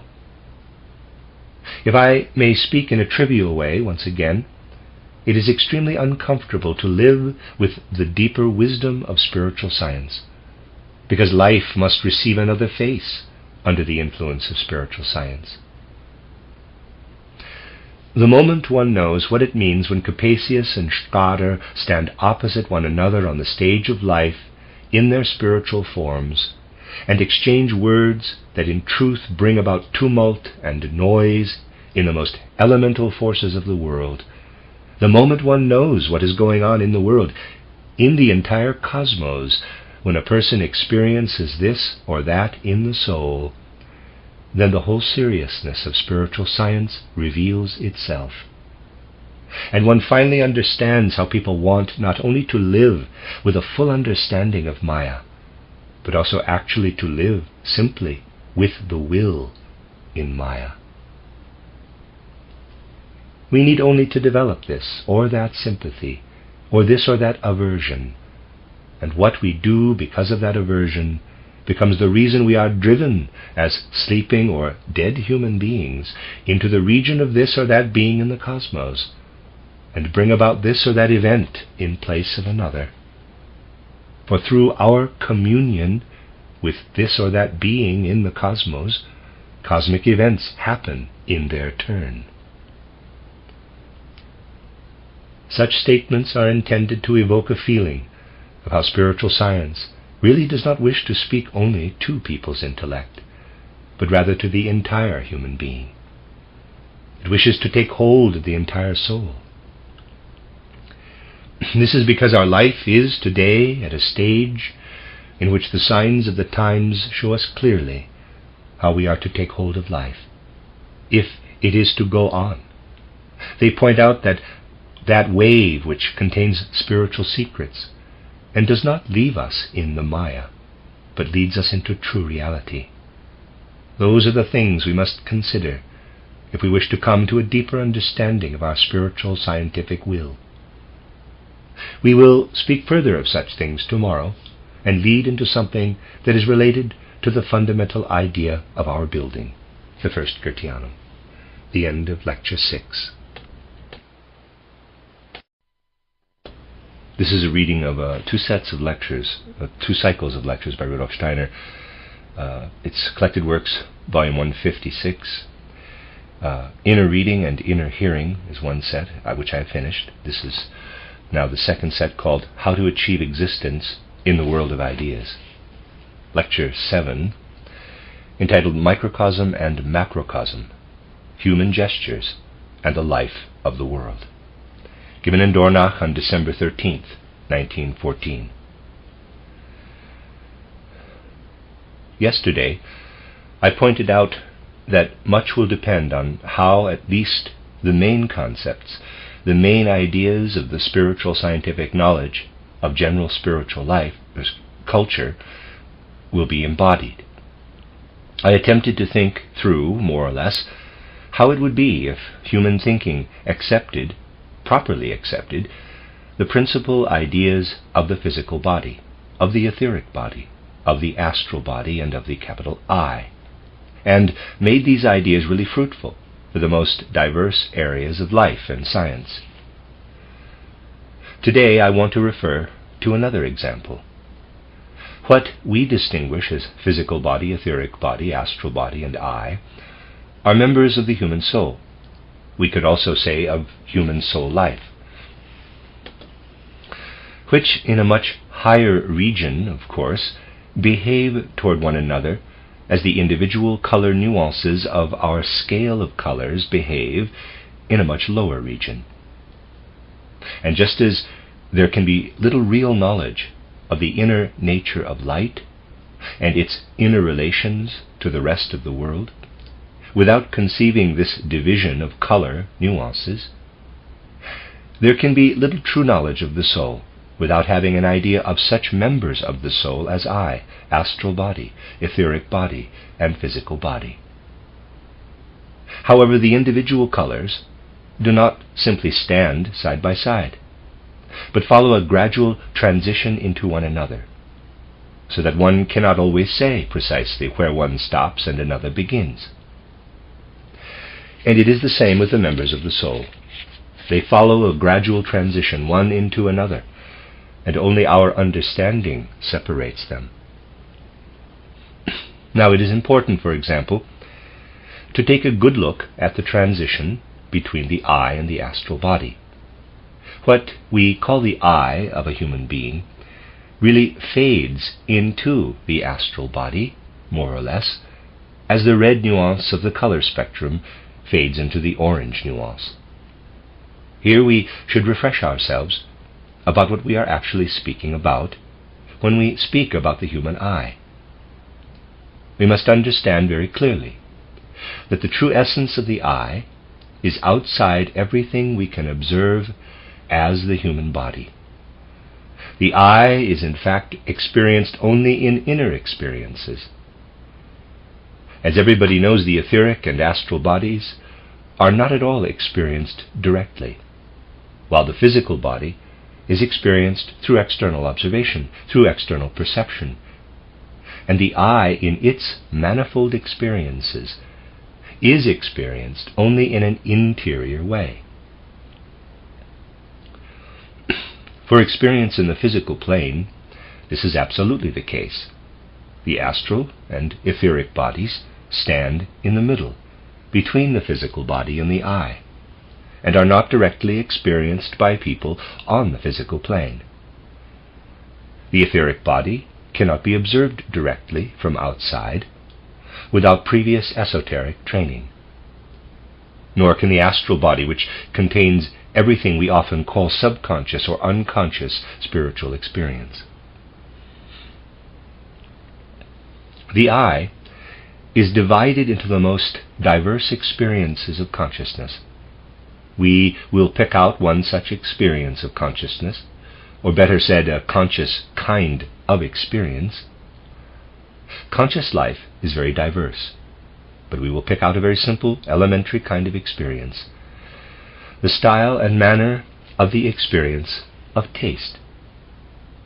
Just as the eye experiences sight, hearing, smell, and ideation, it also has experiences of taste or interaction with the external physical world. I mean the perfectly ordinary experiences of taste relating to food, not those one calls artistic.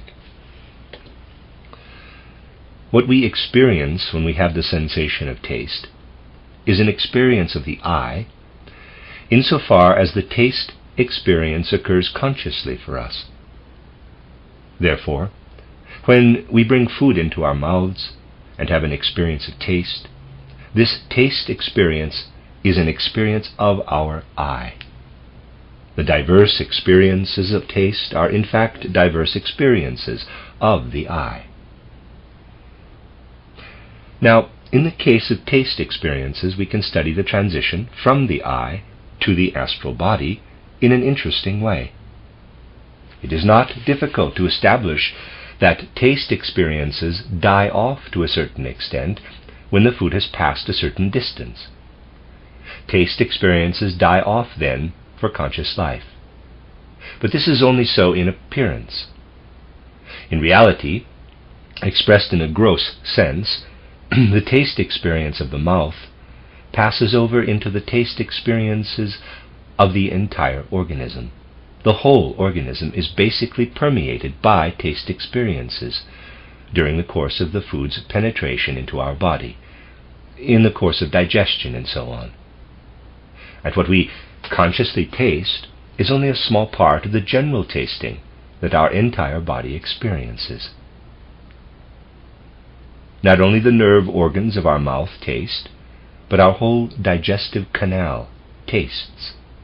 And with the transition of the food into the organism, into the blood, and so forth, the whole organism tastes again what the digestive organisms have prepared for it. One could say the entire organism is permeated with experiences of taste. In fact, this organism is permeated and inhabited by experiences of taste in such a way that we can speak of differentiated tastes. Each organ has its particular, specific experience of taste. The stomach has its particular taste experience. Liver, lungs, and heart have their special taste experiences. Taste in general is differentiated into tastes by organ. Here we see how the sphere of eye experiences dives under into the sphere of astral experiences. For these differentiated tastes of the organs are subconscious. They do not come into a person's consciousness, but nonetheless they are infinitely important. For the normal development of taste experience rests entirely on the normal development of the tastes of the organs. In fact, aging consists partly in the fact that the astral body gradually becomes dulled in relation to the habit of taste. Understand me well. The astral body becomes dull in relation to the habit of tasting. I use the word habit, however, in the sense I used it yesterday. Gradually, over time, taste gets duller. When, however, the stimulus that finds its expression in the fact of taste is no longer exercised on the astral body, and consequently, likewise, on the etheric and physical bodies, then the possibility no longer exists for the astral body to penetrate the life experiences of the etheric and physical bodies through experiences of taste. A good part of what we call aging lies in the fact that the astral body becomes dull to taste. When an individual human organ loses the fresh capability of taste, this means it is not permeated by its astral body in the corresponding way, and diseases of the organ arise. Now, particular perspectives result from this premise. In the first place, the perspective, which is important in a pedagogical and hygienic way, that it is not insignificant to stress having a well-developed instinct for taste. I have dealt with this once before when I spoke about the upbringing of children. It is important to understand that in eating, one should develop a lively relationship to different foods, that whether you eat salad or spinach is not a matter of indifference, that you should have a lively relationship to the differentiations in the plant world between salad and spinach. For what you experience in tasting salad and spinach are living connections of the macrocosm to the microcosm. And these living connections carry on in the subconscious taste experience of the astral body, which goes through all the organs.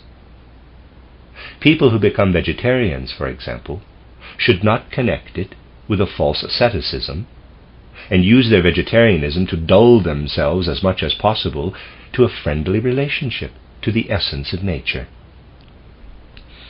Rather, they develop the ability to taste fine distinctions in the individual kinds of food. You can do this particularly well as a vegetarian, because then you become able to taste the fine cultivated distinctions between the individual plants and what you prepare as a dish from them. Of course, if you are not a vegetarian, you have more brutal distinctions among meat dishes.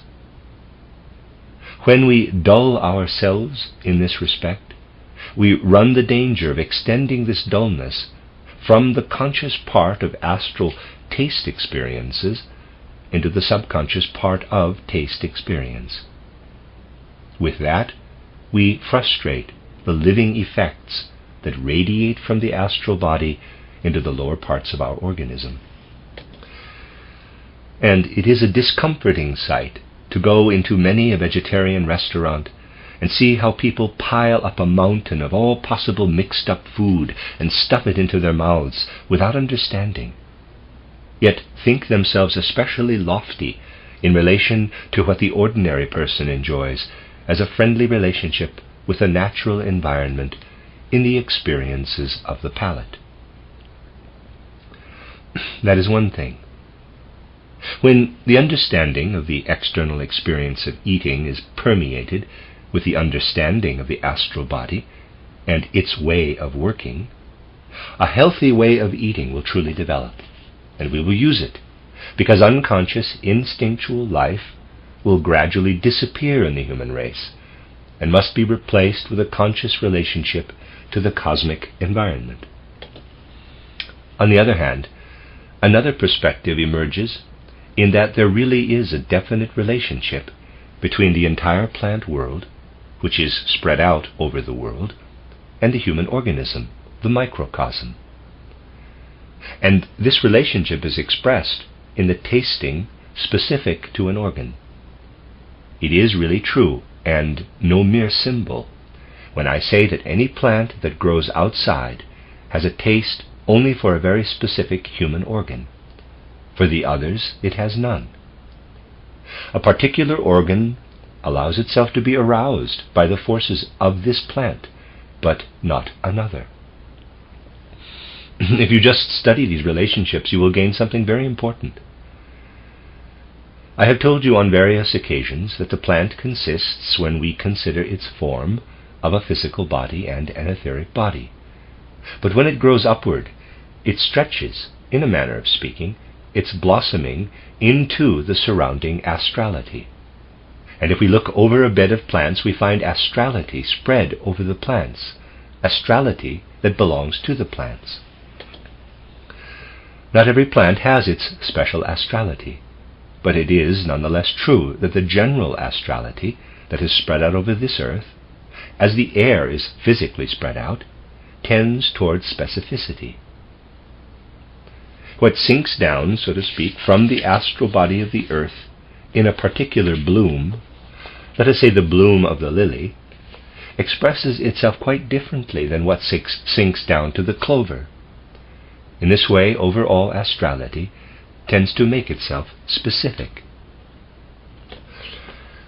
This kinship, this relationship that exists between the astrality of the earth and the whole spread out carpet of plants, also exists inwardly between the human astral body and its individual organs. In this relation, too, the human being is entirely a microcosm. But an unhealthy relationship can arise between the human astral body and its individual organs when individual organs lose their living feeling for taste and grow dull. The relationship between the general astrality of the earth and the entire covering of plants is essentially a healthy one. And if we find the relations between individual plants and human organs, we can also find the possibility of stimulating organs once again and making them healthy from the inside out through the introduction of the materials of individual plants. For if we bring the materials of a particular plant into the human organism, we bring along with them the kinship the plants have to the general astrality of the earth. So when this kinship to the astrality of the earth is dulled in individual organs of the human organism, it can be stimulated once again, and in the human astral body as well, by introducing the forces of the relevant plants into the human organism. You can see the possibility of laying out a system of plants that corresponds in a certain way to human organization, and at the same time presents a rational system of certain medicines for particular diseases of the organs. We would, in this case, go beyond the purely empirical, experimental investigation, and would truly be able, through making parallels of the tastes of the human organs with the forces of the plant world, to achieve a rationalization of plant therapy as a result. All these points of view come together in an uncommonly fruitful way when one is really willing to commit to making anthroposophy or spiritual science fruitful for life. And just imagine what wonderfully stimulating tasks for present-day life grow out of spiritual knowledge after the couple of experiments that it was possible to perform yesterday or today. We might only wish that humanity were not too lazy in the immediate future to devote itself to permeating science with what spiritual science can offer in each case. Certainly it is infinitely important to communicate the central teachings of spiritual science to humanity. For if these central teachings are not communicated, the foundation for further construction will be missing. However, instead of these central teachings being accepted in this way, many feel tempted to say the same thing over and over again in all sorts of new, badly written repetitions of what is already obvious. For once, we should pay attention to finishing the construction of the individual chapters of these central teachings and really introducing spiritual scientific teachings into science and life. I mention this because within our movement are a good number of people, and among them a few stand out, who find it more convenient to pass on and repeat over and over again what is already clearly stated in the literature, instead of getting down to introducing spiritual scientific knowledge into the fields that are particularly close to them. If you consider this, you will see nuances in what has been emphasized over and over. Spiritual science must become an all-permeating mentality of human life. If today we experience in such a painful way how human thought, human judgment, and human action have led to a point that demands infinite sacrifice, and on the other hand shows how human judgment and human feeling has ended up at a dead end, then that should be accepted as a significant sign of the times, a sign that a new enlivenment of the soul forces is necessary for humanity. We should regard that as the principal issue, that a new enlivenment of the essence of the soul is now necessary. What will bring along a more worthy time, in which we can lead ourselves out of the chaotic events of the present day, is less the laying out of this or that agenda, as was favored in the sad epoch recently gone by for us, than letting oneself be caught up in a lively way by spiritual scientific knowledge. The less we believe that anything like what we have to ward off today was present in any real area of European humanity, the more we will believe that we have a new future to expect and to hope for, a future of increasingly spiritual attitudes, and the more we will be on the mark. That an intuitive consciousness was always present in what spiritual science must bring to clear consciousness has often been touched upon, especially here in this place, and also supported with external proofs. Over and over again, we must be reminded of how spiritual science is in a certain sense something radically new in our time, but nonetheless well prepared in all recent spiritual life, so that wherever vigorous spiritual life is living, presentiments have appeared, not just of spiritual scientific knowledge, but of the decisive significance of spiritual scientific knowledge. The following is an interesting example. A European spirit, a thinker, once attempted to reflect on what influences had been especially significant for his inner life. He mentioned 3 relatively more recent spirits who had great influence on his life: Emerson, who has also been characterized in these lectures, Ruysbroek, and the German mystic Novalis. These 3 spirits had a special influence on this Central European spirit, as he himself discussed, and he attempted to gain a certain standard for what must enter human spiritual life, if it would really experience the necessary new fertilization. And this spirit then says something extremely surprising. He says that when you view, for example, Shakespeare or Sophocles in a certain way, you find that human conflicts are presented there. But in the end, if a spirit were to come down from another planet, where experiences are entirely different, that spirit would not be able to arouse any special interest in what transpires about Ophelia, Wallenstein, or Mary Stuart. That can interest people on Earth, but a spirit from another planet would demand that human beings tell it something that does not interest only earthly beings, but rather interests beings who belong to the wider extent of the cosmos. And in the opinion of the person in question, there are not many souls who have something to say that could offer anything to a spirit who comes down onto earth. And among these souls, the thinker in question counts the poet Novalis.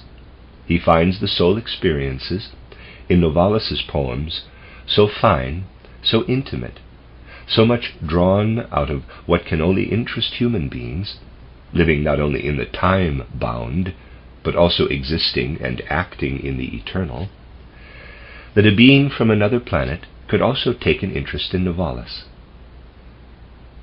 I want to read you the words he wrote when he became acquainted with Novalis, or became acquainted with what experiences of the soul Novalis had to offer. The words are very beautiful, so beautiful that I want to read what the thinker in question has to say, specifically in reference to Novalis's experiences. Quote, "But if he, the extraterrestrial visitor, sought other proofs, they would lead him to those whose works almost touch silence. Such authors would open the door to those domains where the human soul is loved for itself, without concern for the little gestures of its body. Together they would climb to those high, lonely plateaus where consciousness is heightened, and where all those who are concerned about themselves wander painstakingly around that monstrous ring which links the world of appearances to our higher worlds. Such proofs would go with him to the limits of the human being. For it is at the point where human beings seem on the verge of ending that they probably begin. And their essential inexhaustible parts exist only in the invisible, where they must observe themselves ceaselessly. It is only at these heights that there exist thoughts that the soul can possess, ideas which resemble it and are as imperious as itself. There humanity has reigned for a moment, and these dimly lit peaks are perhaps the only gleams that suggest the earth in these spiritual spaces. Their reflections truly have the color of our souls. We feel that the passions of the spirit and of the heart, to the eyes of an alien intelligence, would resemble the plaints of church bells. But in their works, the people of whom I speak have left the little village of the passions, and they have said things which can interest those who are not of the earthly parish." Close quote. Those are truly beautiful, magnificent words. The thinker in question believes that he experienced this with Novalis. Beautiful, magnificent words that characterize how humanity must really come to something that is directly connected to the eternal, that leads us out of merely earthly experiences into the experiences of the cosmos. The words I have read to you were spoken by Maurice Maeterlinck about Novalis a while ago. In any case, not in the last few months. But you can see from it that everywhere among people who can reflect, in the times in which they can think, a true, real consciousness is present from within the spiritual world, which the development of humankind must really accept. I will offer still another example. In spiritual science today, we speak entirely consciously of how through initiation one can achieve an experience of oneself in the I and the astral body, separated from the physical and etheric bodies, a conscious experience of oneself that otherwise occurs in sleep. In this case, however, spiritual science is at the same time in the position of giving necessary information about the experience of death. For what the spiritual scientist experiences outside the body, with reference to the physical and etheric bodies, is indeed the same thing the soul experiences after death, while it looks back on the physical body and the fate of the etheric body. So the spiritual scientist speaks in a special way about the viewing of the physical body and the etheric body dissolving into the world process from the point of view the soul attains to when it has gone through the portals of death. It means something infinite for the further development of all human consciousness, and for the entire life of human spiritual culture, that such ideas can pass over into the life of spiritual culture, and that people will come to know them more and more. Ideas such as that when the soul has gone through the portal of death, it looks in retrospect at its whole past life, and what is happening to the physical body in just the way you look back in your memory at your experiences in ordinary life between birth and death. When it becomes second nature to us, or obvious, that the soul looks back at the experiences in the body, just as one now looks back at experiences of earlier times in the life between birth and death. Something tremendous will have been achieved. And you will understand from different things I have discussed with you how necessary it is for all of humanity that such a consciousness be attained as fast as possible. Now let us just see, if we look to an intuitive understanding, whether these ideas, which are given so entirely consciously and in such clear outlines in elementary spiritual science, were not always entirely strange to the human race before spiritual science arose. Fichte gave a number of speeches in which he attempted to transform the educational system of his people, a transformation like the one Pestalozzi summoned up, only more universal. In these lectures, Fichte said that certainly many people could not keep pace with the idea that one could in a way form anew and re-enliven the human race with such ideas. Such people hang on to the old things they can imagine, and Fichte sought for a comparison to express clearly what they have learned and what they cling to. This comparison is quite remarkable. Quote, time, parenthesis, he means all the people of time, who cannot imagine that something new can come out of something old, close parenthesis, appears to be like a shade, which stands over its corpse, from which a lord of diseases has just driven it out, and moans and cannot tear its gaze away from the sheath it formerly loved so much, and in despair tries by all means to get back into the shelter of plagues. Although the enlivening breezes of the other world, in which the deceased has entered, have already taken her up within them and surround her with warm breaths of love, although secret voices of her sisters are already greeting her with joy, parenthesis, by this he means the other spiritual beings that surround us, close parenthesis, and welcoming her, although within her soul is aroused and expands in all directions to develop the grander form into which she should grow. But still she has no feeling for these breezes, or hearing for these voices, or, if she did have them, she has already risen up in pain over her loss, in which she believes she has lost herself. Close quote. Is it not as if a person coming from spiritual science is taking the comparison from spiritual science of looking at one's corpse after death? Fichte said that in 1808. We see from it how everything tends in the direction of spiritual science, and how spiritual science arises in the best spirits as a presage. But, as this example shows, a presage that expresses itself in very specific forms. You will understand from what you are accustomed to hearing from me how such words are intended. But could not an entirely particular feeling arise in the souls of people when they read something like that, which was expressed in 1808? Could not a very particular feeling be arising in the souls that take seriously matters of the culture of humanity? Could not these souls also be feeling that, after having such intuitions, they need to hold on to them and finally make some real progress toward a spiritual scientific knowledge of the world? And then, could not such souls perhaps feel shame for humanity?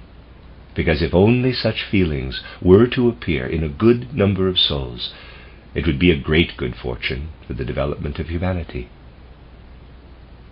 But I think that many souls will, still for a long time to come, choose the easier path, and accept what pleases them in such speeches as Fichte's, but not read the things that do not please them. And if one draws their attention to it, they will say, quote, all right, it is permissible for great spirits to be oddballs every now and then in certain respects, close quote. And then they make comparisons that are really not taken from any kind of reality. It will be possible for all life to be permeated with the emotions spiritual science excites in human souls through its ideas. And really, our building came into being and will display the details it will contain for no other purpose than to indicate as insistently as possible how life can be permeated with spiritual scientific ideas. It is not intended that in this building a sin should be committed against a naive life and feeling of the human being. Those who emphasize over and over that artistic creation must take its course in the most unconscious possible way believe that they are not committing this sin against themselves or others. And in truth, it is more comfortable when artistic creation takes place unconsciously than when it is raised into knowledge. For knowledge, when it becomes knowledge of the cosmos, is just as naive as the primitive unconscious, which for people's convenience is so frequently in life put into phrases like those I have just mentioned about what is necessary in art. Just refresh yourself about the following, which you can conclude from many discussions, and you will also receive the impression that important impulses for artistic particulars can and must be given from spiritual science. If we look at a person in the light of the spiritual science of today, we certainly know that this individual has not taken form in the one-sided way presented by today's natural science. Rather, this person needed a Saturn, Sun, and Moon development to become what he or she has become. And we know also, when we look at the external, physical, human form, that whole generations of beings of the higher hierarchies have worked through long stretches of time, and that their activity was specialized in the way we have described in the Saturn, Sun, Moon, and Earth developments. We know that what appears today as a finished part of the human being, for example the head, first had to go through the Sun, Moon, and the whole previous Earth development to become what it is today. That it had to evolve and be transformed. That it was first present during the Sun development, that it reappeared during the Moon development and was transformed, and that it was once again transformed during the Earth development. If we consider then how the human being must actually be studied, we will begin to feel the complexity of this human organization and its relation with the macrocosm, and then gradually learn to know it. Today I wanted only to suggest something that will soon be accomplished. I mention it because it will lead to a concluding thought, which we will expand on in the next few days. We have, for example, members in our organism that in their configuration today still bear very clearly the original impulses of the ancient Saturn development, which are, however, transformed and reshaped, so that we cannot directly recognize them in their present form without studying the Akashic Chronicle. Represented schematically, the bones surrounding the spinal column were first established during the ancient Saturn development, still in the element of warmth, and have been constantly transformed during the following developments. The bones attached as the rib cage were then articulated in the time of the Moon development and are less transformed, because their first beginnings do not lie so far back. And there's a drawing A on page 115 of the book. Other organs were added on in an upward position, first during the Sun development and then transformed. What we today call the human skull, the human head, was established during the Sun development and then transformed many times over. However, if only what the Sun development gave the human being in regard to the skull had occurred, then human beings would have to carry the head in a way they cannot carry it. In fact, as if it were always directed upward. Hence, during the Earth development, through the influence of the Sun, a 90-degree turn intervened, so that what before had to be directed upward is now directed as follows. Instead of drawing the Sun arrow for the Earth development in this direction, upward, we must draw it in this direction for the Earth development, horizontal to the right. See drawing B, page 115. As part of the normal development, the human form has worked through, under the influence of the cosmos. The form of the head has been turned from being directed upward to being directed forward. Now, when the spirits who have remained behind in the moon development interpenetrate and permeate the human being, they bring along the striving to direct the head upward. People inclined to carry their noses in the air in an unpleasant way, as we say, are seduced by such luciferic spirits. That has its background in fact. It is a physiognomic, cosmic truth. And we entirely hit the mark when we say that those who carry their noses in the air have Lucifer sitting on the back of their necks. That is entirely true, and it will be infinitely important to know these cosmic relations. If we consider the exterior limbs, the arms and legs, the legs belong directly to earth development, are entirely subject to the earth. If the arms, however, had merely followed the earth development in their normal development, human beings would only be able to let their arms drop downward.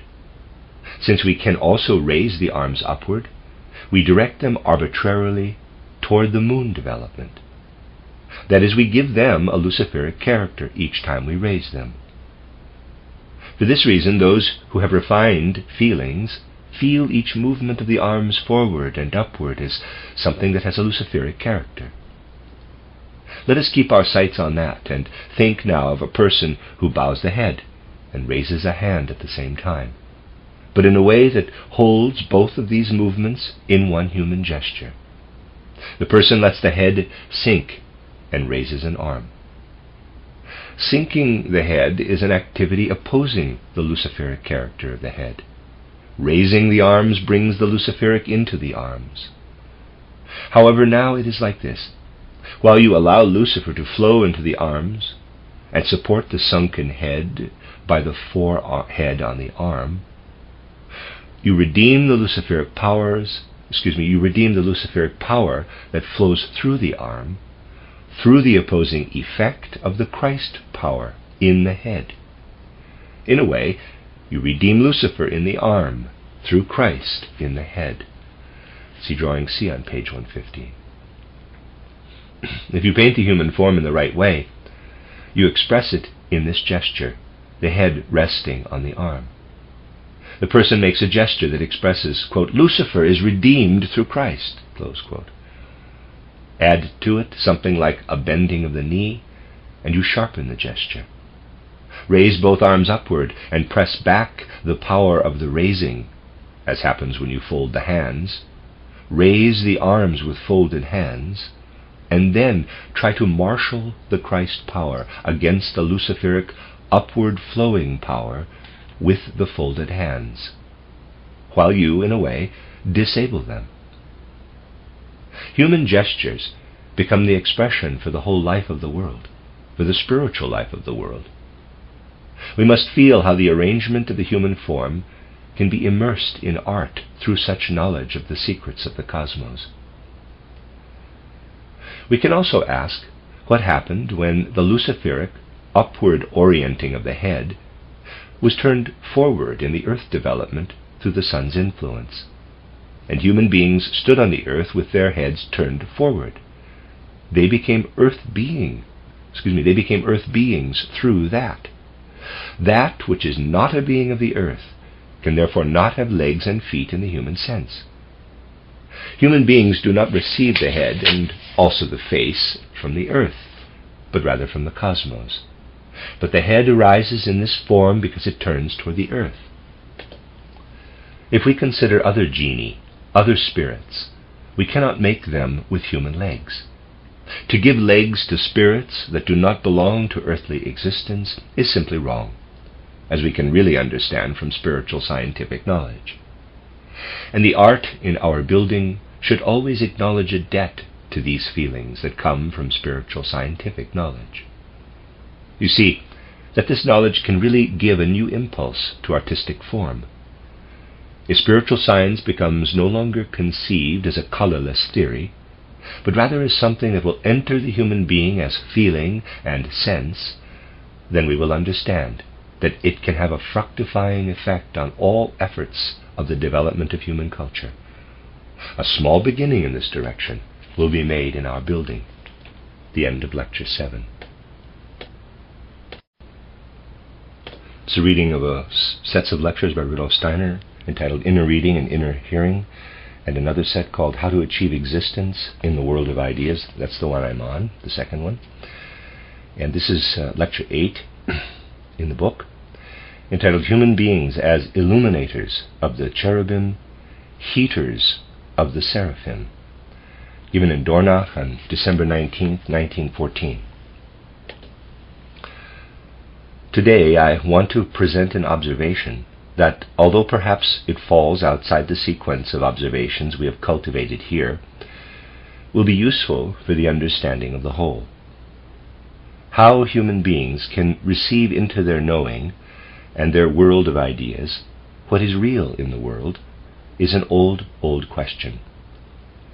For us, the question is not so burning as it is for people who are not in our spiritual scientific movement, because we actually know that the possibility exists for us to live our way up into the spiritual worlds, and by penetrating into the spiritual worlds, gain certainty about true being, about a true reality behind the external reality lying before us on the physical plane.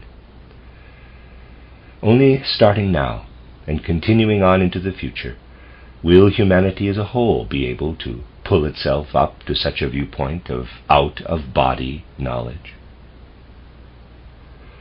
Thus, the question of how one can receive knowledge, being, and reality in the world of ideas will for a long time continue to have an infinitely great significance. For us to become somewhat informed about this question is important, because we must attempt to seek an understanding with those who still stand outside our spiritual movement.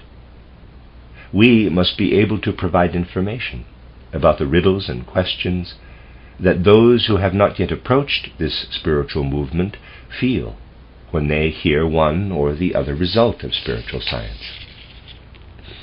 The question I am thinking of is precisely the deepest, the most tragic question humanity has asked itself thus far. For however deeply philosophical and other scientific knowledge has been cultivated, in the end the question comes from a human disposition of the heart and works on the whole human mentality and mood. Human beings, let us start with this, wake up in the morning from a world that must remain unknown and puzzling if they are not familiar with anthroposophy. They wake up and they think about the world they enter with awakening. In these thoughts, they want to acquire what one can call a world view. Those who really approach these things through feeling with their whole soul, in this case, feel something of the weakness of intellectual life, of conceptual life. They feel, one could say, that they really are condemned to live within themselves in concepts, above the processes of the exterior world, and that they have to make these concepts for themselves. And they find, as always, that these concepts remain, to a certain extent, only concepts, and are not powerful enough to encompass real inner being. People feel this weakness of conceptual life, especially when they ponder the concepts of memory. We bring up from periods of our past what we have lived through factually and experientially. We bring up some memory and conceive of it as behind us, perhaps a long time ago. And here we must also recognize that we have the remembered experience only as an idea, and an idea does not have the power to conjure up reality anew. That is one place where we get a really true sense of how powerless human beings are, in a way, when they are faced with full-blooded, unedited reality in their conceptual life. Another is when we enter the world of creative fantasy. In that world we call up before our soul images of the beautiful, of what satisfies us. But we can sense that we are not in a position, in relation to what we conjure up in our fantasy, to push our way into true being.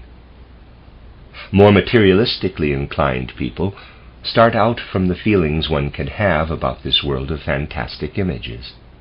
They say, quote, "If you people make up ideas about a higher spiritual world, about God and the spirit world, what guarantees that these ideas are anything more than fantasy images? What guarantees for you that with these ideas, however wonderful the rapture they create for you may be, you get through to a world of true reality?" Close quote. What lies at the basis of these feelings about the powerlessness of conception, of the formation of ideas, has led to the 1,000-year-old philosophical struggle about how human beings can get through to a reality with their concepts and ideas.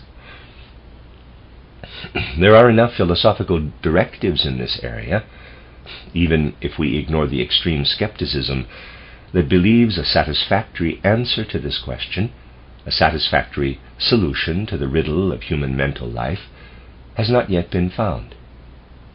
Certainly, people can walk past these world riddles with a certain intellectual comfort. But those who stroll by consciously, who live consciously with these questions, will feel that dissatisfaction in the face of this world riddle makes waves in their astral body and elicits certain moods in relation to the world, melancholic moods. Moods can set in through which one helps oneself with cynicism. However, such a sidestepping of the world riddles can certainly not lead to a real satisfaction in one's inner soul life. We face the necessity of approaching these world riddles just as we must approach many other things. We must look into the essence of human nature and ask, where does this riddle come from? Why does it exist? That it can be felt in a vastly tragic way has been shown by certain philosophers, who were actually in despair about the solution of the riddle, and spoke of a divinity that leads humanity astray in the chaos of worldly appearances. A divinity which has so disposed human nature that it cannot arrive at a satisfactory conception of the world.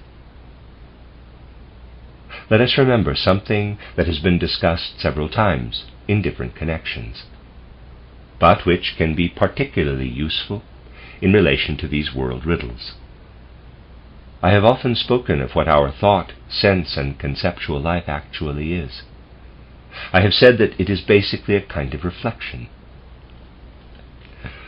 It is in fact the case that with the human being we have to do with what I want to indicate here approximately in this way. Here's a picture. This is the physical body. Outside it, outside the physical person, the soul spiritual nature of the human being lives, as it were poured out into the endless universe. But during the day, in daytime waking life, this same soul spiritual being extends itself into the soul physical entity, and thereby a reflection arises. And this reflection is actually what we sense as the content of our daytime wakeful life. Really, our body is like a mirror, and just as we do not see the mirror, but what is reflected in it, what we see when a person is awake is fundamentally not what is happening in the body, but rather what is reflected in the body of the outer physical world. However, insofar as we are inside the body in waking daily consciousness, our I, what we are as soul beings, is in fact basically also present in this world of mirror images. For the world all around us is Maya. It is a sum of mirror images. Our waking capital I is inside this sum of mirror images, and as beings on the physical plane, we are basically nothing other than a reflection among reflections.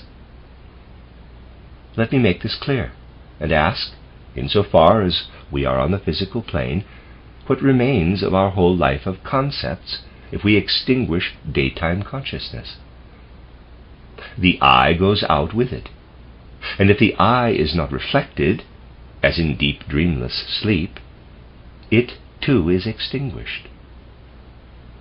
And if we awaken and have the world of reflections before us, our I is also inside this world of reflections, so that we, insofar as we are living on the physical plane, can have nothing of ourselves other than a reflection. We pass through the world as beings on the physical plane, and have nothing of ourselves other than a reflection. We live in the world, but as far as we are conscious of ourselves, we do not have the living reality before us, but rather the reflection of this living reality. We live as a reflection among reflections. And what we learn to recognize through spiritual science, that we live as a reflection among reflections, as Maya among the parts of the greater Maya, is sensed by people when they feel the powerlessness of all spiritual experience in the face of full-blooded reality. We do not say to ourselves in ordinary life that we are a reflection among reflections, but we feel it. We feel it above all when we feel, quote, "How can I reach full-blooded being with this mere reflection?" Close quote. Let us be clear what is there. Imagine you have before you a reflective wall. It reflects back what is spread about the room, for example, a table. However, what you see is not the table, but rather the reflection of the table. Imagine you wanted to go into the reflection, take the table out, and put something in its place. You would not be able to do that, because you cannot put a plate or soup bowl on the reflected table. It is just as impossible to put a plate or a soup bowl on the reflected table as it is to derive the essence of the soul's immortality from what human beings experience on the physical plane, and have around themselves in a waking state before birth and death. For the real soul is immortal. It is not its reflection, which we experience on the physical plane. Think about that.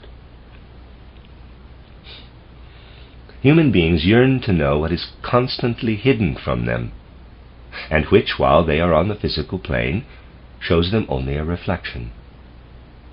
The philosophies of all ages have striven to draw reality out from the reflections.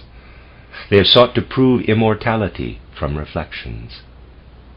They have taken on the duty, symbolically speaking, of fetching the table out of the reflection, putting it in the room and placing plates and bowls upon it. When we read philosophies that are fecundated by spiritual science, they appear to us as futile efforts of this sort. If you go through my book titled The Riddles of Philosophy, you will find the story of how, since the beginning of humanity's philosophical struggle, philosophy has made an effort to take the table out of the mirror and put plates and soup bowls on it. Therefore, it is necessary now that we have a spiritual scientific movement to add a concluding chapter, showing that what was there before must be completed by spiritual science, which is involved not with reflections, but with realities. Now you could ask if we need to read that sort of book, since for what purpose should we occupy ourselves with the futile struggle of humanity? Why should we take philosophy into consideration at all, since it concerns itself only with the futile effort of humanity? But that is not how things are, not how things are at all. What we do when we immerse ourselves in what, from a certain point of view, is otherwise a futile struggle, is nonetheless something infinitely important, something that can be replaced with nothing else. Philosophy will perhaps always remain unfruitful, as far as knowledge of the immortal nature of the soul, the spiritual world, and of the divine is concerned.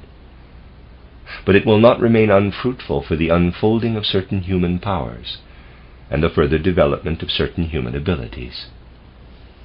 Just because philosophy as such proves unsuitable to reach the things I have mentioned, because it remains to a certain extent dull in relation to them, it strengthens the human soul all the more.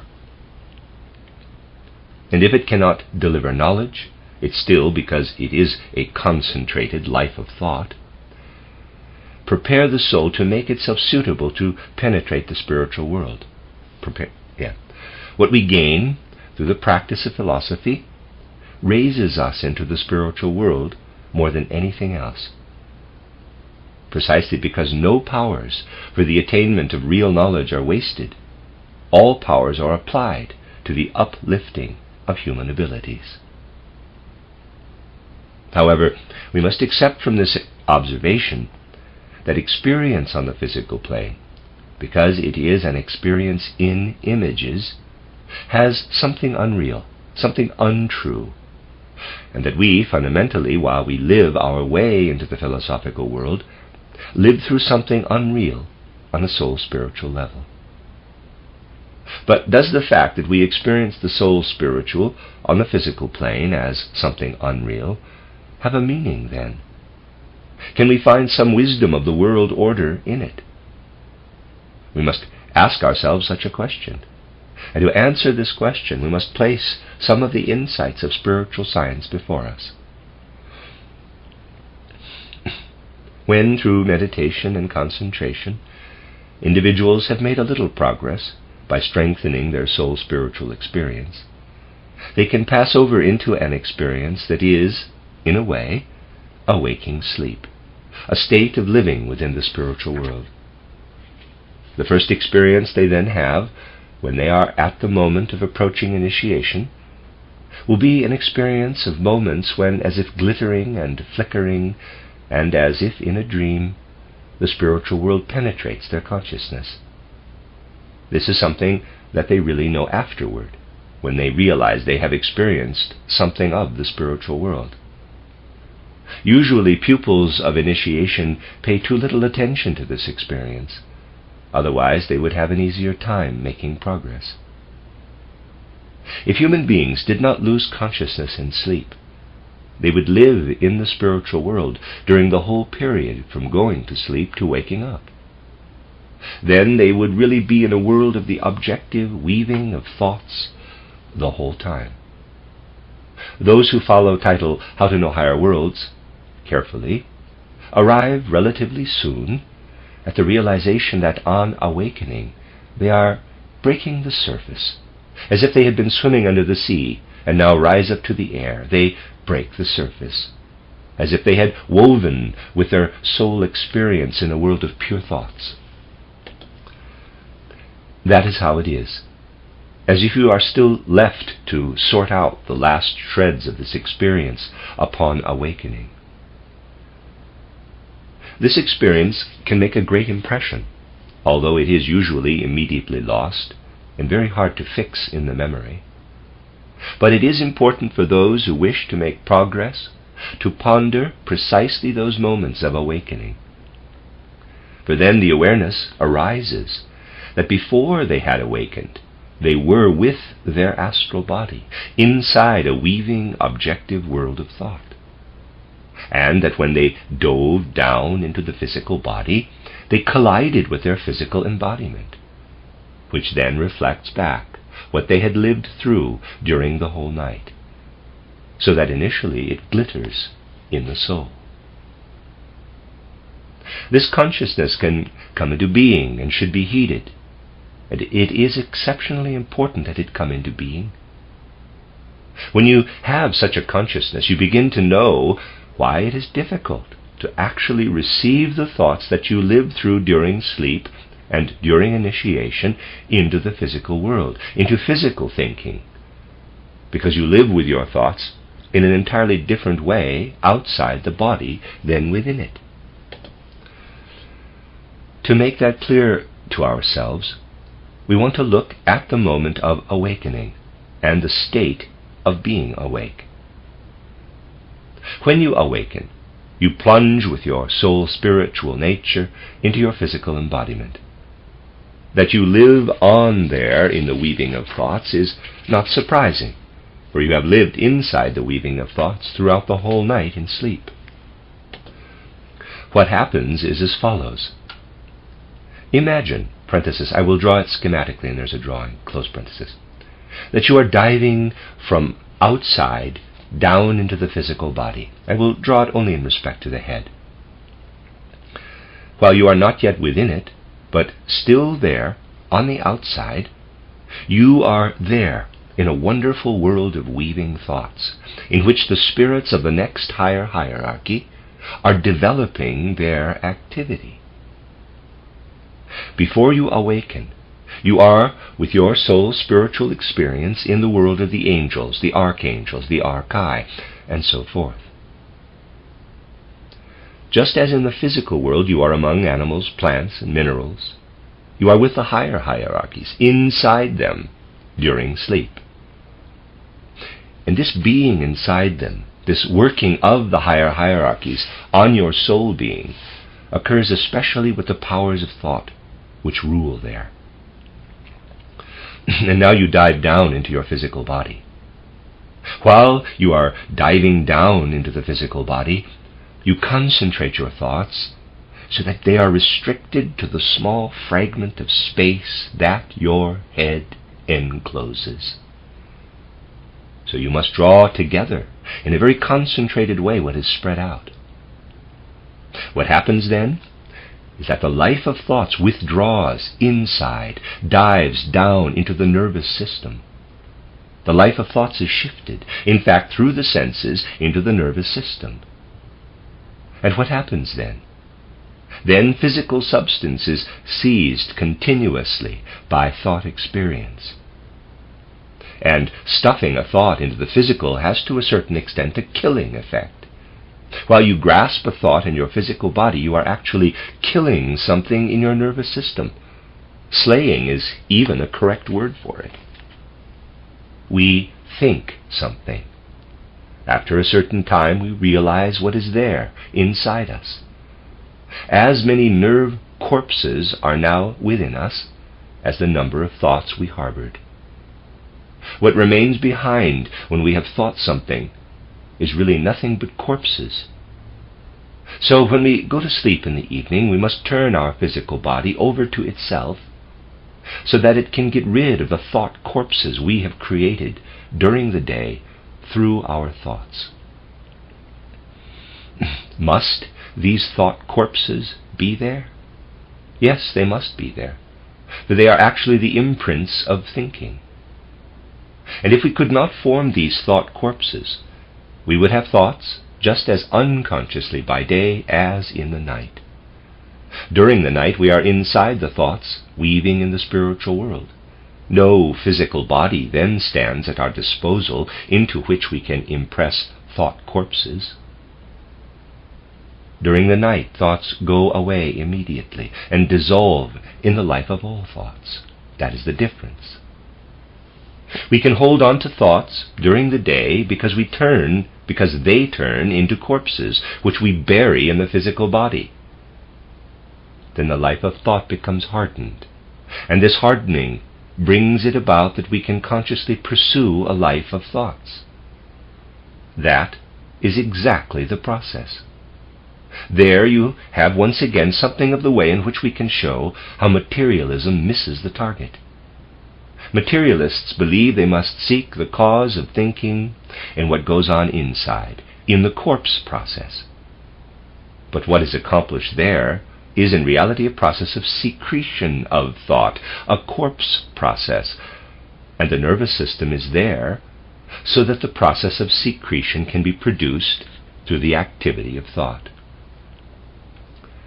Bodily physiology investigates what thinking leaves behind, what it cannot use, what it rejects. However, something takes form through physiology during waking daytime life that we can call the dying out of thinking in the physical body. The thought forces one develops will be used to produce, so to speak, copies, impressions of themselves.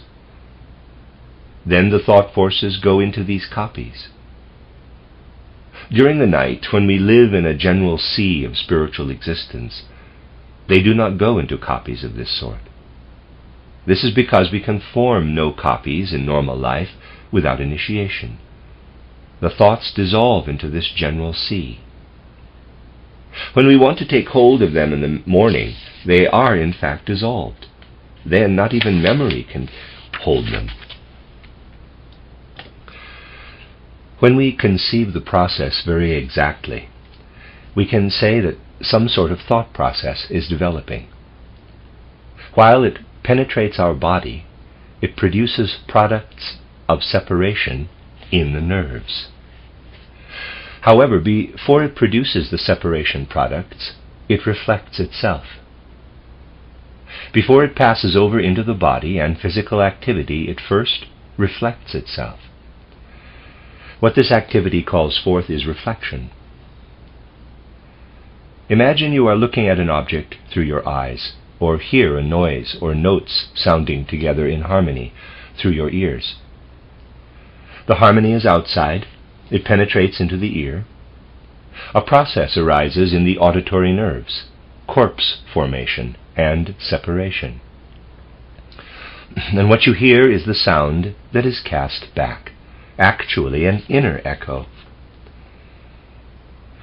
In this we are, in our everyday lives, entirely in a world of reflections, and our own existence is woven into this world of reflections. We could conceive our true being if we could feel ourselves swimming outside our bodies in spiritual existence. If we could feel that now one of the angels is taking hold of us, that in what we are now weaving in, we are going up into the realm of the angels. We are passing over into the realm of the archangels, into the realm of the primal forces, and so forth. Then we would feel ourselves born into the realm of the higher entities. We would feel the immortality of souls, and know it is true that these beings carry events in the world from world epoch to world epoch, that they are carrying us from world epoch to world epoch. But human beings do not perceive this in ordinary life. We dive down into the physical body, and the experience of our own self in true being dies off during life in the physical body. Only the world of reflections remains. We must therefore cast light deep into the process of cognition, and wish that an awareness of the nature of this process would really take hold of the present age. For knowledge that the world is a sum of reflections, and that real being lies behind it, is already an ascent to where humanity should really be led by spiritual science. We can therefore say no more or less than this. People enter the physical plane, and when they do so, they are in fact transported from the world of reality into a world of unreality, into a world of mere images. And we must feel the entire weight of this knowledge when we perceive and imagine. So, we can say that when the spiritual beings delivered us into the physical plane, they fetched us out of the world of true reality and transported us into a world of unreality. And we actually recognize this first as a fact from the context of the spiritual world, although not yet of the world plane. We recognize it as a fact of the world plane when we ask the question, quote, why are we, insofar as we are beings of the real physical plane, transferred into a world of unreal images? Close quote. Why? Let us assume that we have not been moved to the physical plane, so that we have before us not images, but realities. What does that actually mean? That would mean that when we stand perceiving and facing the physical plane, and hear, for example, a relationship of sounds, the effect of the relationship of sounds would go into our ear and into our auditory nerves and effect a transformation there. If we were simply designed to enjoy what occurs in the auditory nerves, and not to have the ability to project it up into our ideas, then we would be inside reality. We would not have images, but realities. That is, however, not the case. We are really cast out of the world of realities and transferred into a world of images, into a world of unrealities. If we were really in a world of realities, then we could never have the possibility of giving reality to a world ourselves. For in a world of reality, we cannot bestow reality ourselves. An object I take in my hand from without is something. It is not only an image, the object is something. As little as I can move the table I see in the mirror, just as little can I do anything real with the world that is given to me only in images. But when it is a matter of creating realities ourselves, it is actually correct that we live in a world of images. For although the images have no reality, we can bestow reality upon them. Do we actually do that? Yes, we do that. In one area of our life we do that. We do that when we act morally. The moment moral impulses make their way through our soul life, we create something and put it into the world. Something that would not be there without us. When we form a concept of the world, we have only images. When we act morally, we put realities into the world. We would never arrive at the point of living morally in a world that came to meet us as already self-sufficiently real. For in that case we would, in respect to what we wanted to do morally, run up against the world everywhere. Consider the animals. Animals experience the world entirely differently than people. They do not experience it as a world of images, but rather as a world of true realities. For that reason, animals cannot develop morals. Human beings can develop morals because they can themselves introduce moral impulses into the world, a world which is otherwise only one of reflections. What human beings make flow into the world as moral impulses flows into the world as a reality coming out from them into the world. The gods have set us out on the physical plane and turned our spiritual experience into a world of unreality, so that we arrive at the position of introducing moral impulses into unreality as reality. There you have creation ex nihilo, creation out of nothing through ideas, which are in fact only images, only unrealities. If we once again observe a person sleeping, we can say that insofar as that person is outside the physical and etheric bodies, he or she is experiencing the world of weaving thoughts, into which the beings of the higher hierarchies have been woven. However, something else penetrates and flows through this world. What is it? The beings of the higher hierarchies are not merely entities of thought. They are real beings. They have substance. And what they have as substance we experience now, not in our thought, but in our will. Particularly in the will when it is ruled by love. In our will when we introduce moral impulses into the world, which otherwise is a world of images for us, we bring down the substance of the higher beings into our worlds. What we really do out of moral impulses is nothing other than bringing down the substance of the beings of the higher hierarchies into our world. Our thoughts, when we are living with our soul spiritual nature in the physical body after awakening, are mirrored in a part of our body.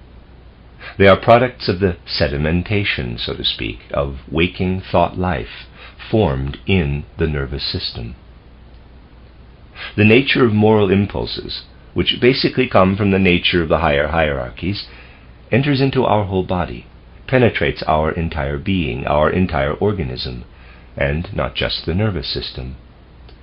Thus the human being can be presented to a certain extent as a twofold entity, as the human being of nerves, and beside it the entire remaining physical human being, into which streams everything that lives on in moral impulses. However, when we are submerged in our physical body, we come out of the world of spiritual realities.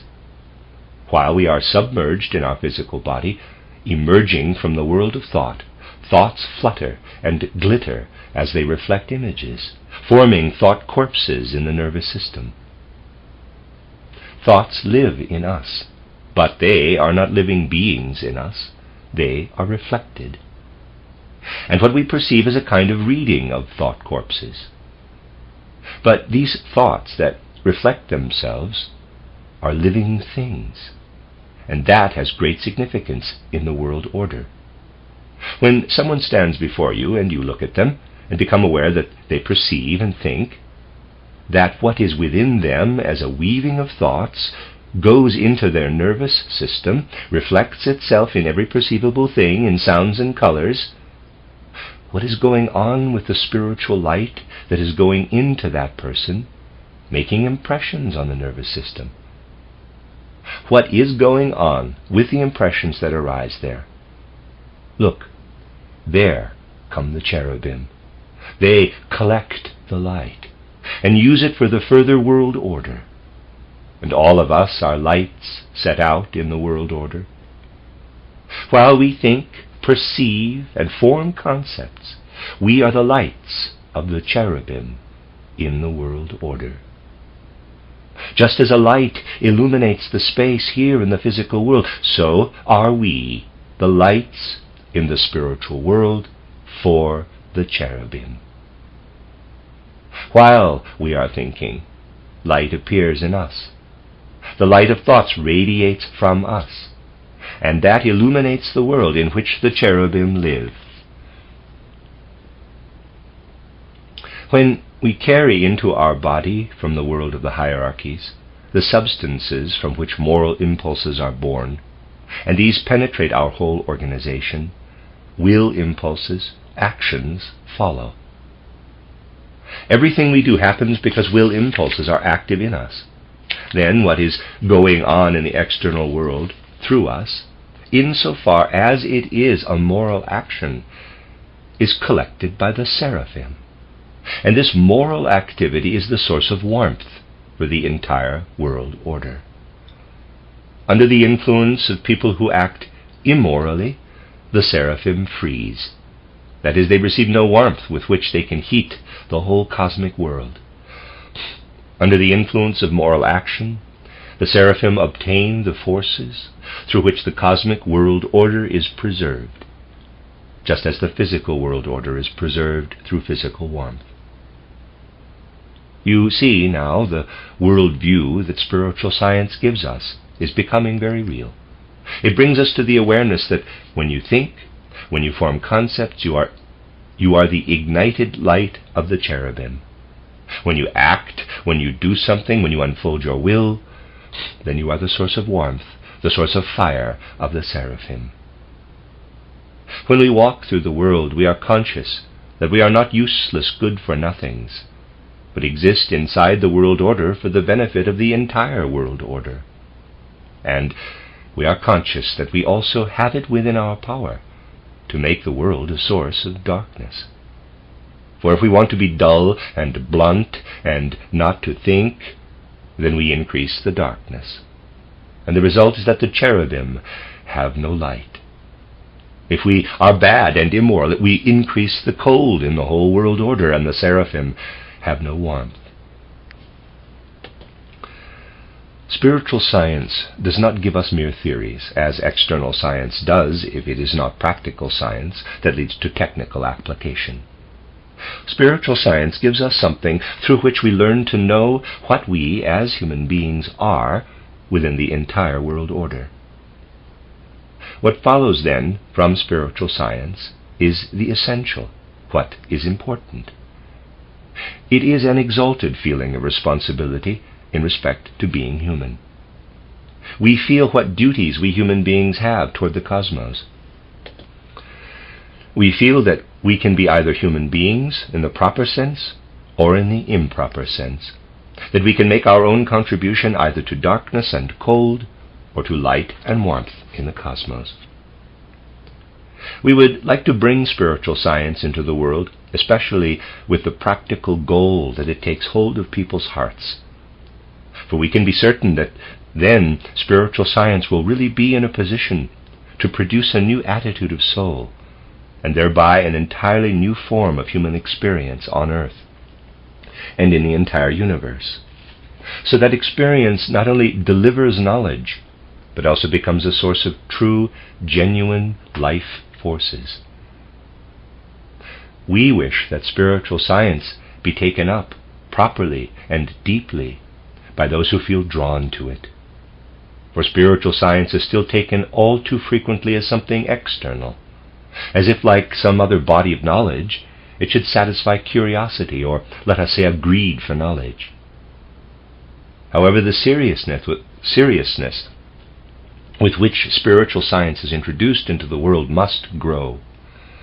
This is what our time needs so badly, not merely the belief in the spiritual world, but also the possibility to position oneself in relation to the spiritual world so that the human soul is really inclined toward the spiritual world.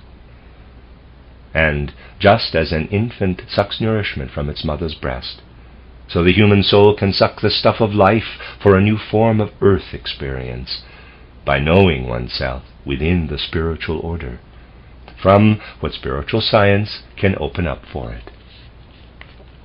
Only when the relationship of the human being to spiritual science is suffused with this magical breath of sense and feeling will one understand spiritual science in its truest, most intimate form as a seed of life.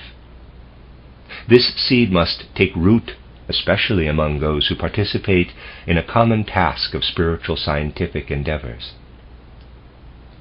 Why should this building of ours be any different, then, from what we are participating in, especially those who are working on it, namely a confluence of the attitudes that spiritual science awakens? That is tremendously important and significant. If the building is put up in this frame of mind, then it will not be only a dry structure with its forms.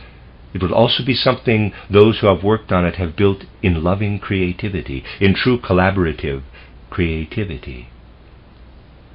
What these people have made to flow into the building, what they have left behind in this building, be it even the slightest activity, even an activity with only a loose connection with the building, is directed in love for what the building should be. And if it flows out of the human attitude that seeks to mount up into the cosmic order, then this building will be something that is not merely a dead thing, but rather a living thing, a truly living thing. That is, indeed, the secret of our thought corpses, that we can for a certain time still bring them back to life over and over again. The other side, that of memory, I discussed last time, that what thoughts have produced in us as thought corpses, as human corpses, remain behind on earth and can be brought back to life through soul forces applied later. And when a memory rises to the surface, that which is only a thought corpse radiates in us for a while, alive once again. Let us work on making our building in the human order something similar, so that those who come to look at it are unconsciously transported into that sphere of love with which it was constructed. For then it will be not merely a context of dead forms, but something that when people look at it becomes enlivened like the thought corpses of memory. And it will be true then for all eternity that through the way we have worked on it, this building will be something that can be enlivened over and over again by those who encounter it. While we allow these thoughts to work on our soul, we gain a living relation to this building of ours, a living relationship which humanity truly needs while it lives its way from the present into the future. For much will not be allowed to remain a dead corpse.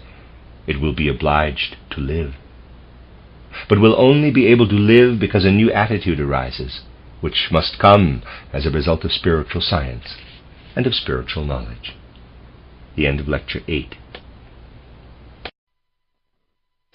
This is a reading of some collections of lectures by Rudolf Steiner entitled Inner Reading and Inner Hearing, and another set entitled How to Achieve Existence in the World of Ideas. This is the last lecture in the section How to Achieve Existence in the World of Ideas. These are lecture cycles, and then there's 2 more lectures in this book. This is Lecture 9, entitled The Separation of Art, Science, and Religion, given in Dornach on December 20th, 1914. With the different observations I recently set forth, I attempted less to communicate individual concepts and ideas as to characterize a particular manner of positioning oneself toward the world. For we must always keep in mind that the most important thing that will emerge from spiritual science is not conceptual or ideational, but rather the whole attitude or mood of the soul that human beings, developing into the future, will be able to gain through spiritual science. Today, remnants of old mentalities and old soul moods adhere to all who come to anthroposophy. This is especially the case with a certain modern soul mood, which arose relatively recently, 3, 4, or 5 centuries ago, in the search for solutions to natural phenomena. This mood emerged from so-called scientific observation of the world, and is regarded in most circles as the only valid one. But we know that scientific concepts and ideas have penetrated only a small part of humanity on earth, for modern education basically makes sure that the scientific mentality spreads out much more widely than science itself.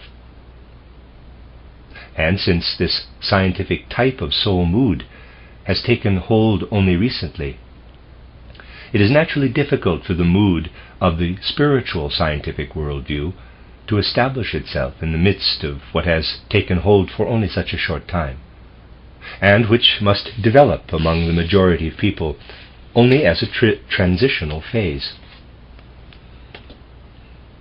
The mood of the scientific worldview leads necessarily, bit by bit, into a kind of materialism, for it can indeed be nothing other than one-sided.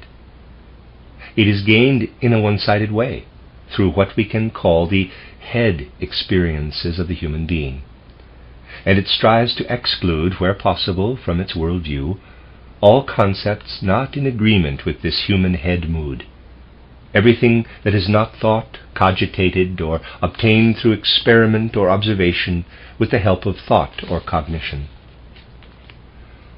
The mood of this worldview has also, one could say, maintained its one-sidedness in relation to human cognition, considering the impulses that have, to a great extent, moved into the human soul.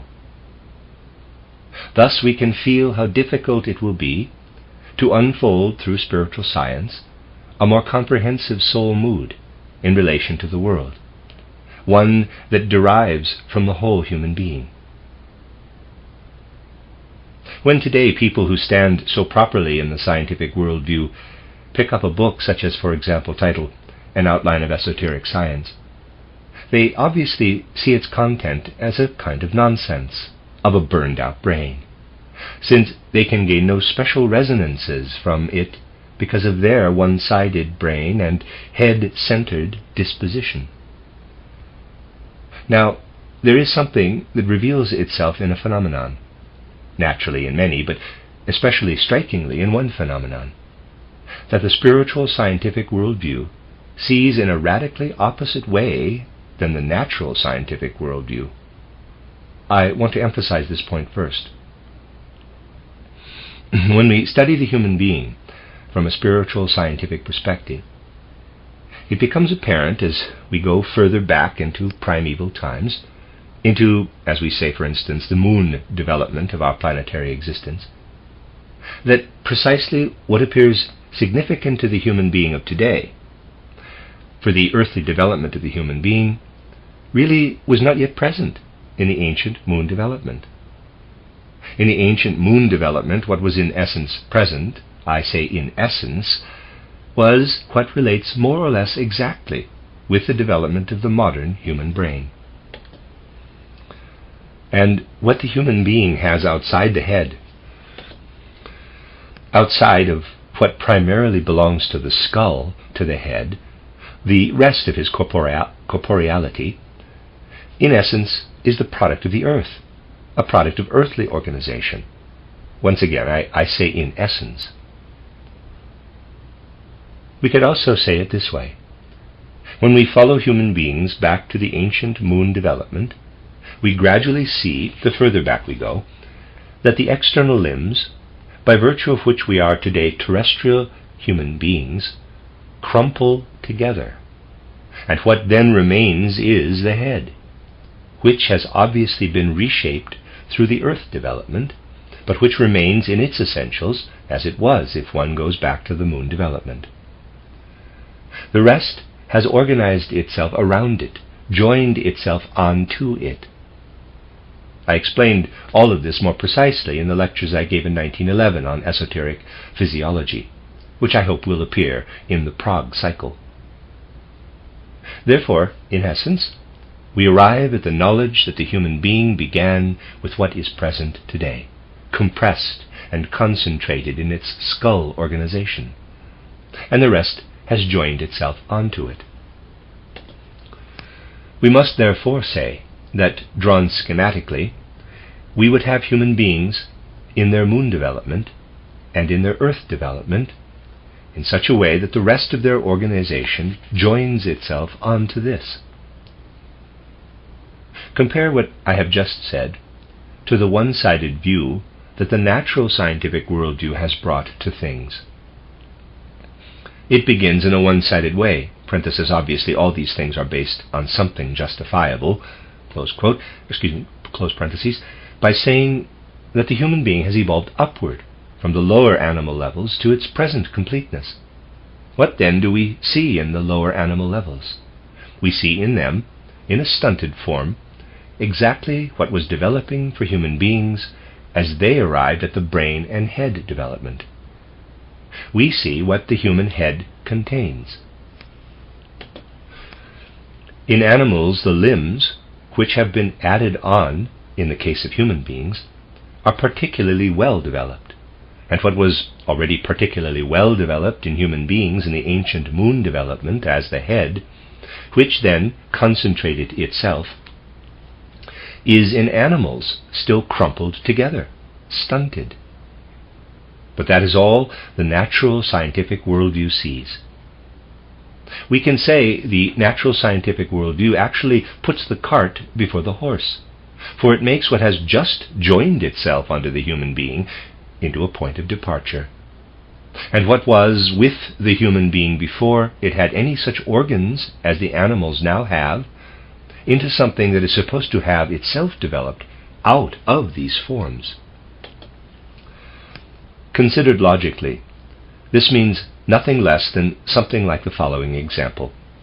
One first looks at a child, and then at the father, and finds that the father is taller than the child.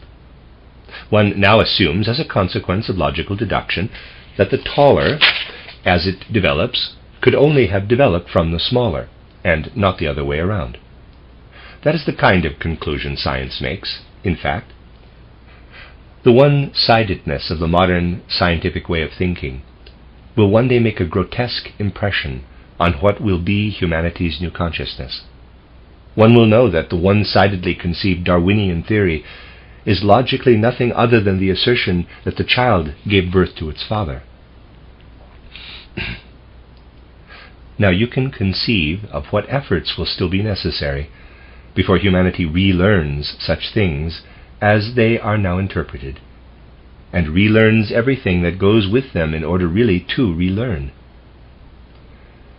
Natural science has succeeded in founding a worldview that turns the world onto its head, and from now on the necessity will approach humanity to turn the world back on its legs.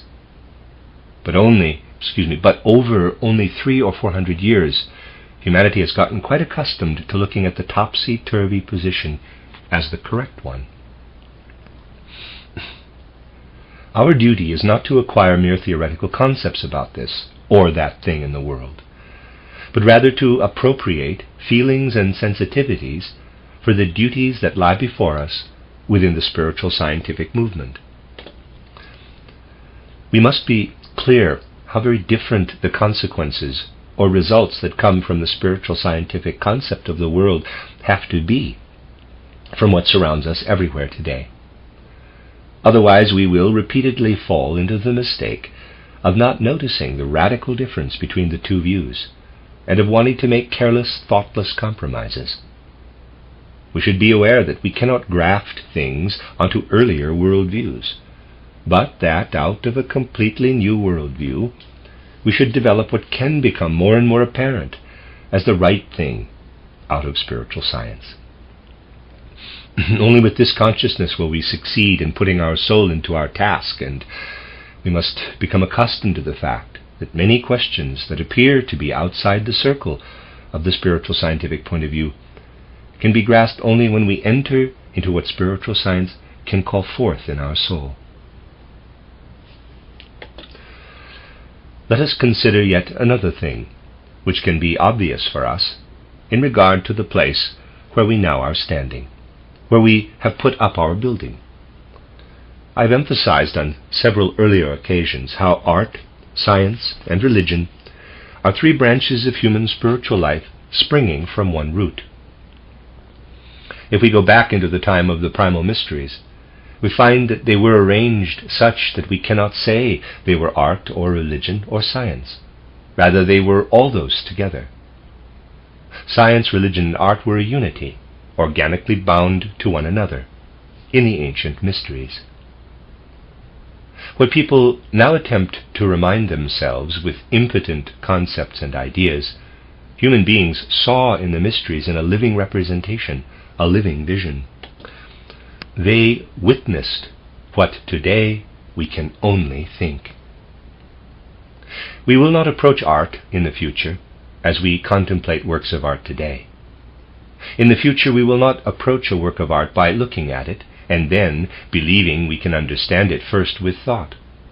Rather, we will experience it in direct vision, experiencing it in the soul. That, experiencing from within what was beheld, is how human beings initiated into the mysteries would grasp cognitively what was seen. What they grasped in knowledge in this way, understanding in viewing, cognitively viewing, was at the same time a beautiful object, appearing in forms and colors, speaking in sounds and words. It was art at the same time. Science and art were one. Today only art, separated from what science should give us, gives us an idea of how one is intimately unified with the object in direct external unification. And only those who want to drag into art the barbarity of symbolism, of making symbols, commit a sin against this directly experienced understanding of artwork. For the moment you begin to interpret a work of art, you leave what we can call the experiential understanding of works of art. It is fundamentally a barbarity to behave, let us say, toward Hamlet, in such a way that the individual characters are interpreted as the principles of the theosophical worldview or the like. May I never have the experience that a person interprets the individual forms of our building symbolically in this way, for direct understanding experience is what it is all about. So in the ancient mysteries, scientific or cognitive experience of the world was simultaneously an artistic experience of the world. And at the same time, this scientific and artistic experience of the world was also a religious feeling of the world. For what was experienced in directly living contemplation, in experiential understanding and understanding experience, was at the same time what people could revere, what they could raise their entire soul to with religious fervor. Religion, art, and science were one. Because of the hereditary human sin of weakness, to use the religious expression, it was necessary for the separation of science, art, and religion to emerge. What was originally one had to split, so that a religious current, an artistic current, and a scientific current arose. What the entire human soul grasped as an organism, all that was woven by scientific, religious, and artistic content, had to be distributed among the individual powers of the soul. Science thus came to be given to human beings for the intellect, for thinking.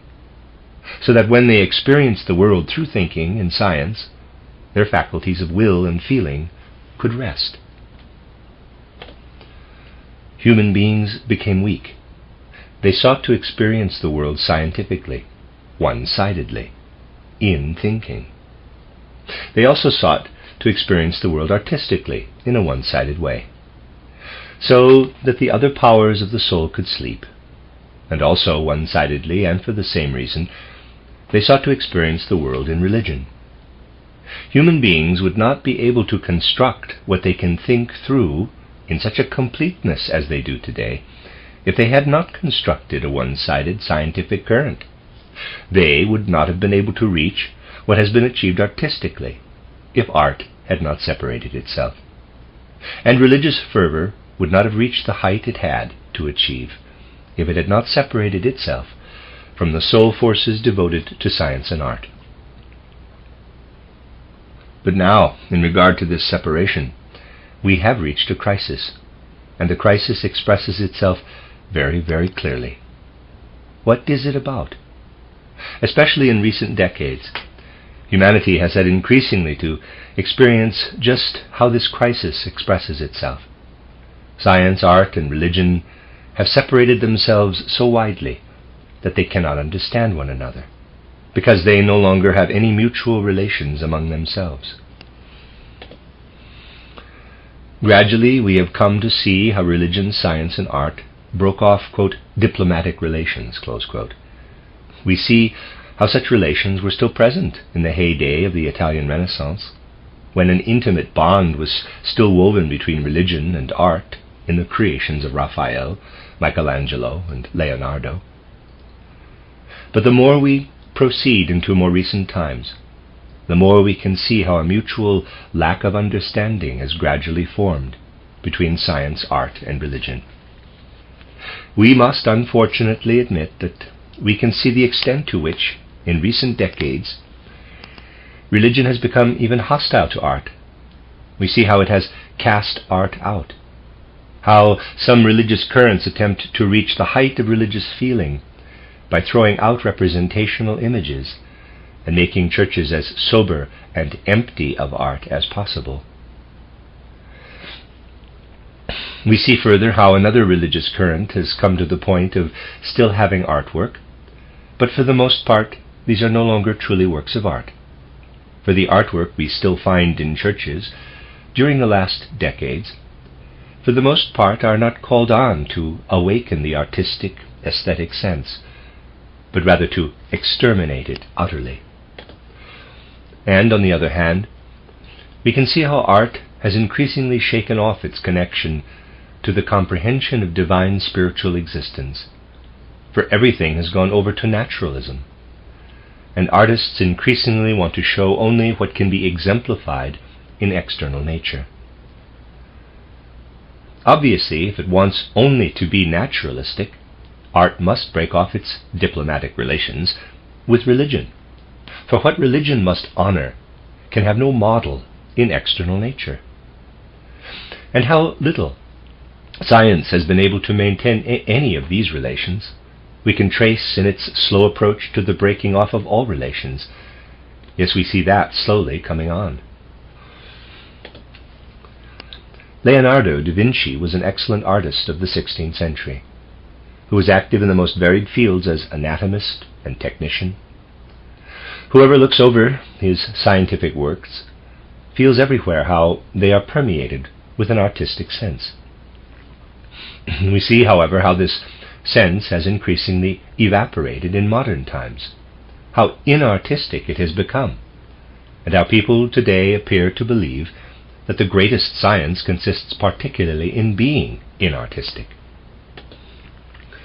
It has become dogma, especially for a particular orientation of modern thought, that Goethe was such a dreadful physicist because artistic sense would not allow him to become a proper physicist. There has come to be a lack of understanding between the three currents. That, however, is the sign of a crisis. For when what had originally grown from one root has split apart so drastically in its mutual relations, that the sap of life no longer comes from the common root, a crisis must come. The one-sided development of these currents must lead to a general withering away. In recent times we have brought the incomprehension of what is in fact a common organism, an interrelated organism in human nature, that has split itself up in its outer development entirely to a state of crisis. We are living in crises. We can define them by saying that human nature demands the organic unification of what had to go their separate ways for a time in the external world. Those who do not go through the development of the world in a dulled, sleeping state can perceive such a state of crisis in many fields of life today. And they can observe much in the causes of this crisis, which cannot remain the same as it is in its contemporary development. Such people will gain knowledge of what has to happen in order to overcome the crisis. We have indicated a crisis in the lapse of mutual understanding of science, art, and religion. Another crisis is going through the world, noticed by few, but terrible in its effect. A crisis derived from the lack of understanding between two currents. One of these was once whispered through the world in infinitely deep sayings that were engraved into the human heart. Quote, "My kingdom is not of this world," close quote, and, quote, "You are from beneath, I am from above," close quote. In other words, the root of the human being is in the spiritual world. The second current, which developed more and more into a dangerous opposition with what is expressed in the above words, is the saying, there's a French phrase meaning "I am the state." It looks like "l'état qu'est moi." Sorry. My kingdom, the kingdom of my I, capital, is entirely bound to this world. The proper solution lies in the synthesis of the two sentences, in the universally conceived Christianity expressed in the words, quote, "Render unto Caesar the things that are Caesar's, and unto God the things that are God's," close quote. In Christianity, when it is correctly understood, there is no false turning away from the world. Also absent in it is the one-sidedness that can live out its life in dependence on the material furnishings of worldly existence. When we express such things, we truly touch the deepest duties of anthroposophy, the deepest duties of us all. For anthroposophy, in the true sense of the word, must not arise one-sidedly from the head mood of a person, but rather from the entire soul of the human being. And then the soul will find the transition into anthroposophical life when it will be entirely seized by what spiritual science has given, not merely in its conceptual life, but wholly seized by it. It is a fact that what became the human head in the moon existence is, during the earth existence, on its way to becoming the entire human being. During the ancient moon development, the ancestor of the present-day human being existed. What was at that time an external organism has become the head today, and the limbs have attached themselves to it. In the coming Jupiter development, the whole organism of the present-day human being will become the head. What you are today as a whole human being will be the brain, the head of the Jupiter human being, just as the whole moon human being has become the head of the earth human being. The task of true spiritual development is that the future really be anticipated.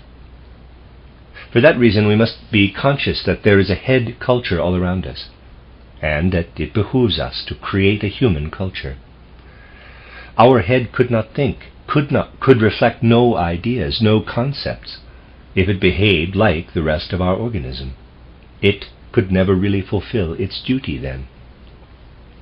Our head reflects the world, which is indeed becoming our world of perception, only because the head can forget itself in its perception, properly forget itself. In their capacity of feeling, human beings, thank God, are always without a head. If you attempt to sense yourself throughout, to feel yourself throughout, and ask yourself what you feel least in your organism, it is really the head that forgets itself most in normal life. And if, for once, it really does not forget itself, then it hurts. And we would much prefer that it not perceive anything, that we be left nicely in peace and kept without perception. Then the head brings our egotism into play. Otherwise it extinguishes itself, and because it extinguishes itself, we can perceive the whole world around us. It is organized to extinguish itself. Were you to forget the external periphery of the head a little less, but keep it in mind, then you would already no longer be able to perceive the external surroundings. Imagine that instead of perceiving the outside world, you could see your eye, EYE, for example, or that you could take a step backward with your perception and see the cavity of the skull. But then there would be no perception of the outside world. In the same proportion and in the same moment that you succeed in turning off your entire organism, which you achieve through meditation and in initiation, in that same proportion and moment, your organism becomes a proper mirror of the world. Only you do not see the organism then, but rather the cosmos. Just as your head also does not see itself, but what is all around you, so the whole human being, when it becomes an organ of perception, sees the cosmos. That is the ideal that must float before us. To forget the organism as it appears to us on the physical plane, and thus to be able to use it as a reflective device with the secrets of the cosmos. In this way we expand our head understanding to an understanding based on the entire human being. And we must learn to trace, to sense, to feel somehow of how anthroposophy, the anthroposophical mood, must really take hold of the entire human being, overcoming this one-sided head mood that proceeds from modern science. If you take as factual what I said yesterday, when I described how we human beings can become conscious that we are illuminators for the cherubim and heaters for the seraphim, how we establish ourselves in thinking and willing in the world of the cherubim and seraphim, how we mean something for that world, how we are not here only for ourselves, but are rather in a lively relationship to the living and weaving of the spiritual hierarchies. If you make that into an attitude, you will trace something of how the whole human being, and not just the head, can properly become brain. How we as whole human beings can come into communication in this way with our environment. Then you will feel what is actually meant with this, to comprehend the world as a whole human being. When we once again comprehend the world as a whole human being, we cannot think one-sidedly, but with feeling and willing will also live ourselves into the entire earthly existence. We will live ourselves into the entire experience of the world. And the inner dependence on having things not only in thoughts, but also in forms, not only in formless thoughts, but also in beautiful expressive forms, will arise by itself. This drive, the need to express things in artistic forms, we now possess only intellectually. And once again, when human beings dive into the life of the whole spiritual world, their life becomes basically a prayer, and they no longer have any great need to separate out so nicely little moments for themselves in which they pray. Rather they know, quote, "When I think, I am the illuminator of the cherubim. When I act in willing, I am a heater of the seraphim," close quote. Human beings then know that they live inside the entire spiritual structure of the world. Thinking becomes a religious attitude for them. Action becomes a moral prayer. We see how these three prayers, art, religion, and science, which had to walk separately for a while in the world, seek each other once again from within the entire human being. Human beings brought so much from their extraterrestrial development with them at the beginning of the Earth development that they still had the living, unified feeling, the unified striving that expressed itself in ancient times in the unification of art, religion, and science. We could say that the angels were still striving within human beings. But human beings would have never become free if it had gone on like that. Human beings had to be emancipated from this ancient legacy. But we must find again in the upward course of our development what we lost in the downward course. We have often spoken of a beautiful saying of Goethe about architecture. He called architecture frozen music. Let us remain with this statement. We can really call architecture in its development up until now a kind of frozen music. The forms of architecture are like still melodies, like fixed harmonies and rhythms. But we have the duty, since we are within the crisis alluded to bring what is frozen once again into movement, into liveliness.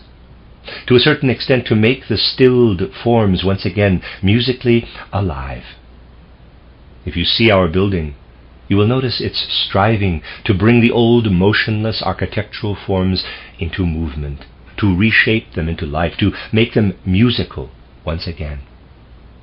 That is why we don't have a round building, but rather one single symmetrical axis along which the motives move forward.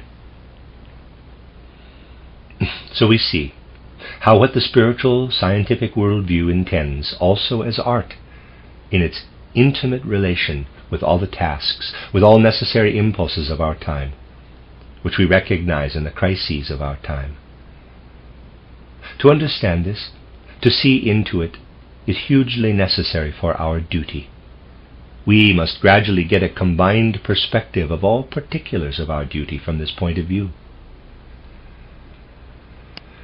Human beings today forget early on to use their entire organism as a kind of brain.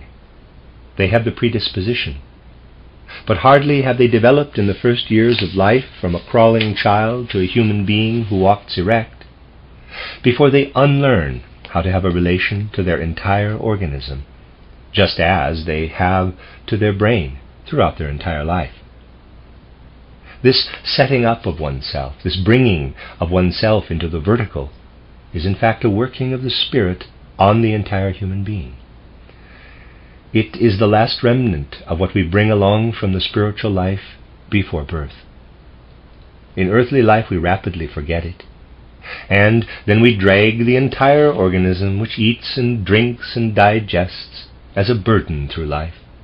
We drag it through life and no longer bring it into a respectable relation to the spiritual world, but rather carry it far away from the spiritual world. The child still has the great wisdom to direct itself according to the fact that the duty of human beings lies in heights far from the world, and in that their organism the direction is toward heights far from the world. When that stage is over, the organism, I don't want to be so impolite as the mystics of the Middle Ages who said that the organism was becoming a disgusting bag of maggots, but I will say that the organism is becoming a bag of digestion and maggots because cut off from its relation to the external world.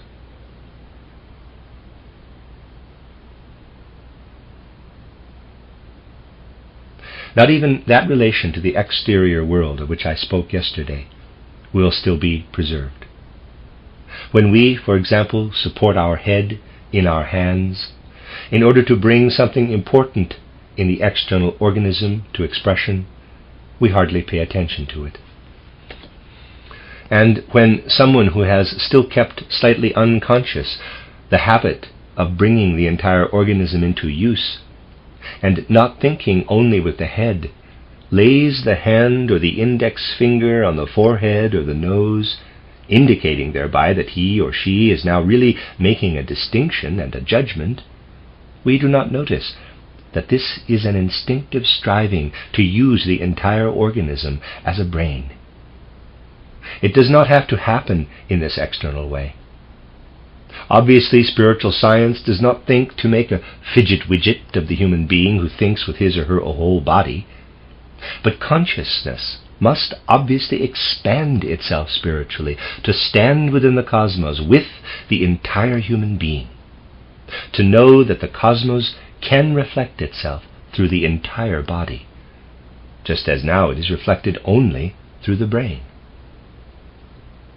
When consciousness is expanded in this way, when human beings really get beyond dragging along their entire organism through life, when they learn to use it, to take it in hand, then what must be prepared in our time is prepared. A totally human worldview instead of the mere cerebral worldview. This must become what anthroposophy strives for. Let us try it, and try in this way to raise into an attitude what otherwise remains a mere concept. Then we will reach what is intended with this spiritual scientific movement of ours. For as we rise up in development, when we live our way more and more into the whole human comprehension of the world, we will as human beings gradually find the true Christ figure. Only the cerebral worldview is to blame that the Christ figure cannot be found. The moment the cerebral view is overcome, when spiritual science will have become so strong that it reorganizes the consciousness of human beings in the ways I have characterized, what has already often been said about the view of Christ will truly come about. Then our human world will be able to reach what it can only reach by growing from within outward, and with this can lead itself over and away from much that has led straight to a crisis among the educated of the earth, not only in human beings' views of the world, but externally in reference to peoples and nations. We would wish that people, or at least a small part of humanity, gradually come to understand that help is really necessary. Then we will also understand that the help humanity needs can be achieved only from within souls, only from within outward, and that nothing else can be a surrogate, nothing else can help, but rather only the true and the genuine. And the true and the genuine must be one in the spirit by humankind. It's the end of Lecture 9 and the end of the little cycle called How to Achieve Existence in the World of Ideas. This is a reading of a collection of cycles by Rudolf Steiner entitled Inner Reading and Inner Hearing, and another cycle called How to Achieve Existence in the World of Ideas. It's Collected Works number 156. This is the third part, and there's 2 lectures in this. This first one is actually lecture 10 in the book. It's entitled Toward a New Understanding of the Mystery of Golgotha, given in Dornach on December 26, 1914. Above all, the memory of this Christmas celebration will make an impression with sharp traits on many souls. For one can hardly think of a sharper mental contrast to our present time than the one that arises when we raise our souls to the voice that sounded out to the shepherds, presenting an eternal truth for all human exaltation in the age following Christ. Divine revelation in the heights, and peace to human beings on earth who are of good will.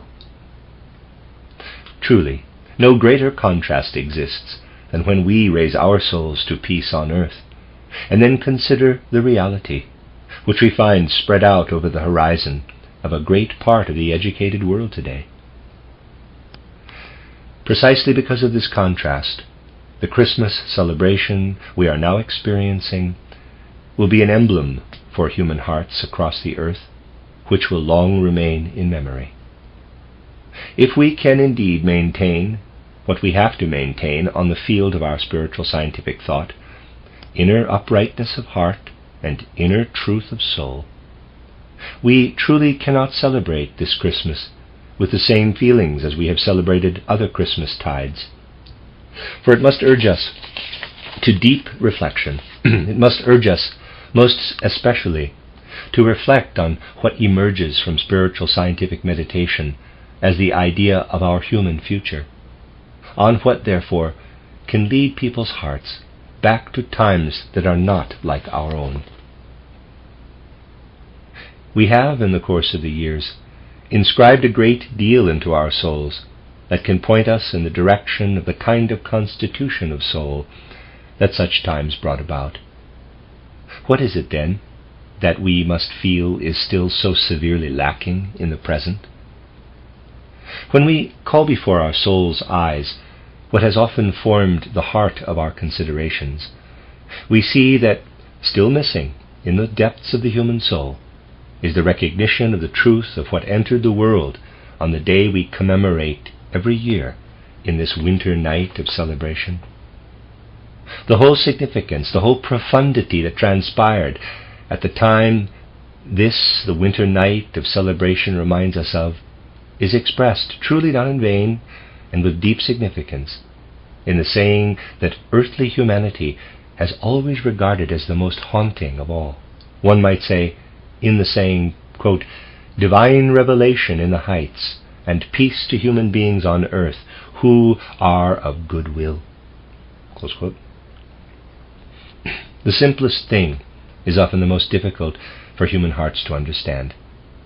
As simple as this saying sounds to us, we do well to get a clearer and clearer idea that all coming times of earthly existence will be able to understand it more and more deeply, and to live their way into its important words. The appearance of the Jesus child entering into earthly life on the holy night of Christmas has not become the most popular part of the mysterious story of the appearance of Christ Jesus on earth in vain. With it we can place something before the human soul that it can take up with love, something we can place even in the heart of the smallest child, insofar as that child can receive the external sense impressions, even if not with words. It is something that sinks deeply into the depths of the soul, where love flows through the human being most gently, but at the same time with the strongest, most warming powers. In truth, earthly humanity is still no further advanced than the childish conception of the secret of Jesus Christ, and will continue to wilt away in epoch after epoch, until the human soul once again wins the strength through which it can absorb the entire greatness of the beginning of the mystery of Golgotha. Therefore, this year, I will not reflect on Christmas as in other years. Rather, let me bring before your souls something that can indicate how much we still lack of the depth necessary to allow the mystery of Golgotha to glow in our souls as it should. We have, particularly in the last year, often spoken about how actually, on the basis of our spiritual scientific research, we must celebrate the appearance not only of one Jesus child, but of two Jesus children. And it may be said that with what has revealed itself to us through the spiritual scientific contemplation of this secret of the two Jesus children, a weak beginning to a new understanding of the mystery of Golgotha has been made. Only slowly and gradually can this mystery take hold of people's minds. How it moves into human minds can come before our souls when we look, for example, at the fact that to a certain extent what Christians of today have gained in the contemplation of the Christmas child was won through a struggle which went from east to west, through other conceptions of a divine meditator, between the highest divine spiritual beings and the human soul. We have also often looked at how, in parallel with the current of Christian life moving from east to west, another current of revelation flowed more in the north of the Black Sea along the Danube, upward along the Rhine into Western Europe. This cult, which we know as the cult of Mithras, disappeared in the first centuries of the Christian era. But by that time it had taken hold of just as many hearts as Christianity itself, and had made a deep impression and spread in the regions of Central and Eastern Europe. Mithras appeared to those who declared themselves his followers, as just as great and sublime a divine intermediary, who had descended from the spiritual heights into earthly existence, as Christ appeared to Christians. Just as we hear how the entrance of Mithras into earthly existence was celebrated in the holy winter evening of the shortest day, so also we hear that shepherds first heard of his revelation. Sunday was dedicated to him, just like the Christian holy day. And when we ask what is characteristic about the descent of this Mithras figure, we must say that Mithras could not be conceived as Christ was conceived in Jesus. The consciousness was present that when one represented Mithras externally in a figure, the representation can only be an external symbolic conception, for the true Mithras was only to be seen by those who had clairvoyant vision. True, he was conceived as the mediator between the spirits of the higher hierarchies and the human soul, but he was not conceived in such a way that he incarnated in a human being. He was conceived as descending to earth, but in his true nature, not in the image in which everyone could see him, but in his true nature. He was visible only to initiates, to those who had clairvoyant vision. In the cult of Mithras, the idea was not yet present that a divine spiritual being, conceived as the intermediary between the spirits of the higher hierarchies and the human soul, incarnates in an earthly body, for the cult of Mithras rested on the ancient primitive clairvoyance, which was still present in a great number of people. When we investigate the path the Mithras cult followed from east to west, we find that a great many of those who became servants of Mithras could themselves see in the intermediary circumstances between sleeping and waking, when the soul lives in dreams, and could see in spiritual reality the actual descent of Mithras from eon to eon, from stage to stage, from the spiritual worlds down to earth. Others were carried along by these seers. Many could bear witness that such an intermediary had been given to people, but he was an intermediary belonging to the spiritual worlds. What those in the cult of Mithras possessed was in fact an external, more or less pictorial representation of what the seers beheld.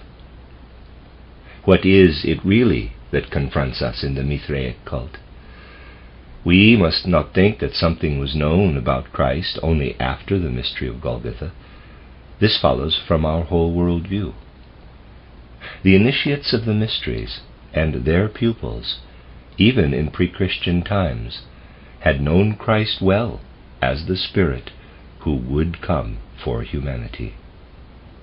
The initiates referred to him as the High Sun Spirit, and they saw him coming down from the spiritual heights, approaching the earth in order to set up his dwelling there. They designated him as the future and the coming one. They knew him in their spirit and saw him making his descent. Then came the mystery of Golgotha. We know what it means. We know that through the mystery of Golgotha, the spirit through which the earth has received its meaning entered into a human body. We know that since then this Christ spirit is bound with the earth.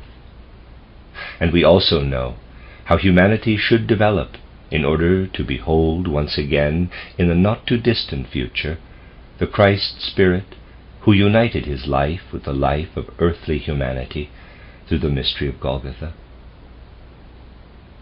We are not saying something untrue when we say that what the ancient initiates saw as the various cult sites of the spiritual is to be recognized since then as penetrating, flowing through, pulsing through, weaving through earthly life.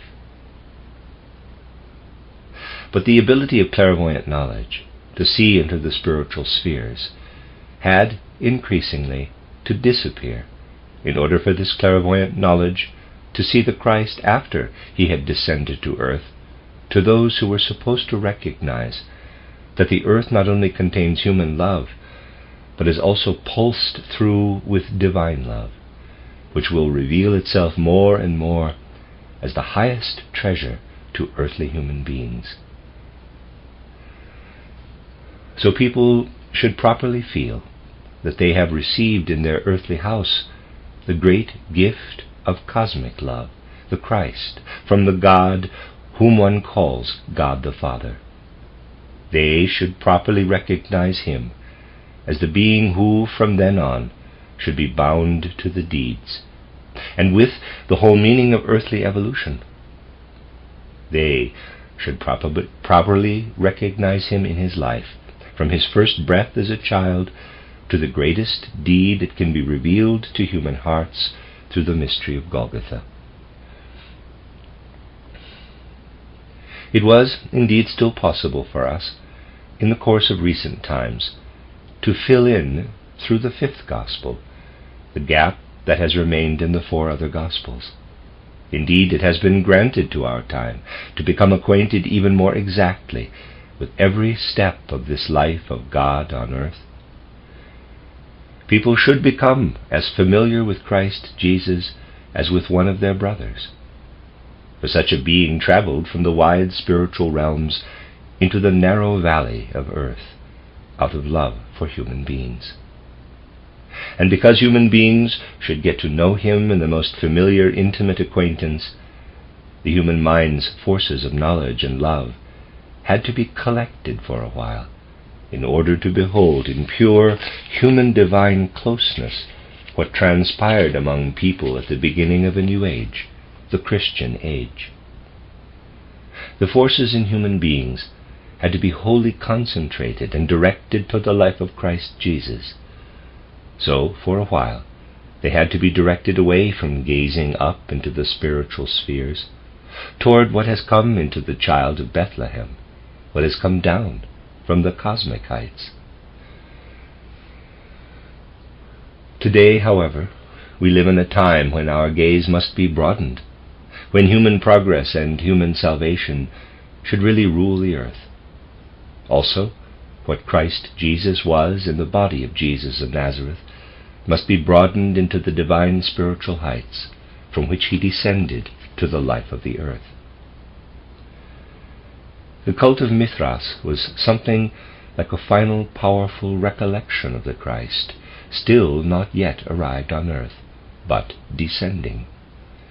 Then it was granted humanity to comprehend the Christ ever more intimately in the soul, so that this comprehension was possible even for the smallest child, but in such a way that together with it went a draining away of the old way of looking up with a clairvoyant gaze toward the heights from which Christ descended. And it is through the contemplation of these heights that we know Christ is a cosmic being, and also know what value he has for the narrow valley of earth. Slowly and gradually, this gazing upward into the cosmic expanses in which Christ can appear to human beings as a cosmic being drained away. The cult of Mithras was a powerful echo of the ancient knowledge of the super-terrestrial Christ. Then we see how, in a way, clairvoyant knowledge gradually drained away, diminished. Even for those who still had clairvoyant knowledge in the old style, a draining away of the clairvoyant capabilities occurred.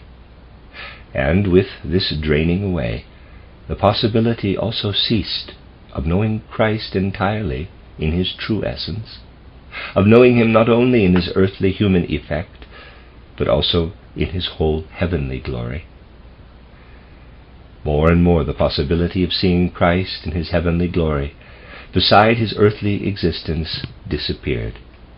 We see how what still lived in the cult of Mithras appears already weakened, in spite of the noble greatness that the corresponding doctrine contains, in the person whose name we have often mentioned, the founder of Manichaeism. Mani directs us toward Jesus. But because ancient clairvoyance was still present in this spirit who founded Manichaeism, It is not the sort of reference we find in a simple, primitive, faithful soul. The understanding of the mystery of Golgotha is not yet what it can be for the present. For Mani, Christ Jesus was a being who had not really assumed earthly human incarnation, but rather lived on earth only in an apparent body, in an etheric body. We see the struggle in Manichaeism to understand the mystery of Golgotha. Why did this struggle take place? Because it was still possible for the founder of Manichaeism to look into the spiritual heights, to see how the spiritual being, the Christ being, descended. However, the possibility was not yet available to really understand how this spiritual being penetrates into the earthly world, how it actually takes up residence in a human body. A struggle of the soul was first necessary before this full understanding was possible. We see once again also that the doctrine of the Manichaeans spread from east to west, a doctrine that on the one hand still looked to the divine spirit descending, looked toward everything the old worldview still had, looked not only at the physical beings who offer themselves to human sensual eyes, but also at the beings who travel through the universe as star beings. On the other hand, the connected chain of human fate, of human life, permeated the souls of the Manichaeans with this cosmic life. The question struck deep roots in them. Quote, how is the evil that exercises power in human life to be unified with the work of a good God? Close quote. Manichaeism looked deeply, very deeply, into the riddle of evil.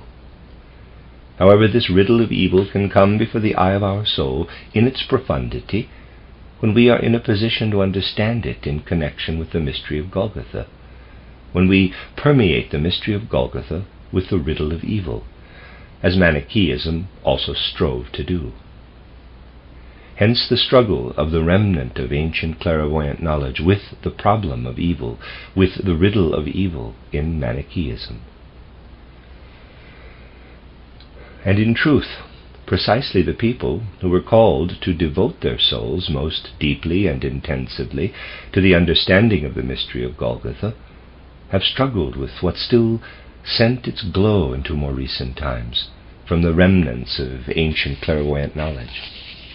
We need only to think of a great teacher of the West, St. Augustine. Before he struggled through to the understanding of Pauline Christianity, he was devoted to the doctrine of the Manichaeans. Pauline Christianity made an even greater impression on him when he was able to perceive that the divine mediator had descended from the divine spiritual spheres from eon to eon.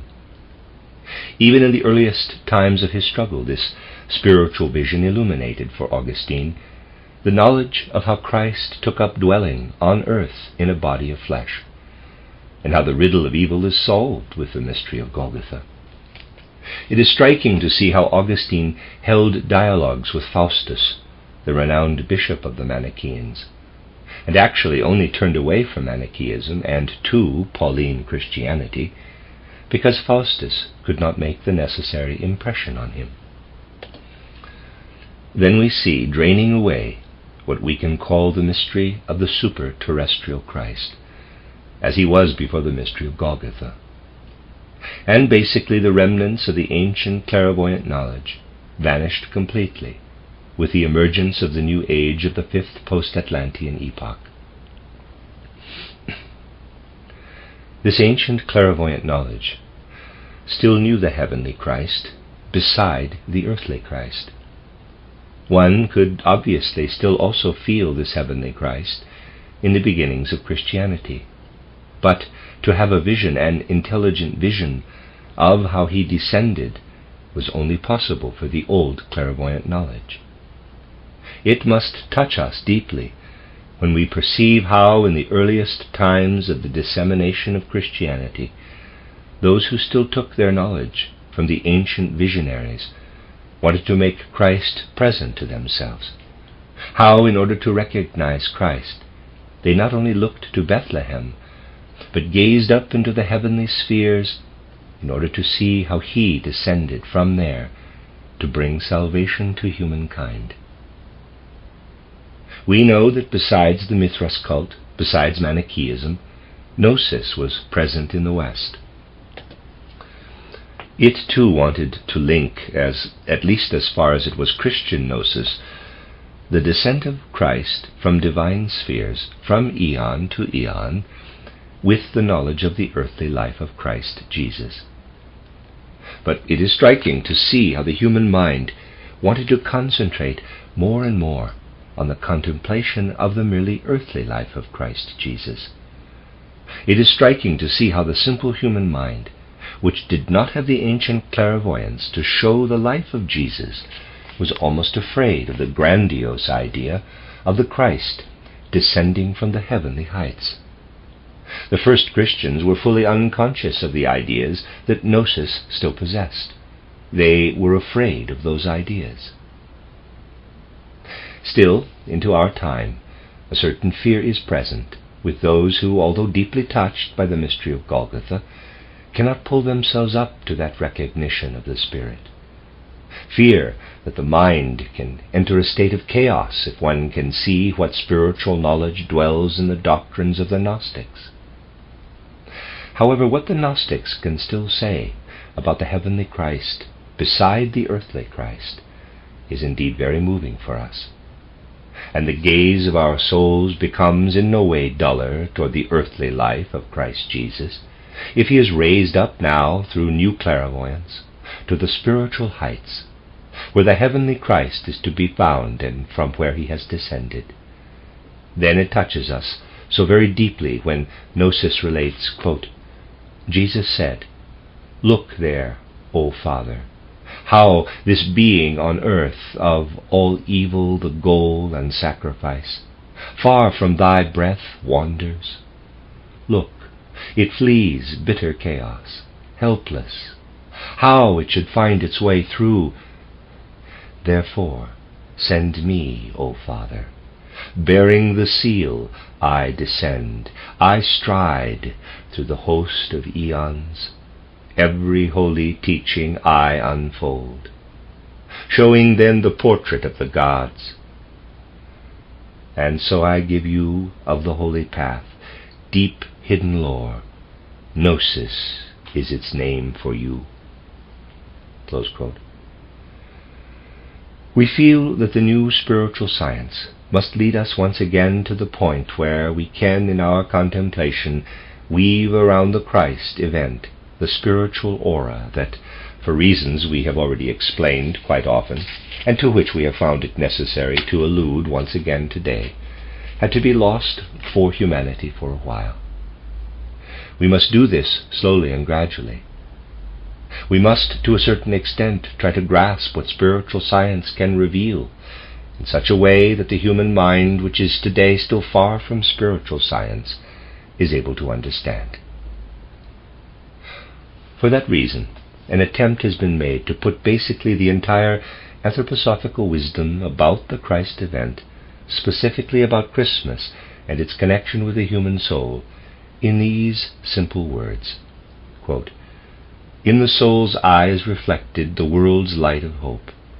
Wisdom devoted to the Spirit speaks in human hearts. The Father's eternal love sends the Son to earth, who in grace on human's path sheds the glow of heaven." Close quote. Hopefully the time will come for evolution on earth, when one will be able to say more, much more, and in clearer words about the secret of Golgotha, in simple words for the whole world, that can express for all of humanity what spiritual science has to say about the mystery of Golgotha. – Indeed, we see how, until the end of the fourth post-Atlantean epoch, even until the beginning of the fifth, ancient clairvoyant knowledge was drawing away, so that the last remnant still granted to human souls was subject to contempt. We see this disturbingly embodied in the form that appeared in Europe particularly in the draining away of the fourth post-Atlantean period, and much more widely than is thought, the form of the folkloric adventurer, for he has become an adventurer, who could still carry the contemporary last remnants of clairvoyant knowledge. The popular books call him Magister Georgius Sibyllicus, Faustus Junior, Fons Necromanticorum, Astrologus, Magus Secundus, Chiromanticus, Aromanticus, Pyromanticus, in Hydra Arta Secundus. These are the words of the complete title of that Faust in the 16th century, who represented the ancient clairvoyance as it was fading out entirely, who still had a view into the spiritual worlds, even if it was somewhat chaotic. Then in more recent times it emerged that the human soul is no longer granted, when it puts itself passively into certain situations as in ancient times, to see spiritually, but rather can only see passively the sensual, and what the mind can put together from the sensual. The whole tragedy of recent spiritual vision was expressed in the simple accounts about Faust the Younger. Basically, he refers to himself in his titles in such a way that we can recognize that he is the last offshoot of those who could still look into the spheres from which Christ descended. He called himself Faust the Younger, a clear allusion to the old Faust, the Manichaean Bishop Faustus, the teacher of Augustine, who still possessed what Augustine yearned for. Indeed, the writings of Augustine were never so widely distributed in Europe as in the time when the sagas of Faust the Younger came into being.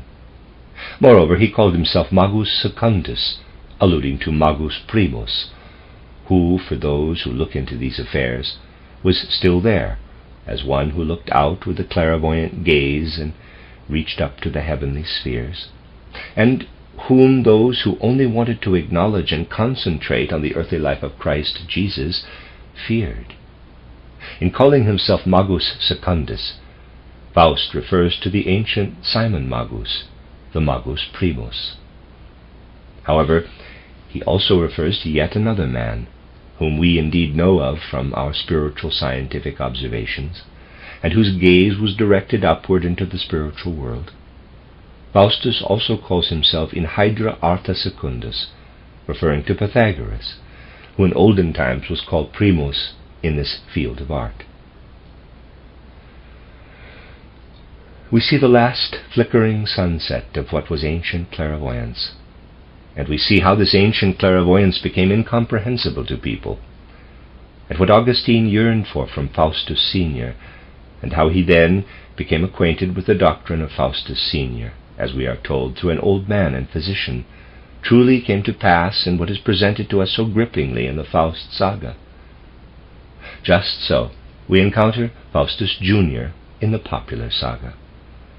The old man appears there as well, and warns Faustus Junior, but he has already made his pact and handed over his legacy to Dr. Wagner.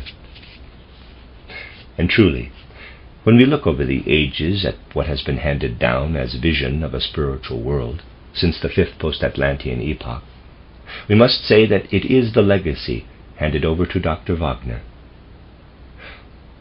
For it all hangs on how one can manage such an inheritance. In the case of Faust, it is still a gazing into the spiritual worlds. In the case of Wagner, it is something that only rummages around in parchments, looks back at old times, and is basically quite rightly characterized with the words, quote, "One is desirous of treasures, and is content when he finds earthworms," close quote. That is the materialistic worldview of our recent age. And it is no wonder that in this materialistic worldview, any vision of the Christ of heaven has been lost, or that a fear of the expansion of the image on which the earth forces should concentrate is still present today. But we also know that earthly humanity will lose all understanding of this image if it is incapable of weaving through a new spiritual view a new aura around the so gripping image of the Christmas child and of his growth over 33 earthly years. Spiritual science will be called to sharpen the sight of human souls again for the Christ of heaven beside the earthly Christ. Then the Christ will be recognized in such a way that for all future ages on earth he can never be lost again for human progress and human salvation. When wisdom presses upward again into spiritual heights, where the fire of love also burns in divine spheres, then the human soul will not lose again what people can win through Christ Jesus. All that is wonderful, all that penetrates into the deepest forces of love. However, the eternal will be won as well. What additionally must be won will be won, if the development of humanity proceeds in the appropriate way. What we are able to say today is that nonetheless the modern sources of a knowledge of the Spirit have truly opened, and that one does well in the symbol of the Christmas festival. Those who live themselves properly into what our spiritual scientific knowledge still is today will find that a deep, deep humility overcomes their soul. We may only feel a presentiment of what spiritual science should become for humanity at some time in the future, for what we are able to know about it today can only do justice to what will one day be given to humanity when much, much time will have flowed by, as from the very young Jesus child to the adult Jesus Christ. Today we have in our newly beginning spiritual science first the child. Hence the Christmas celebration is so properly our celebration, and we sense that we live today in a deep, dark winter night in respect to what can reign as human light in the development of the earth, and that with our present knowledge we really stand before something that reveals itself to us in the deep winter darkness of the evolution of the earth, just as the shepherds once stood before the Christ child, who first revealed himself to them. In respect to the understanding of Christ Jesus, we can adjust ourselves as the shepherds of long ago, and so properly pray that the sources of spiritual life may always flow more and more generously for human beings.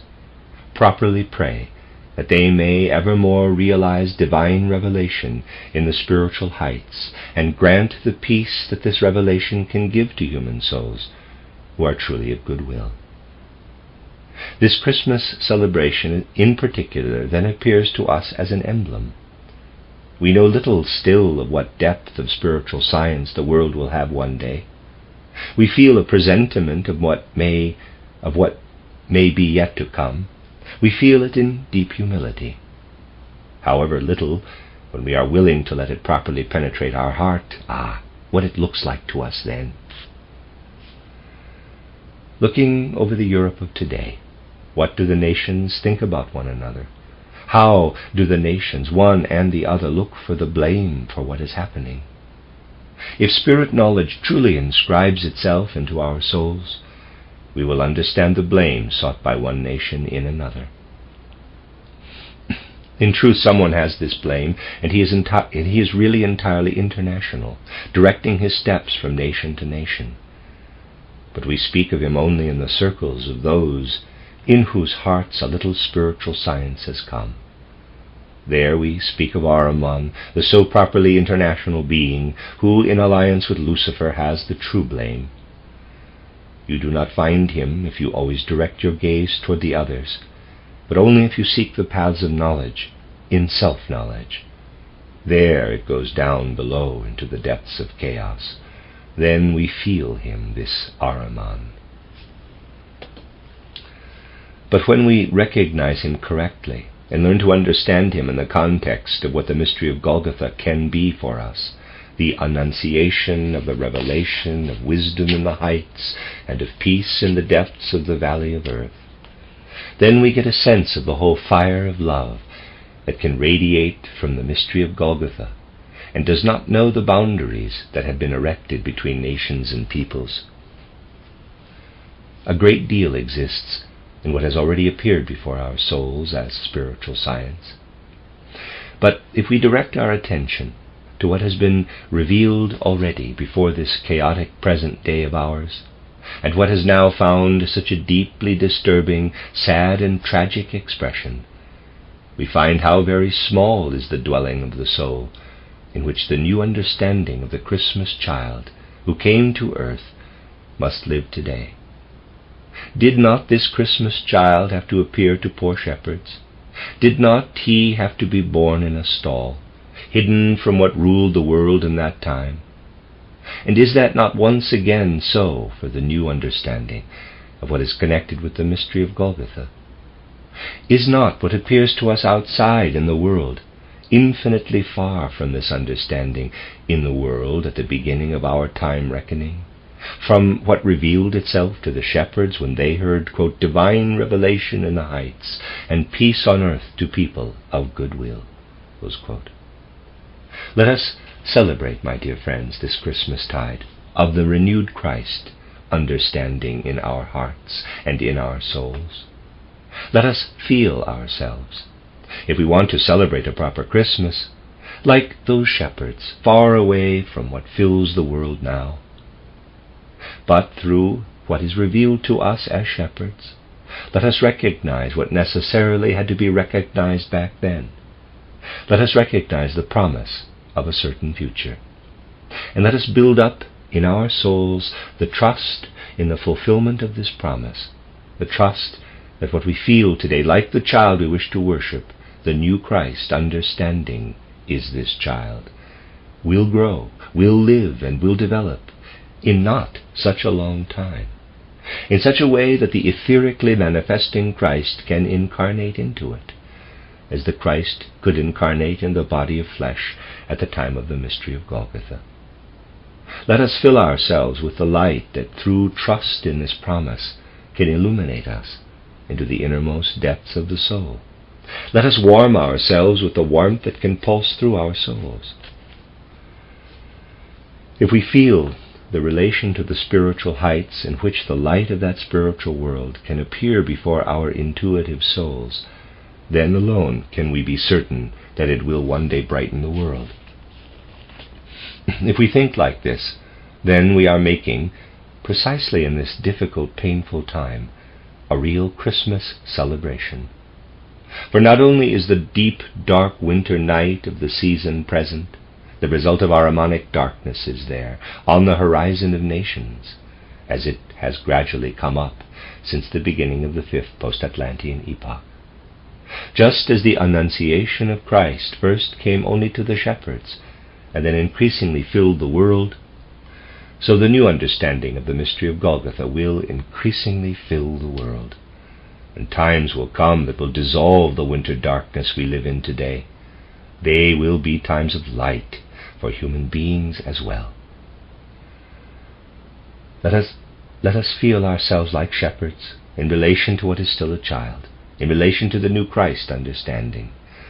And let us feel that we can pulse through in all humility with a new sense the saying that not only should endure within the progress of the development of the earth, but should become increasingly more significant. Let us unite ourselves not only with the mind, but also with raised consciousness, in the saying so full of promise in this Christmas season: divine revelation in spiritual heights, peace, peace, more and more, to all human souls on earth who are of good will. The end of Lecture 10. This is the reading of the last lecture of these 2 cycles of lectures by Rudolf Steiner entitled Inner Reading and Inner Hearing. The other one is How to Achieve Existence in the World of Ideas, with 2 additional lectures. It is Collected Works, Volume 156, and this is on the RudolfSteinerAudio.com site. In case you're wondering, in case you find this on the web and would like to access more lectures free on the work of Rudolf Steiner. Lecture 11, the last lecture, is entitled The Birth of Christ in the Human Heart, given in Basel on December 27th, 1914. The great modern mystic, Angelus Silesius, uttered a fine phrase, quote, "If Christ be born in Bethlehem 1,000 times, and not in you, you remain in eternal perdition." Close quote. This saying has two sides. One is that in it the confession of faith is delivered. The proper true Christmas tide must be celebrated in the inner heart of people, and all external celebration of Christmas must be a stimulus to a striving for the inner fact, which then in a winter night of consecration brings up from the depths of our soul, from the darkness that reigns in the heart of the soul as the winter darkness without, the deepest powers the soul can find within itself. And these deepest powers feel themselves bound with the nature of what the human being can sense rushing through all earthly becoming, swelling through it and giving it meaning. We find in the depths of our soul something that is with the Christ, if only we go down into the depths of our soul life, where we still unfold our consciousness with our intelligence devoted to the spiritual powers of the world. And the other side of the saying consists of the promise that human beings who today have a proper sense of themselves in the becoming of the earth can bring to their consciousness how true human existence, not being lost as a true human being, is linked to the soul's feeling itself most intimately bound with the essential substantiality of Christ Jesus. However, it has become clear to us through many reflections over the course of the years that Christ consciousness must immerse itself in the progress of the development of the earth, that human beings, as they go from incarnation to incarnation, must come more and more deeply to the understanding of what Christ really is. And we have attempted in recent times to deepen this Christ knowledge by creating a source through which we can celebrate in a deeper sense the Christmas night of consecration, the winter night of consecration, the celebration of the birth of Jesus. How this is intended will emerge from our reflection today. A great historian of modern times was asked by a person interested in world events why in his books the events that unfolded in connection with the mystery of Golgotha were eliminated, why the books never mentioned intervention of the forces and powers of Christ Jesus in the progression of human events. The great historian was asked why he explains how the popes have intervened in history, kings, armies, the exercise of administrative authority, even natural events. But one can find nothing in his writings about how the forces that were transferred into humanity through the mystery of Golgotha have moved through human events since then. The historian grew thoughtful. Then, after some time, after he had consulted thoroughly with himself about the matter, he said, quote, "For the observation of history I must stay with the style I have used in the past. For the Christ forces that swell and flow through world events belong to a sort of primal world, into which the human soul is not able to peer. One can indeed observe what effects have emerged from the mystery of Golgotha and from the deeds of Christ, but one cannot describe the particular quality of these Christ deeds in history." Close quote. Now this is only one of the illustrations that can be given for the fact that even for something like the observation of history, the most illustrious personalities of modern times cannot say for themselves that their souls have already celebrated the Christmas festival. The living form, the living essence of Christ Jesus had not yet appeared in the soul of this historian, so that he could behold how it goes from year to year, from week to week, indeed from hour to hour, through everything that happens in human becoming. A thorough historian today can peer into the historical process of becoming and perceive nothing of the fact that since the mystery of Golgotha, The power of Christ is present everywhere in that historical process of becoming. We can seek various causes, and find them, too, for the fact that, to a certain extent, in the souls of many people, the winter festival of consecration, which is devoted to the Christmas mystery, has not yet been celebrated. The man who showed, to a certain extent, out of the depths of his being, that he so properly felt the Christian mystery, Goethe, can tell us something about it. Goethe has Wilhelm Meister, whose entire course of development as a human being is so lovingly described, enter an estate. Wilhelm Meister is led around by the lord of the estate, and then is shown the estate's picture gallery. It is a peculiar gallery. It contains, in particular, one after another, the principal scenes of human development. How world history flowed among the various nations of antiquity, and also among the ancient Hebrew people, from the age of paradise, from the expulsion on, right through to more recent historical periods. The historical process is displayed in important scenes, ending with the destruction of Jerusalem. And nowhere is there any picture whatsoever containing any scene from the life of Christ Jesus, although the history continues past the mystery of Golgotha as far as the destruction of Jerusalem. Then Wilhelm asks, quote, "Why have you nothing at all in your picture gallery about the divine man who brought so much salvation into the development of humanity? I find a gap in the course of this history.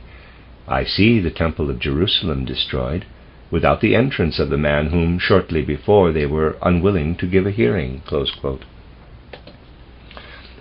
And Wilhelm received the answer, quote, "To do what you demand would have been an error. The life of this divine man stands in no relation to the world history of his time. It was a private life, and his doctrine was a doctrine for individuals. What publicly comes in the path of the masses among the nations and their offshoots belongs to world history, to world religion, which we consider the prime. What individuals encounter within themselves belongs to the second religion, that of the wise. It was such a religion that Christ taught and practiced as long as he went about on the earth." Close quote. Indeed, a word that speaks deeply to our heart. In reference to the Christ fact, every person living on the earth stands as an individual, as a direct individuality. What can be presented as popular history creeps into the affairs of individual nations, for it relates to what happens in the environs of human fate, what happens in the human sphere. What Christ brought into the world, whatever part of the earth's development it may belong with, goes deep, deep inside into what every heart, every human soul feels and experiences, insofar as it feels itself as a human being in the true sense of the word, a mere human being. We must feel again that this feeling oneself as a human being first entered the human development of the earth with what came with the mystery of Golgotha. Let us go further. The lord of the estate now leads Wilhelm Meister farther and shows him another gallery, which he keeps hidden. Now they enter another room where the events of the New Testament are displayed. Therefore, Wilhelm does not see the events of the New Testament where the worldly events are displayed from stage to stage, where one shows the exoteric, but rather in an esoteric space. Before contemplating the events of the New Testament, the soul prepares itself by withdrawing from the affairs of world history belonging to individual peoples. The soul should place itself only on the esoteric foundation of the individual human being. Then it will cross the threshold to where the pictures of the New Testament are arranged. Also, the entire New Testament is not displayed in this room, but only the scenes up to the Last Supper.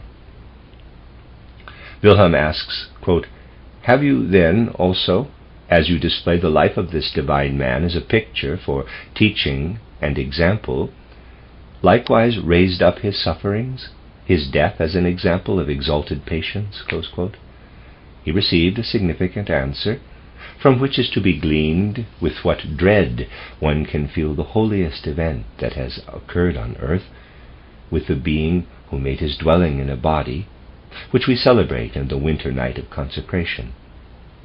Wilhelm will be led into the next level of the esoteric, which will be expressed with a holy thrill as follows, quote, "We draw a veil over these sufferings, precisely because we venerate them so highly.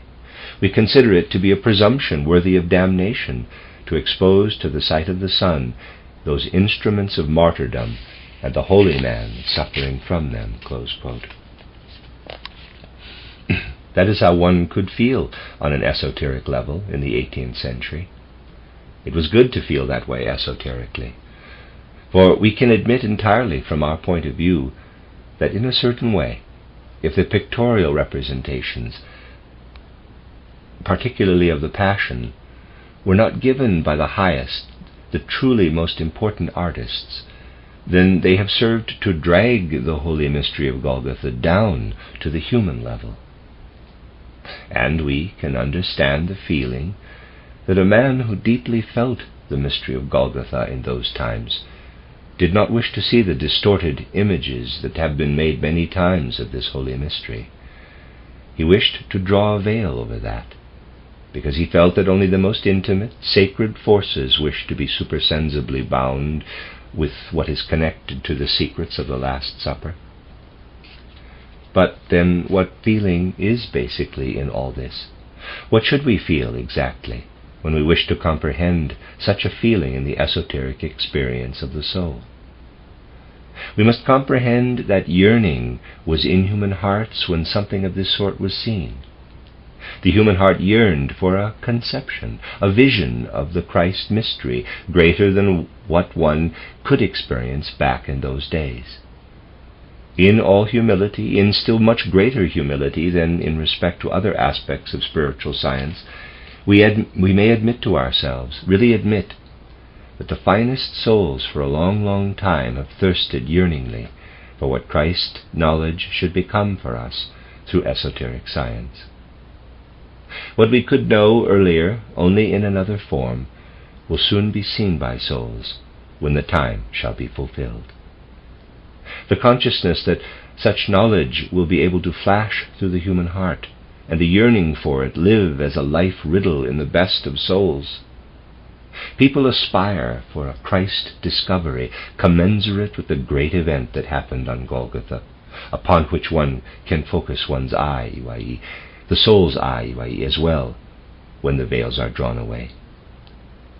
I related yesterday how, in a certain way, Christ knowledge had to go back, how in the earliest times of the development of Christianity, this Christ knowledge, still fertilized by ancient clairvoyance, was taken up, and how it later gradually subsided. And I read an ancient Gnostic couplet that I will recite here as well, in order to refer properly to how an awareness was present in regard to the ancient atavistic clairvoyant knowledge.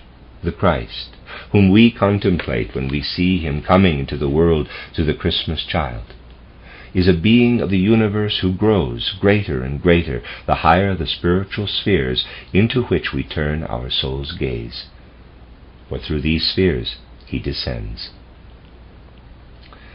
For that reason, a worn-out humanity found it necessary to draw a veil before this event, because it was still not able to point to how in the secret of the child, which every child understands in feeling, lies at the same time the highest wisdom. In this child a being was born who went through the worlds before he appeared on earth. Quote, Jesus said, "Look there, O Father, how this being, the human soul on earth, of all evil, the goal and sacrifice, far from thy breath wanders. Look, it flees bitter chaos, helpless how it should find its way through." Close quote. In the dialogue with the Divine Father Being, Christ is shown as he makes his way downward through the world's spheres, as he looks at the human soul wandering in chaos but yearning in his direction, to which he wants to bring salvation. And therefore Christ speaks further to the Father, quote, Therefore send me, O Father. Bearing the seal of heaven, I descend, I stride through the host of eons." Close quote. In the spiritual spheres, the spiritual worlds are layers on top of one another. The higher we climb, the more we find that the older worlds still live in the present. The one that was the oldest is at the same time today to be found in the highest spheres. What was once bound with the Saturn development we find today in the highest spiritual sphere. And insofar as we bring this succession of spiritual spheres together with the development of time, they are called eons. Quote, "I stride to the host of eons, every holy teaching I unfold. Show then the portrait of the gods. And so I give you of the holy path deep hidden lore. Gnosis is its name for you." Close quote. Lost to a certain degree to humanity is the consciousness of this cosmic Christ. It had to be lost because the ancient clairvoyance had to disappear.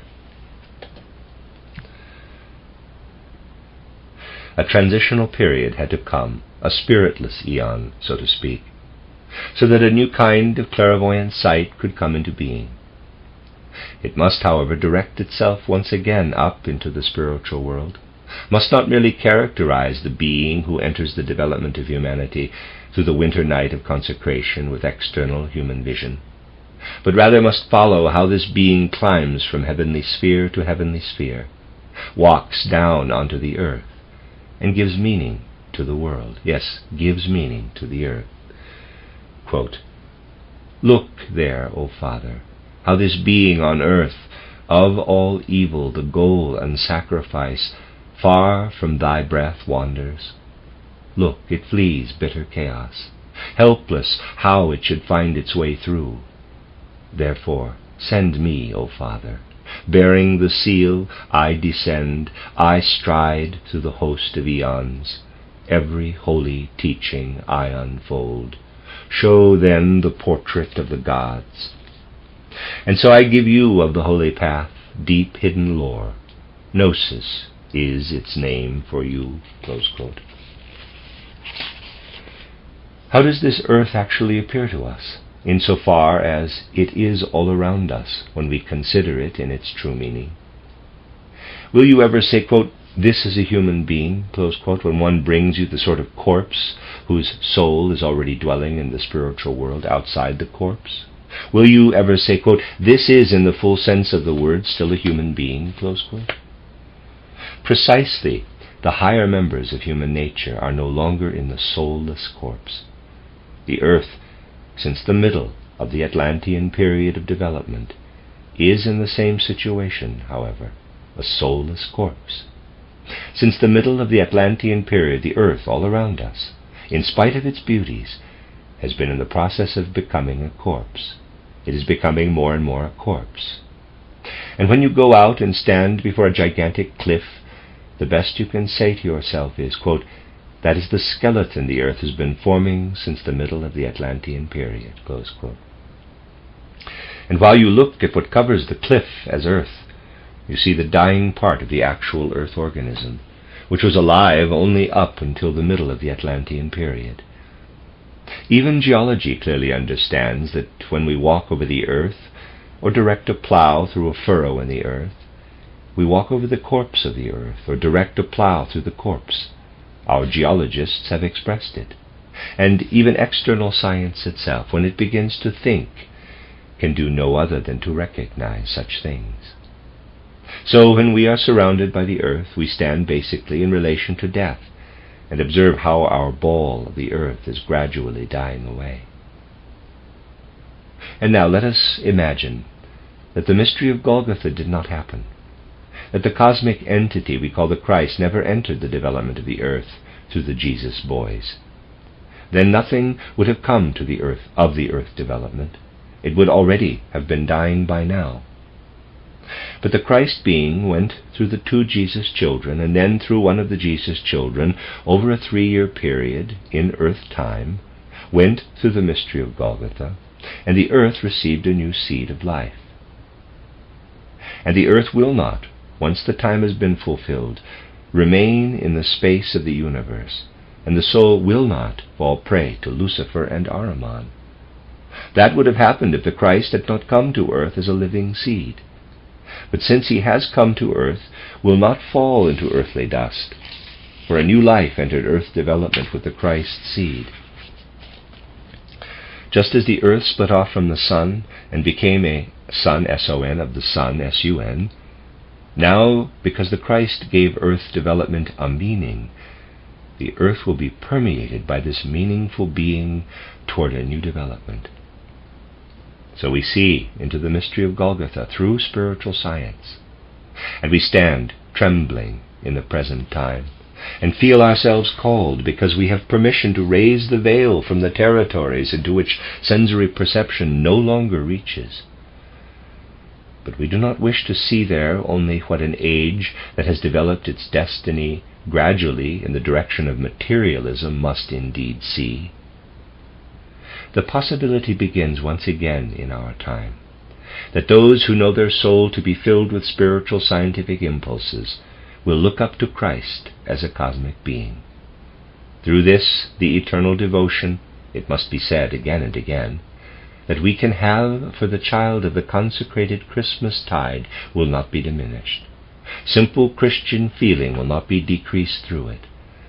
It will rather be deepened when we can therefore feel the Christ in our dear friend Christian Morgenstern felt him, as our dear friend Christian Morgenstern felt him when a poem blossomed from his soul that can appear to us as a resurrection of primal Gnostic ideas, in which at the same time the love of Christ ruled and cosmic wisdom was active.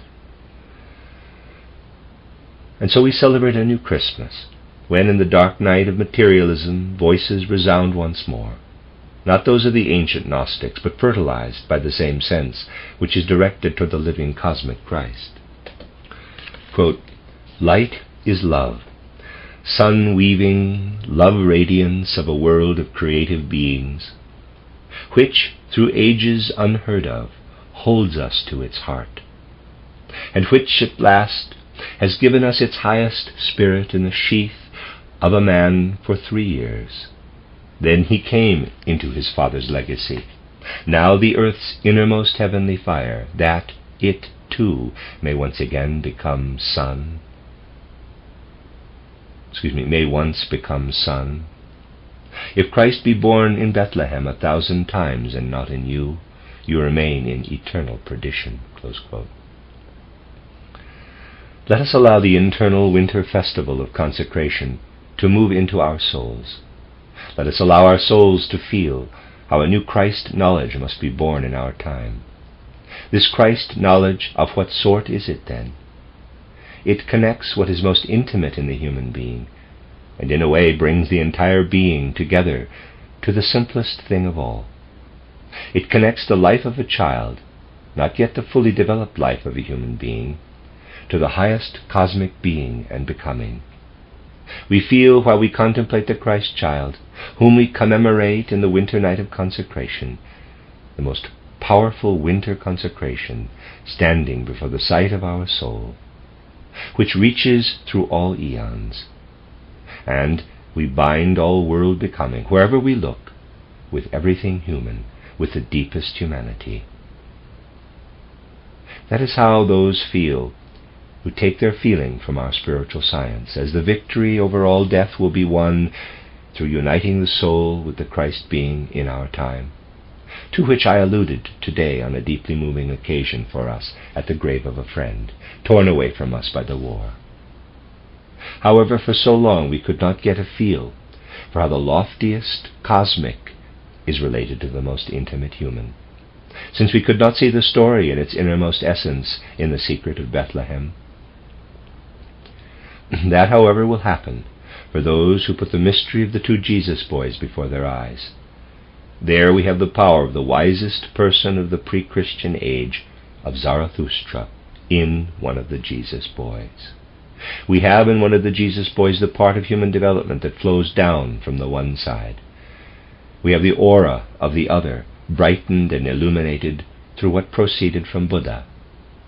We have the external, physical life, descended from the noblest strains of the ancient Hebrew people. And we have what makes up the soul content of the Jesus boy in the Luke Gospel, leading back to the origin of the earth.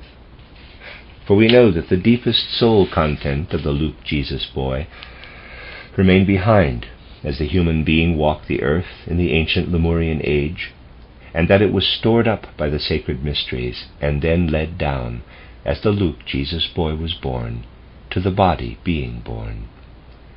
Hence that peculiar speech of the Luke Jesus boy directly after birth, which only the mother could understand, which was like no language, and which also the boy immediately forgot as early consciousness emerged in him. But it was an expression of a secret directly after birth. Basically, much of what we have to lay bare about the Christ mystery is an interpretation of what the Luke Jesus boy said immediately after his birth.